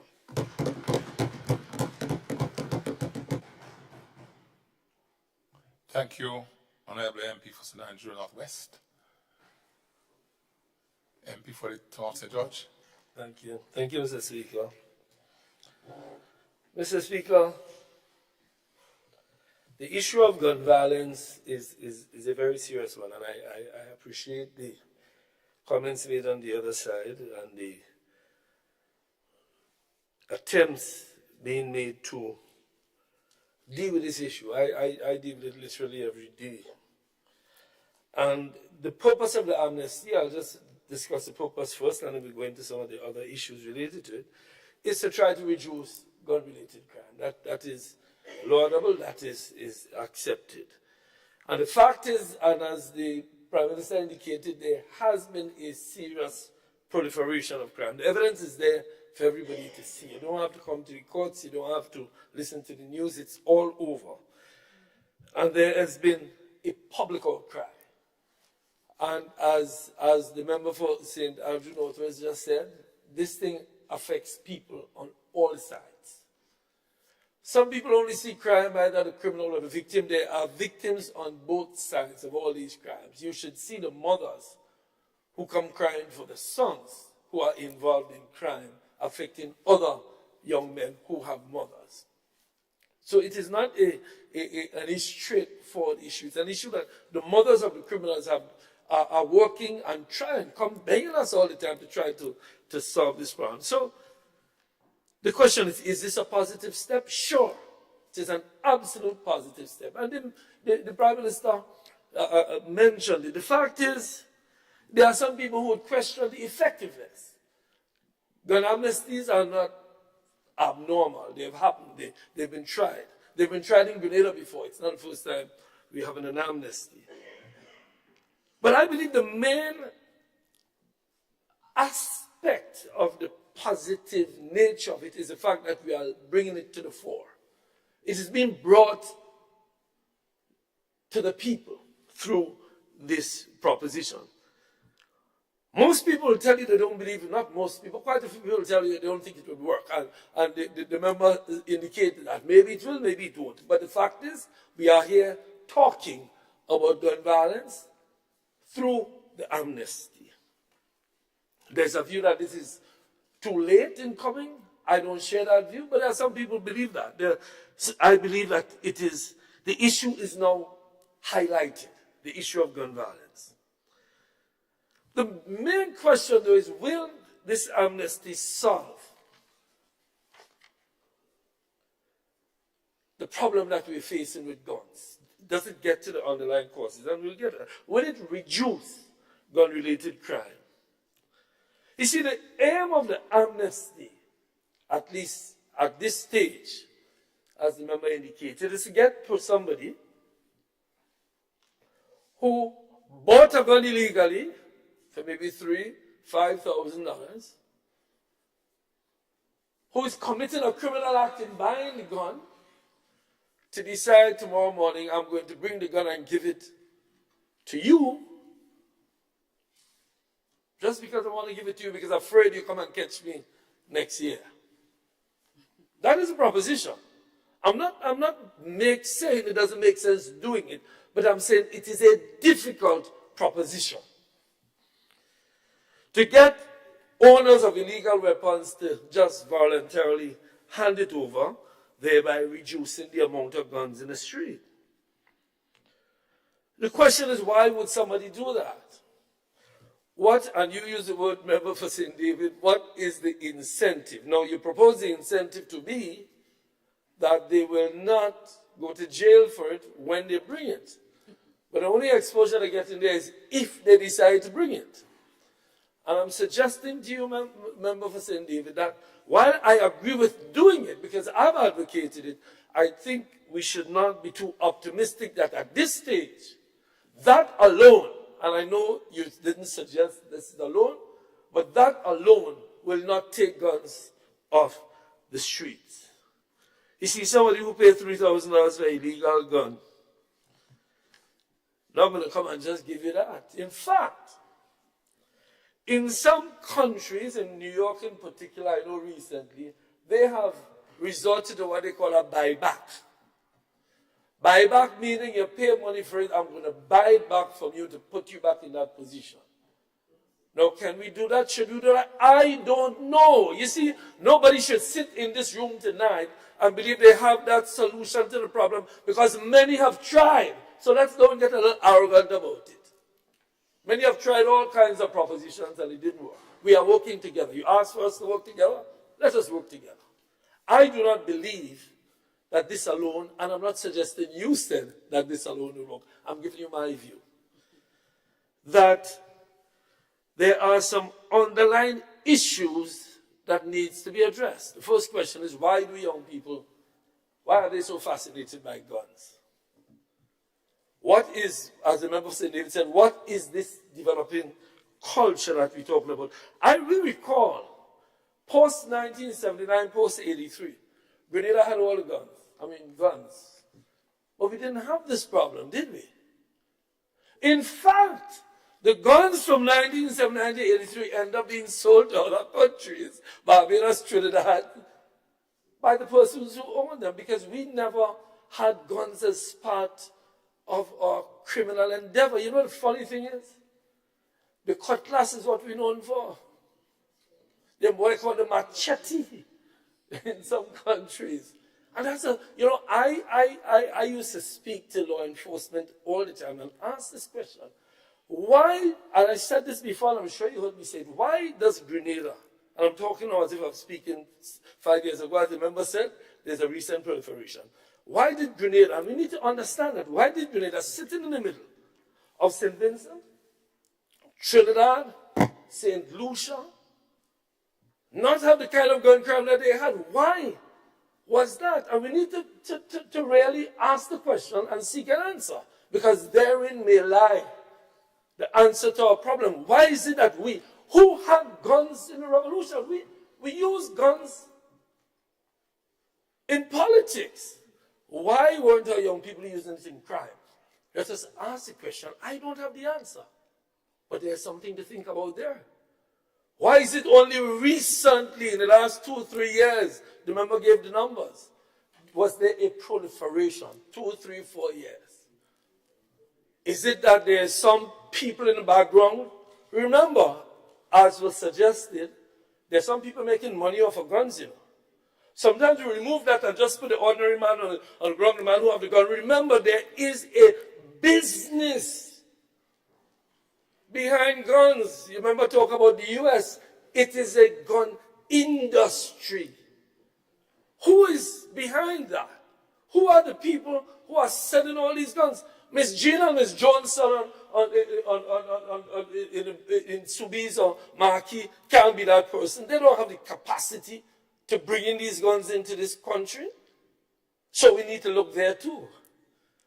I was told by a young man, put me sit down once about 4 years ago, to tell me the amount of guns he's seen shipped from Grenada to St. Vincent. That was 7 years ago. And that it was some business persons who were bringing them here and shipping them there, because there was not a market here for it. So member for St. David, I think, and again, I'm just making a contribution where I believe, because I've been around it, what we need to do. We need to look at the source of all these guns. The port. The port needs to be strengthened. I'm sure that's going to be something we'll be looking at. Because the guns come into the country. 2-3 men bringing in some pound a week can't bring in all these guns.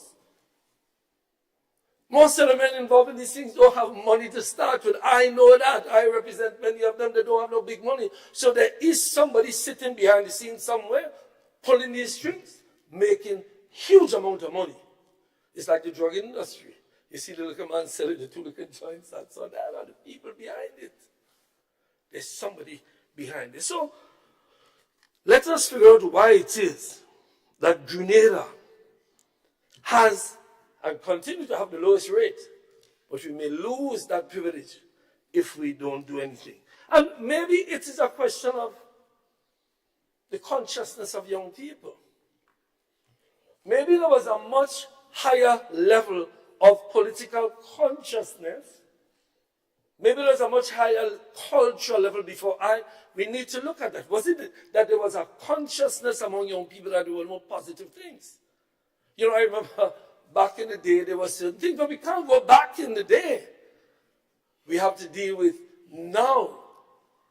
So there was that then that kept the rate of gun violence down, but there is something that is permeating our society. It is my view that that is what we need to address. What it is we need to do with our young people. I tell you, for example, we had a meeting. You would have seen it in the news some time ago. There was some turf war going on, and we met with some of the persons who were involved. And we spoke to them to find out what is the issue. Now, of course, yes, the Prime Minister did indicate there's a kind of glorification. And I say it in court all the time. In fact, the police will tell you that I have been actively involved in recovering guns for them. Because all my clients know who are involved in guns that one of the conditions I give them is bring me the gun, I represent you for nothing. And I have been able to, I'm sure some of the girls even before yesterday I brought them, and the police will tell you that. And my clients know that. They know that I am not a person who would encourage use of guns. You give me a gun, take it off the street, and we can talk business. Because that gun, as the sister from St. Andrews Northwest indicated, that same gun can come back at me. I used to be around guns in the past, and these guns are dangerous things, my brothers. I see many people get shot accidentally, and these young people don't know how to use the gun, so they might aim at you, and then they shoot a man all across there. So we need to take them off the street for our own safety also. So I'm saying, we need to, when I met with the young people, they were saying, listen, we need more activity. So for example, recently we opened the basketball court on close to Four Roads, the place everybody knows infamously as Four Roads, so they could go back to playing basketball, which is what we used to do. Back in the day, the young men in Four Roads were excellent basketball players, but they also played, and they met with us yesterday and said they wanted to open a competition to play small goal. The fact they're saying is, and they said this, we need more activity among young people in this country, more focused, positive activity. Parents are busy. These days, both parents working to pay the bills, to pay the mortgage. You need to get both parents out of the house. Children growing up on the TV. Or, worse yet, the gadget where it is, mind gone, they look at cell phone. That's what's bringing up these kids these days. And there is an inordinate amount of violence on these gadgets. So we have to address those issues. We have to address those issues. We must ensure that in our villages, and I'm sure members on this side will speak to some of the programs that we had before, we need to get back to them. And we need to work together. We need to work together in all the communities. As the member for St. David said, this issue of violence and crime is an issue that can affect the pillars of our economy. Tourism. Listen, Trinidad doesn't depend on tourism. They have oil. So they don't depend on tourism. Jamaica is a big country, so you can have violence in Kingston while people go up in Mobay and stay. We are a small country. You have violence in Grenada, It's not like you have violence in Grenville, you have violence in Tongue, you have violence in Grenada. Tourists will not come. And worse yet, if we end up getting a travel advisory, well, that's the end of that tourism industry for a bit. So we have to work together, because if we get back into office, we need to inherit a good economy. So we have to work with you who are in office now. So let us do that. And you know, you know, my sister here, she tired of hearing me saying it. Unless we work together in this country, we need to just keep doing the same thing we do over and over. If every time I hear somebody on the other side speak, they talk about what we didn't do right, then we'll stop right where we are. We have to work together. So I'm saying on the issue of gun violence, member, I agree with you 100%. We need to strengthen the Royal Grenada Police Force and the interdiction unit of the Royal Grenada Police Force. They work hard. The police force works extremely hard. We need to strengthen the intelligence unit. They need to have more information about what is happening, who is bringing in the guns. That question has to be answered. Who is bringing guns into this country? Where are these persons located? Is that an indication of time? I thought that long already, Mr. Speaker. It's an indication that the time has far gone. The clock is up on the wall, 15 minutes to a speaker. All right, I'll just end up give me a couple of minutes just to wrap up. No. You won't be a couple of minutes. Mr. Speaker, we used to get 5 minutes warning, but anyway. Mr. Speaker, so I'll wrap up? Yeah, give me moments to wrap up. Moments to wrap up. You'll tell me when I'm finished with those moments. Mr. Speaker, I urge all of us to work together, but to get to the underlying causes. When you go to the doctor ain't going to just take off something on your face if you realize there's something underlying.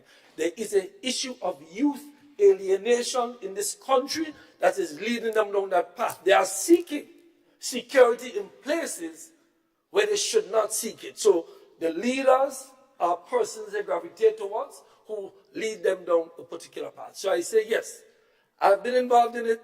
I have tried with young people. I continue to try every single day to talk to these young people and the parents. But unless, and I want to just finish by saying something the member said from St. David, the issue of crime is not a partisan issue. It is not what you do and what I do. It is what we do. Because unless we get a hold of that problem, we all would head straight over the precipice. Thank you, Mr. Speaker. Thank you, Honorable MP for the town of St. George. MP for St. George Northeast. Thank you, Mr. Speaker. Mr. Speaker, I want to be brief, but I just want to start off firstly. Just hold. Whose light is on? Is it on? Mine, Mr. Speaker, sorry. Thank you. So I want to start off, Mr. Speaker, by saying that I rise to support the amendment bill to the Principal Act as presented by the Honorable Prime Minister. I also look forward to the commencement of the amnesty, in particular when it comes into effect soon. I also want to deviate a little from the notes I made to commend the member for the town of St. George through you, Mr. Speaker, for his honesty. The reality is, when lawyers represent criminals, generally, they do not see the bigger picture. And one can appreciate in society that this is a deeply rooted concern about violence and guns, particularly among young people, and in this instance, among young men, as Prime Minister highlighted. And Mr. Speaker, when we consider the response, this is why we said from day one, the attempt to undermine the credibility of the RGPF is a dangerous thing to do. And therefore, all of us have that responsibility, not just to say it is not a partisan issue, but to ensure that we demonstrate through our actions and our words that it is not a partisan issue, and that wherever we can find genuine support, mold, support, empower, enhance the RGPF to do its work, and by extension, the multifaceted approach that is required. Mr. Speaker, this administration upon assuming office in July of 2022, has witnessed some instances of extreme gun violence. And I can think of at least 4 from the top of my head. 1, the assassination of Jonathan Richards of Gun Battle. 2, the Carnival fatal shooting at Mount Egmont. 3, the murder of Randy Jones McIntosh of Carriacou. 4, the assassination of Dexter Chance, one of the biggest drug dealers in the Eastern Caribbean. And Mr. Speaker, I want to pause here, because while we're talking about guns, my question is, and not to any particular individual, how did one of the biggest drug dealers in the Eastern Caribbean come to Grenada and set up a business? This is something that I believe we must highlight as lawmakers as a loophole. This was dangerous business.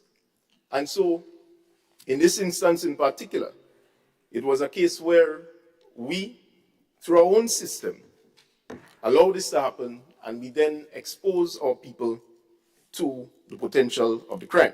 So, while amnesty will be the first measure introduced by this administration to target our local safety against illegal guns, it is not the only measure. And the main concern, Mr. Speaker, for the illegal guns, as outlined by Prime Minister in Grenada, is those that are coming in, whether by shipment or as guns for hire. People are coming in Grenada and executing people. This is a serious concern. And so it is imported in terms of the threat as an external problem that we have to deal with. So the amnesty is expected to target local guns, local illegal guns on the street, Mr. Speaker. And the opportunity is now created to surrender the illegal guns. But it must not be seen as an opportunity to say that because I am not incentivized, I am studying that and I need to protect myself, etc. What we are saying, Mr. Speaker, in passing this first part to the whole strategy of tackling illegal guns, is that this is a genuine opportunity for you to peacefully surrender. The Prime Minister just quoted some of the statistics in terms of getting and obtaining illegal firearms, which means the RGPF is not making any joke as a result of dealing and treating with the matter of illegal guns on the streets. So from 2019 to now, we have seen an increase of the confiscation. I hope I said the word right. I'm a little hungry, Mr. Speaker, on my side note, so you have to understand and bear with me. So, in terms of confiscating illegal guns, the police is making serious strides, but this will go a long way in peacefully encouraging the environment for criminals or people who just bought illegal guns for their own safety to bring them in peacefully. So, there will be no financial incentive for the surrendering, Mr. Speaker, because we simply cannot encourage lawbreakers to cash in on taxpayers' monies, first and foremost, to their benefit, after they illegally obtained this. And we have to talk tough. Sometimes we must make the point that if somebody truly loves you and appreciates you, they have to tell you that you're going wrong. You can't try to take the gun and still tap you on the back, because that is going to bring you back to go and say, all right, I get away with this one. Let me see if I buy a more expensive one, and let me see if I can sell it during the gun amnesty. In other words, Mr. Speaker, 90 days. Knowing the brilliance of some of the criminals today, they might say, all right, if we have the financial incentive today, day 1 of 90 days, I bring in 2 guns. I get X amount of money. They sit back, they watch that. Day 5, they bring in another 3. They get X amount of money. And what you see happening is that because guns and drugs are closely linked, you then empower, in some instances, criminals to do extra activities by utilizing a genuine mechanism, and this loophole is created. So what we do not want to encourage, Mr. Speaker, is a situation in which we say we are tough on guns, illegal guns, but at the same time, we paying criminals to bring in the guns, and then they turn around and fry us with our own fat. We have to be strategic. We have to understand that, yes, not all may come forward, but the RGPF is being empowered to ensure they go in the communities and the villages to get the illegal guns off the street. So no financial incentives will be provided. Because, Mr. Speaker, the other issue is taxpayers are in an environment now, and mind you, there were instances when it was worse than it is now.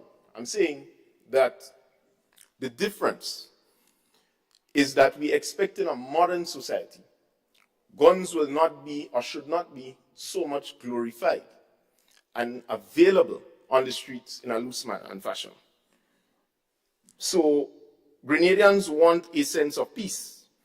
And therefore, the first attempt in any argument is to first go by stretching out the olive branch. So this is an attempt to institute the amnesty, stretch the olive branch for 90 days, and see who comes in. As Prime Minister mentioned, and even the member for the Tongue of St. George mentioned, sometimes nobody ain't coming. It is not a case where we are saying this is a means to an end, but it is the commencement, rather, of us stretching the olive branch to help deal and treat with this matter. So, Mr. Speaker, another area I want to highlight is that following the 90 days of the amnesty, once it's finished or concluded, there will be a zero-tolerance approach by the RGPF towards illegal guns. And the people found with illegal guns will face mandatory prison sentences with no bail options. Now, Mr. Speaker, notwithstanding the concern just raised by the member for the Tongue of St. George of it being an underlying problem, challenge is that, despite that, in treating with the matter, one has to be extremely tough on this issue. We see the news. We see the statistics. We see the pain that gun violence is causing. We can either be partially tough or we can be fully tough where we need to be so that we could crack down or at least get a handle on this once and for all. So this, Mr. Speaker, is not the only measure, but will be accompanied certainly by other amendments, future discussions, I assume, necessary, so that as a society, we can take a whole of government approach. And, Mr. Speaker, I want to treat with, as I conclude, the matter that the region is facing. Again, Prime Minister has mentioned this. This is not just a Grenada thing. It's a regional and international problem. And if we take, for example, Haiti, if we get to the root cause, Haiti is on an island, maybe covers about 10 to 15% of Hispaniola. The other is Dominican Republic. When you look at Dominican Republic versus Haiti in terms of the quality of life, the environment, totally different, same island. This sort of separatist type of approach that has shoved Haiti as a nation of its own into a corner, to work there, minimal pay. They are producing some of the most fancy clothes, Prada, Gucci, etc., but for minimal pay. Their conditions are severe to them in terms of their standard of living. Powerful people are the ones shipping the guns because Haiti ain't manufacturing no guns, just like the problem in the Caribbean. And so then, when you analyze that threat, the question is, how do we approach this? We can either have simple amendments to our own legislations and forget everybody else, or we take a unified approach in the Caribbean to treat with this matter. And so, for what it's worth, I want to join with all who have spoken about this to ensure that the fight against illegal guns in the Caribbean be done on the basis of a multifaceted, regional, international approach to be able to curb gun-related crimes in our societies. We are a small, struggling but proud nation. And therefore, the last thing we want to deal with are externalities which we have no interest to promote. But it's coming to our shores, and we have to spend millions to be able to safeguard our people. Again, the issue of the porous borders is a cause for concern, and it is something that government is aware of and will be looking at in the future. The question is, which one should we engage in first? And this is why this amnesty is a critical part of the steps that we are about to take to be able to reduce the question of illegal guns in our communities and in general gun violence in Grenada, CARICOM, Petit Martinique. So, Mr. Speaker, with these few words, I would like to say that I support this bill 100%, and I look forward to its commencement. Thank you, Honorable MP for St. George Northeast. And I now invite the MP for St. Andrew Southeast to make a contribution. Thank you, Mr. Speaker. Mr. Speaker, I rise this afternoon to give my support to this bill that has been presented to this Honorable House. And I do so, Mr. Speaker, recognizing that anything that can take away or help to take away, even if it's one illegal firearm from our streets, should be supported. Mr. Speaker, in doing so, I also want to make the point that we remember for many, many years, historically so, this country has been enjoying a status of one of the safest countries in the world. And Mr. Speaker, that is why I believe every Grenadian is passionate about wanting to protect that. So we ought not to take very lightly the concerns that are expressed by people from all walks of life as it relates to recent developments in this area.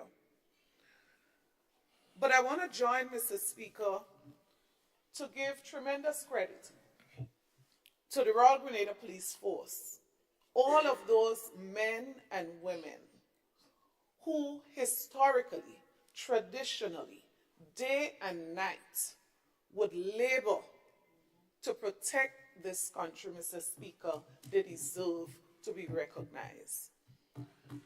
Mr. Speaker, other organizations, so Mr. Speaker, organizations like the Grenada Gun and Rifle Association and others who have been promoting that if you're to own a firearm, it must be licensed.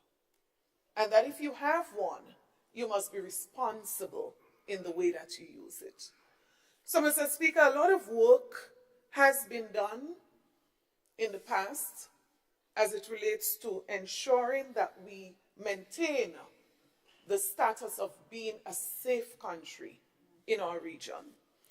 Of course, we must be concerned not just with the trends that the Honorable Prime Minister and others referred to, but the fact that we are speaking more and more about regional integration, the fact that more and more steps are being taken. Mr. Speaker, I believe one presenter made the point that obviously that comes with additional risk, additional possibilities of increase in gun violence. And so, Mr. Speaker, anything that can be done obviously must be done, should be done, to protect us now, but also in a proactive way for what possibilities lie ahead of us. So, Mr. Speaker, when I look at the bill and what is presented, and when I listen to the presentation by the Honorable Prime Minister, presenter of the bill, and I must say I recognize a shift in posture, Mr. Prime Minister, Honorable Member for St. David's. I feel very strongly and I feel far more comfortable with what I heard today as opposed to some previous statements. Meaning, Mr. Speaker, in leadership we have to accept responsibility. And so it means that whether it's the foremost responsibility of the RGPF or whoever, ultimately the responsibility lies those who lead. And so a forefront approach is always necessary, not just to allay the fears of people, not just to give hope to people, Mr. Speaker, but as it relates to what contribution, what approach are we going to take to address this. Mr. Speaker, I also heard reference to young men and the fact that looking at the statistics, it's all young men. And Mr. Speaker, that in itself is a good reminder that we ought not to be reducing any program where young men are targeted and supported to be actively, positively involved. And so I make an appeal, Mr. Speaker, this time, that any program that engages young men on the blocks, Mr. Speaker, I'm very concerned. I'm very, very, very concerned that you pass through and you are noticing that the numbers are increasing. And I say so from a matter of fact, that previous programs like the Empower program, for example, many of these young men were positively engaged during the day, reducing the possibilities and chances of negative engagements on the block. So I'm appealing that we find some way to increase those opportunities to get our young men even more engaged in a positive way. Mr. Speaker, the statistics presented earlier, and I was happy to hear those.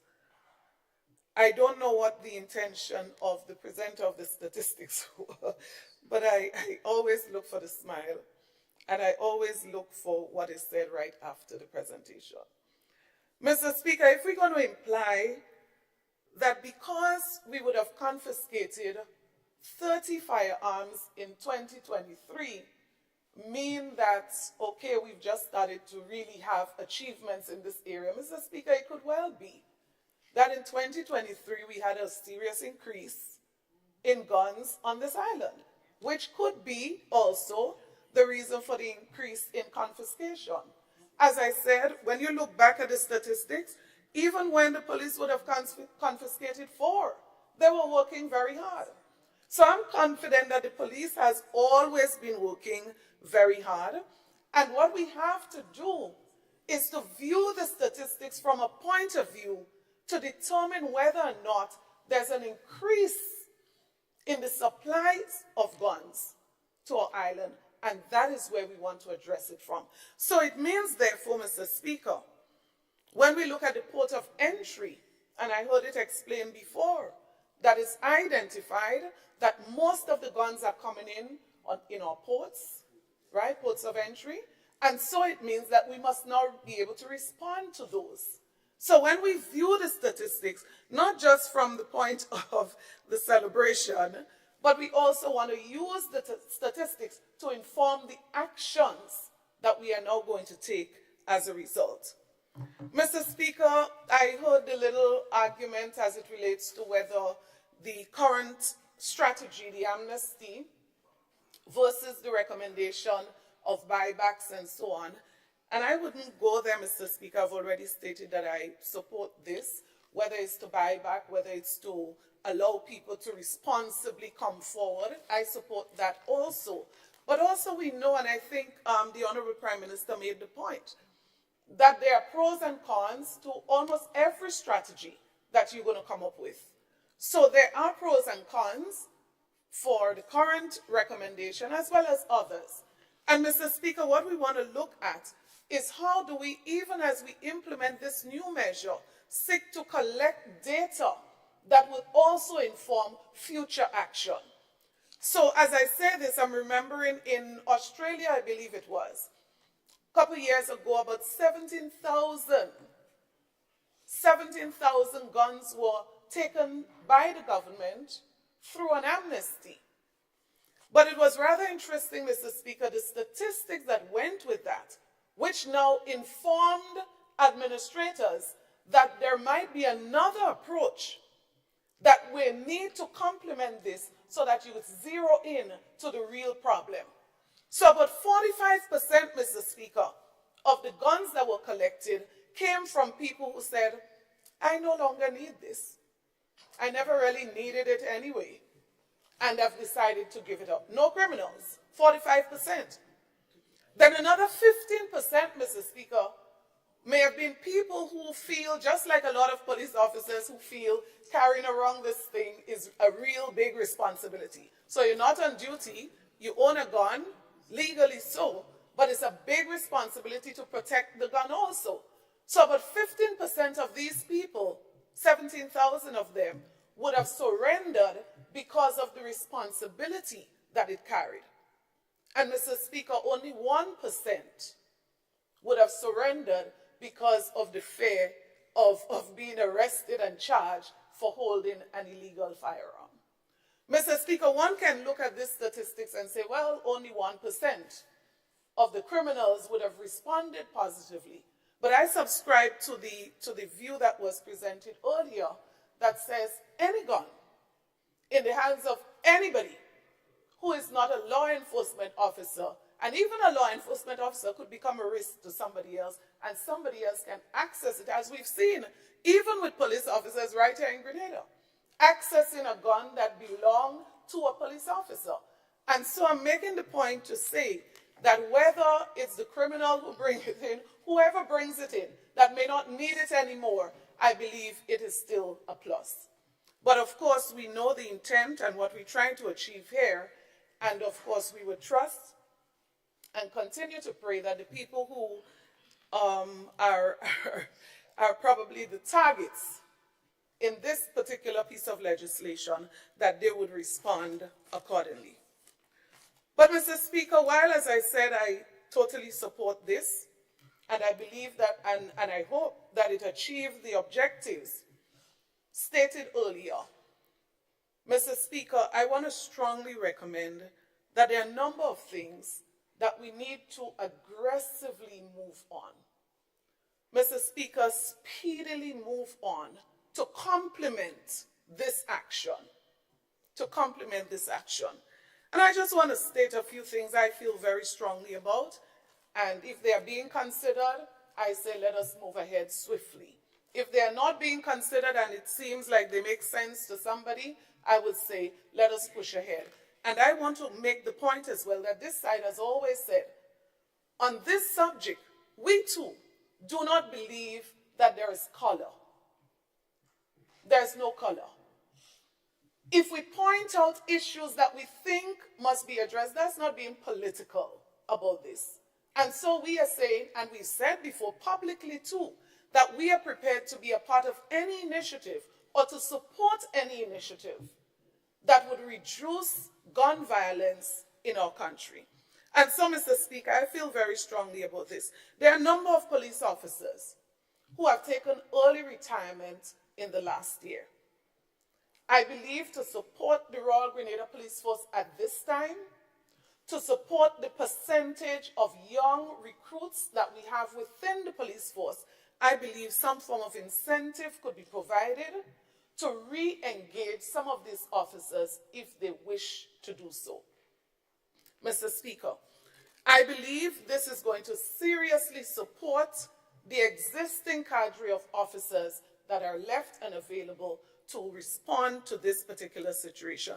We've done it in the public service in general. This government is doing it in terms of people who are retired and may have a contribution to make in a serious area that they could be considered to offer support. Especially, I'm speaking here of people with specialized skills.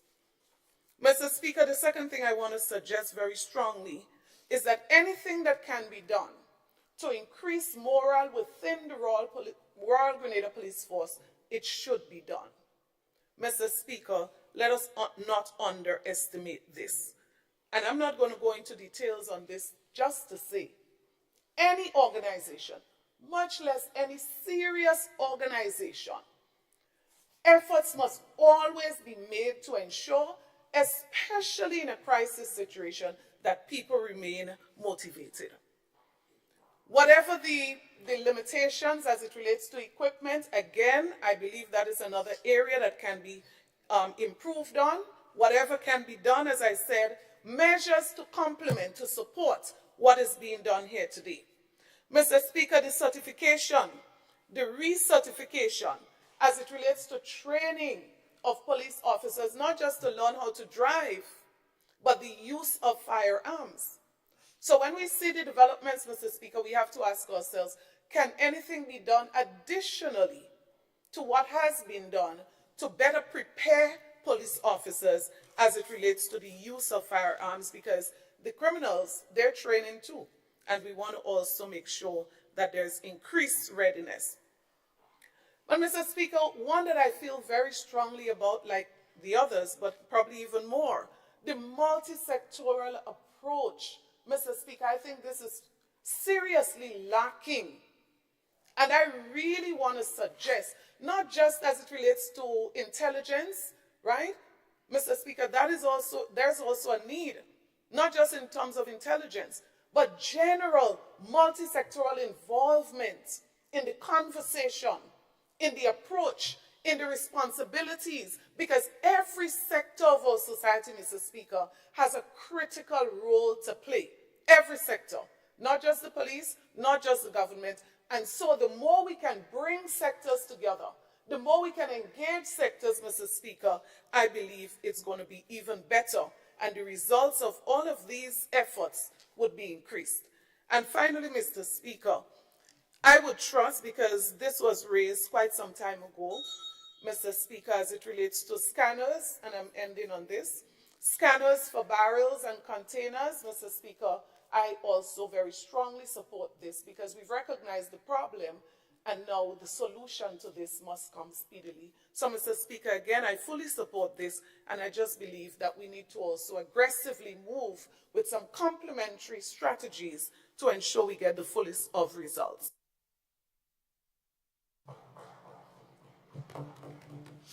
Thank you, Honorable MP for Anjo Southeast. MP for Sir Mark.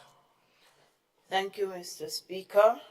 And do not be fearful of the time I will take.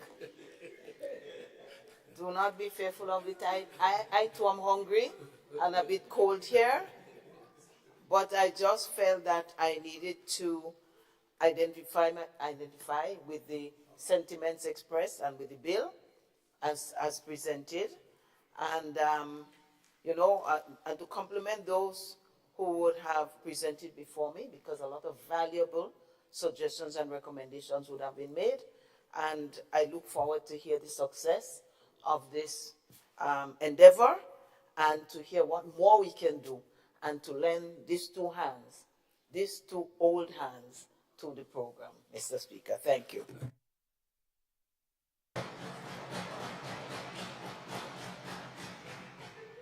Wow. Honorable MP, that was summary. Honorable Prime Minister. Well, Mr. Speaker, if that wasn't a cue for me to say, I have nothing further to add. Nothing else could be. I want to thank members for their contribution to the debate, Mr. Speaker. So, Mr. Speaker,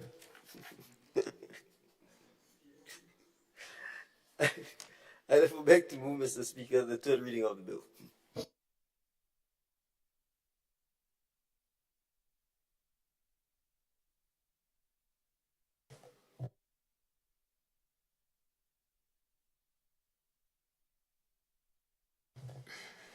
Honourable members, the question is that the bill be read a second time. All those that opinion say aye. Or the contrary opinion say no.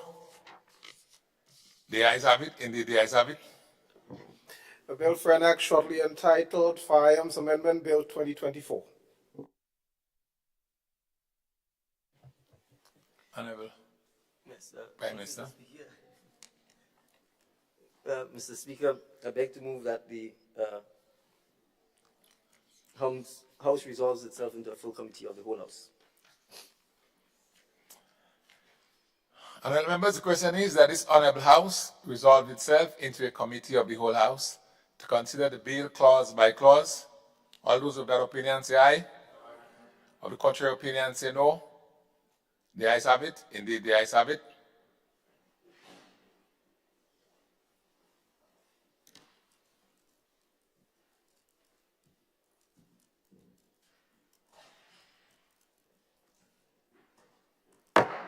This Honorable House is now in committee.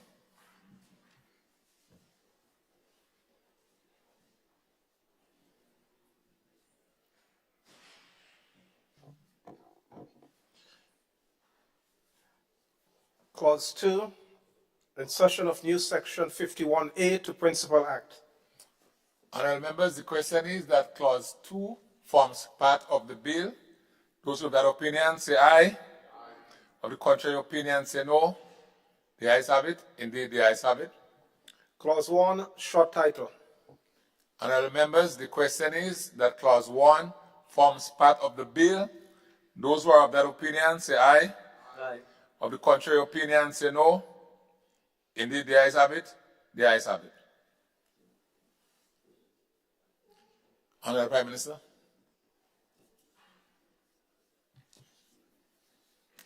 Mr. Speaker, Mr. Chairman, I beg to move that the House resumes and that the Chairman of the committee reports progress on the bill. Honorable members, the question is that the House resumes and that the Chairman of the committee reports progress on the bill. As many of that opinion say aye. On the contrary opinion say no. The ayes have it. Indeed, the ayes have it.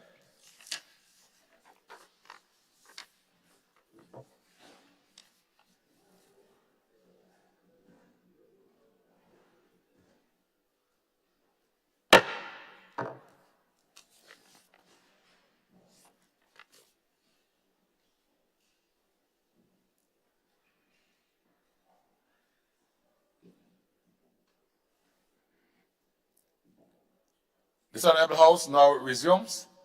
I have to report that the bill was considered by a committee of the whole House and passed without amendment.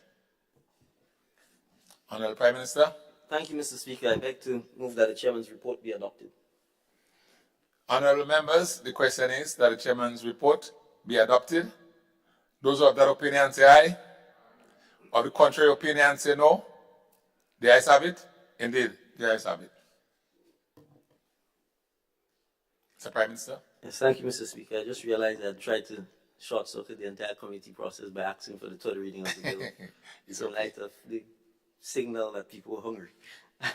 I now move the third reading of the bill, Mr. Speaker. Honorable members, the question is that the bill be read a third time. Honorable members, the question is that the bill be read a third time and passed.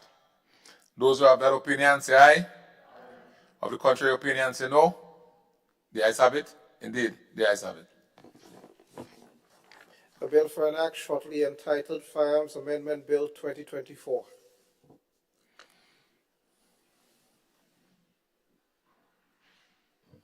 Honorable Prime Minister. Thank you, Mr. Speaker. Mr. Speaker, I beg to introduce for the first reading a bill for an act shortly entitled the Electronics Communications Bill 2024.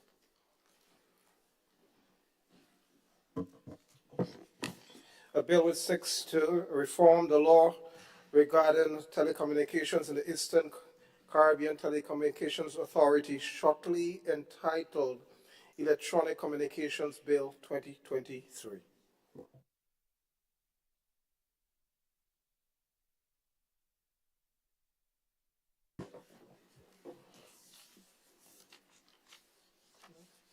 Item 16, request for leave to move the adjournment of the House on matters of public importance.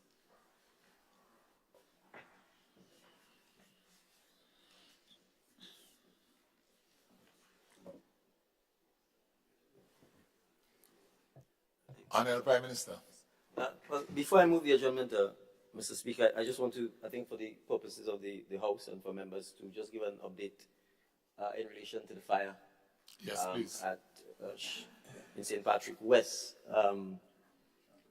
Shanty Millet is quite a, well, first I should say thankfully there's no loss of life or limb.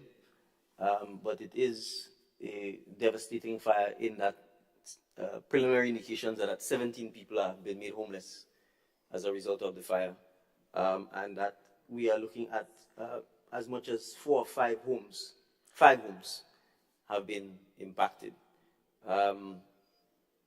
So obviously our thoughts are with the families.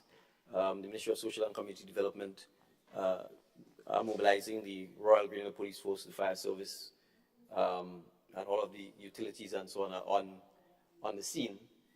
But there's something that's already a little disturbing coming out of the report, Mr. Speaker, and it's something I have noticed. And I'm saying this, and I want to put a caveat, I don't know what the cause of the fire was, so I can't speak to the cause of the fire. But there is certainly a pattern that I've seen, including in my constituency, where many times the fires are started by children who are left unsupervised and will have access to matches, right? And the preliminary report saying that is that the first home from where it's likely the fire started, that the children aged 3 and 4 were at home. And obviously it's the first day of the Easter break. And so I really want to take the opportunity to plead with parents to make sure that, bearing in mind that it's the Easter break, that there's some level of supervision of our particularly young children. And that if absolutely there is no one to supervise them, that we really make every effort to make sure that we do not have within their reach things that can create fires or start fires. Because obviously in this case, thankfully, no one was injured, but it could have been a lot worse if these young kids were in the house and were not able to attend. So again, our thoughts and sympathy to the victims of the fire. Obviously, I'm sure we will do everything we can to try and provide support for them in terms of getting them housing and all the things that go with the fire. And from the images that are circulated on social media, it does appear that all of the homes were burnt to the ground, and it's unlikely that much, if anything, was saved. Or the homes were close-knit, and they were in one street called Pig Street, is the name of the street in Shantyville, St. Patrick. So I just thought I should at least inform members of the House of the occurrence, Mr. Speaker. Thank you. So, Mr. Speaker, with your leave, I move a motion for the adjournment of the House. Sign the line. Honourable members, the question is that this Honourable House be adjourned, sine die. Those of that opinion say aye. Of the contrary opinion say no. The ayes have it. Indeed, the ayes have it. This Honourable House now stands adjourned, sine die.